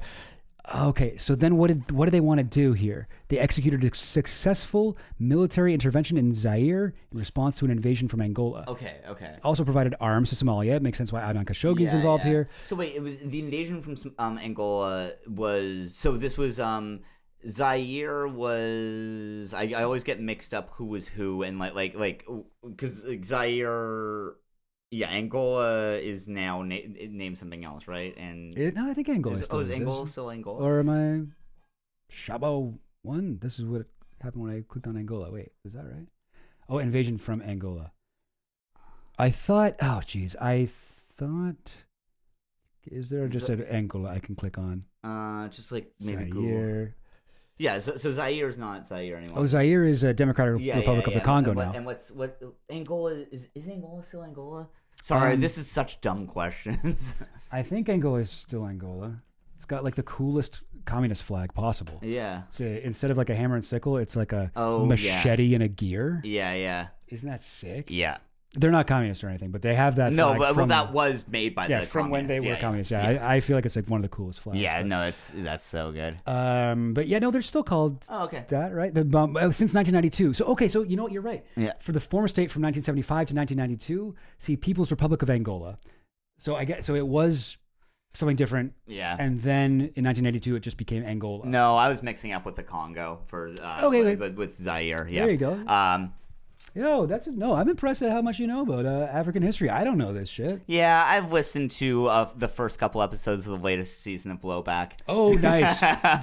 Those are always the ones I listen to. Yeah. I'm always like, I'm going to listen to this whole thing and get so smart. And then I'm like, oh, I don't know. No, I Blowback's so fucking good, and I also like don't have the attention span where like every 30 seconds I'm like, I have to go back and listen to that again. Yeah. I'm like, can you just get like Felix from Chapo on here so I can you just feel like have a little comedian bit. on Please. so that you can like make this take twice as long and I can like it's simpler for me to understand. Like I do. No, I for real, hate how much it's like I need the behind the bastards type It's somebody dollop type thing. Wait, Of, like, seriously? Okay, that's a bad sign. Yeah, I yeah. need somebody to come in and say that shit. Yeah. Have you heard what's it like Counterpower or something like that, or like Superstructure? No, is this a podcast? Guy from QAA it started his own like podcast that's like it's him doing Wait, who? Julian Fields. Okay, yeah. Is doing his own like super based version of like already kind of but like super based version of like Behind the Bastards or whatever. Sick. Super based Nicki Minaj style. Yeah. Awesome. It's Behind the Bastards, but he's like reading like the Fort Bragg cartel and stuff. Oh, nice. Yeah. Oh, hell yeah. Okay, I'll check that out for sure. Yeah. What's it called again? Superstructure, 2 words. Cool. Okay, yeah, that does sound Marxist. Mm-hmm. Okay, well, this sounds quite interesting. I feel like I got to do a deep dive some other time on Safari Club, but this is cool. And yeah, I think that you're right,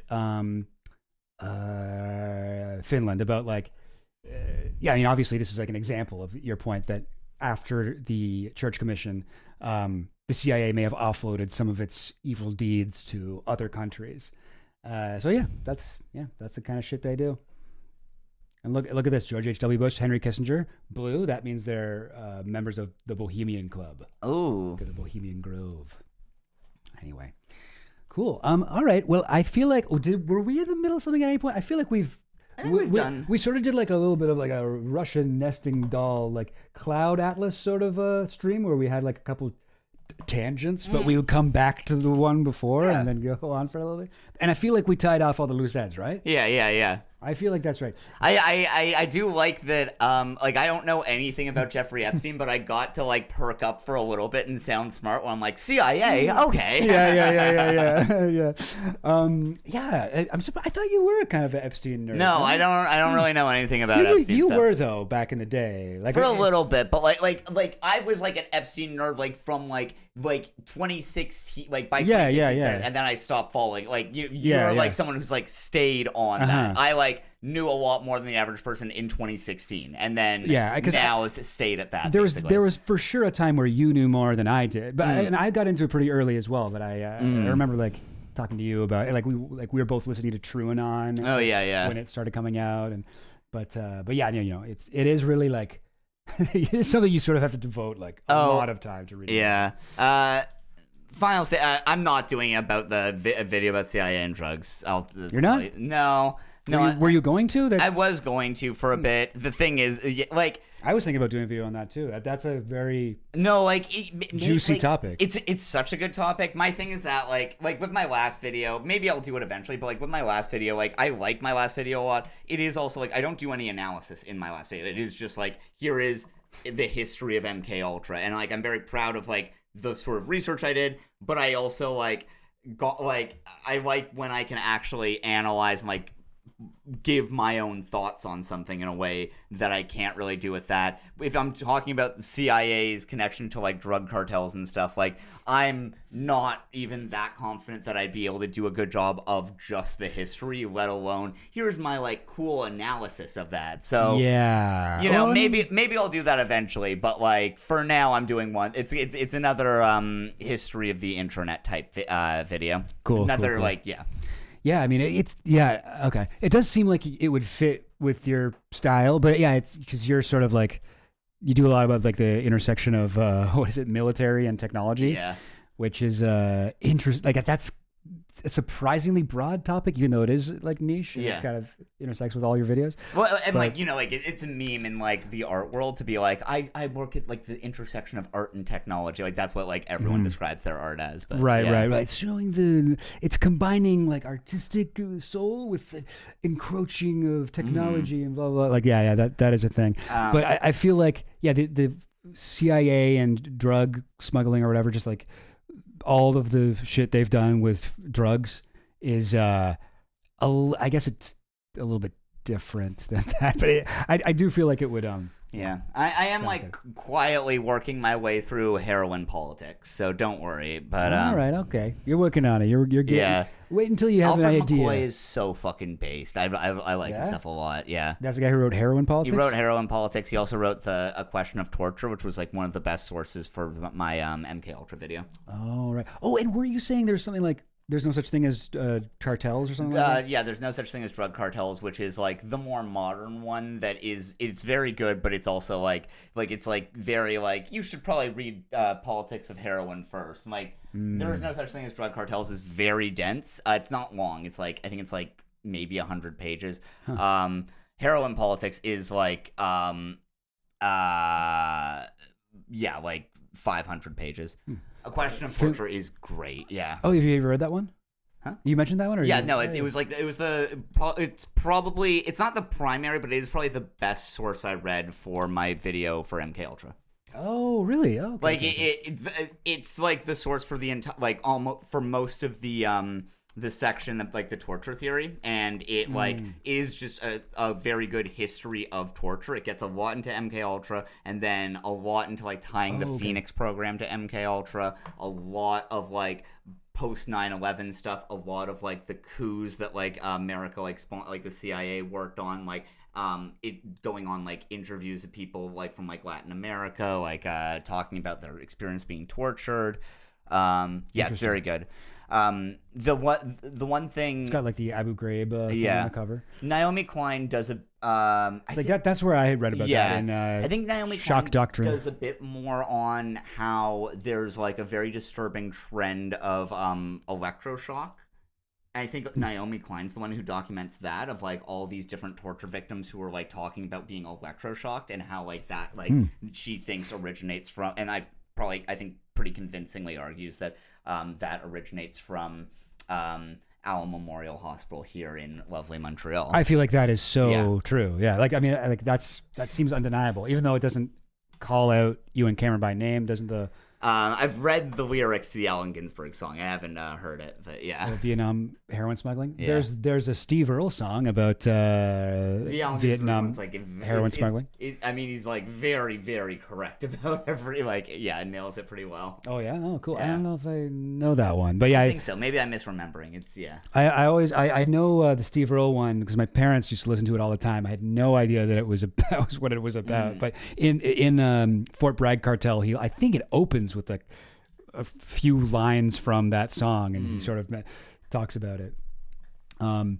It is on YouTube. I would watch it, but then the video will get copyright struck. Yeah. Man, I would love to watch more like songs and shit. Remember when we used to stream, we would always like watch music, but Twitch is a lot more chill about that. YouTube is very strict. Hopefully the fucking Uri Geller song isn't copyrighted. He's pretty litigious. He was doing this. I hope he was doing it just for the music, just for the island, not to make money off copyright claims. Yeah. Yeah, we can call it a day. I could go. Oh, I'm sorry, Finland. The song by Steve Earle is called Copperhead Road. It's good. Copperhead Road. I used to do it for karaoke all the time. You would be surprised whose estate sue you. I'll just say. You'd be surprised. I doubt Allen Ginsberg's estate's going to sue you. I mean, it's not even the estate. It's just like YouTube automatically will be like, you use this. They All right, did gang. take the lyrics out, yeah. Well, thank you so much for watching, everyone, and stay safe out there, and don't forget to always remember to never forget to keep it safe. That's right. Yep. Take that message with you. Cheers, everybody. Bye. I wanted to air this because I got sent this and I saw this and I watched most of it. I didn't see it all this morning. It's like 30 minutes long, but I watched part of it. And the guy's saying he's criticizing me because you do that, you don't get banned by the algorithm. And he's just one surfer coming on the waves we created. So he pretty much gets it. I thought it was entertaining and informative. He's also got a pretty ridiculous name, Extra Chill Goblin. We always like goblin jokes. I don't know why. I made goblin jokes years ago that came super viral, so whatever. Yeah. We'll air that. So here's Extra Chill Goblin, and then Harrison Smith takes over. Here it is. Extra Chill Goblin. He pretty much gets it. Dirty. He's also got a pretty ridiculous name. Extra Chill Goblin Vomit, Slop, and Blood. I thought it was entertaining and informative. He's got a goblin guide charging into a goblin's nest. I don't want to see him kissing goblins. I just don't want to catch him in bed with a goblin. Literal vampire belly goblins are hobbling around coming after us. Extra chill goblin.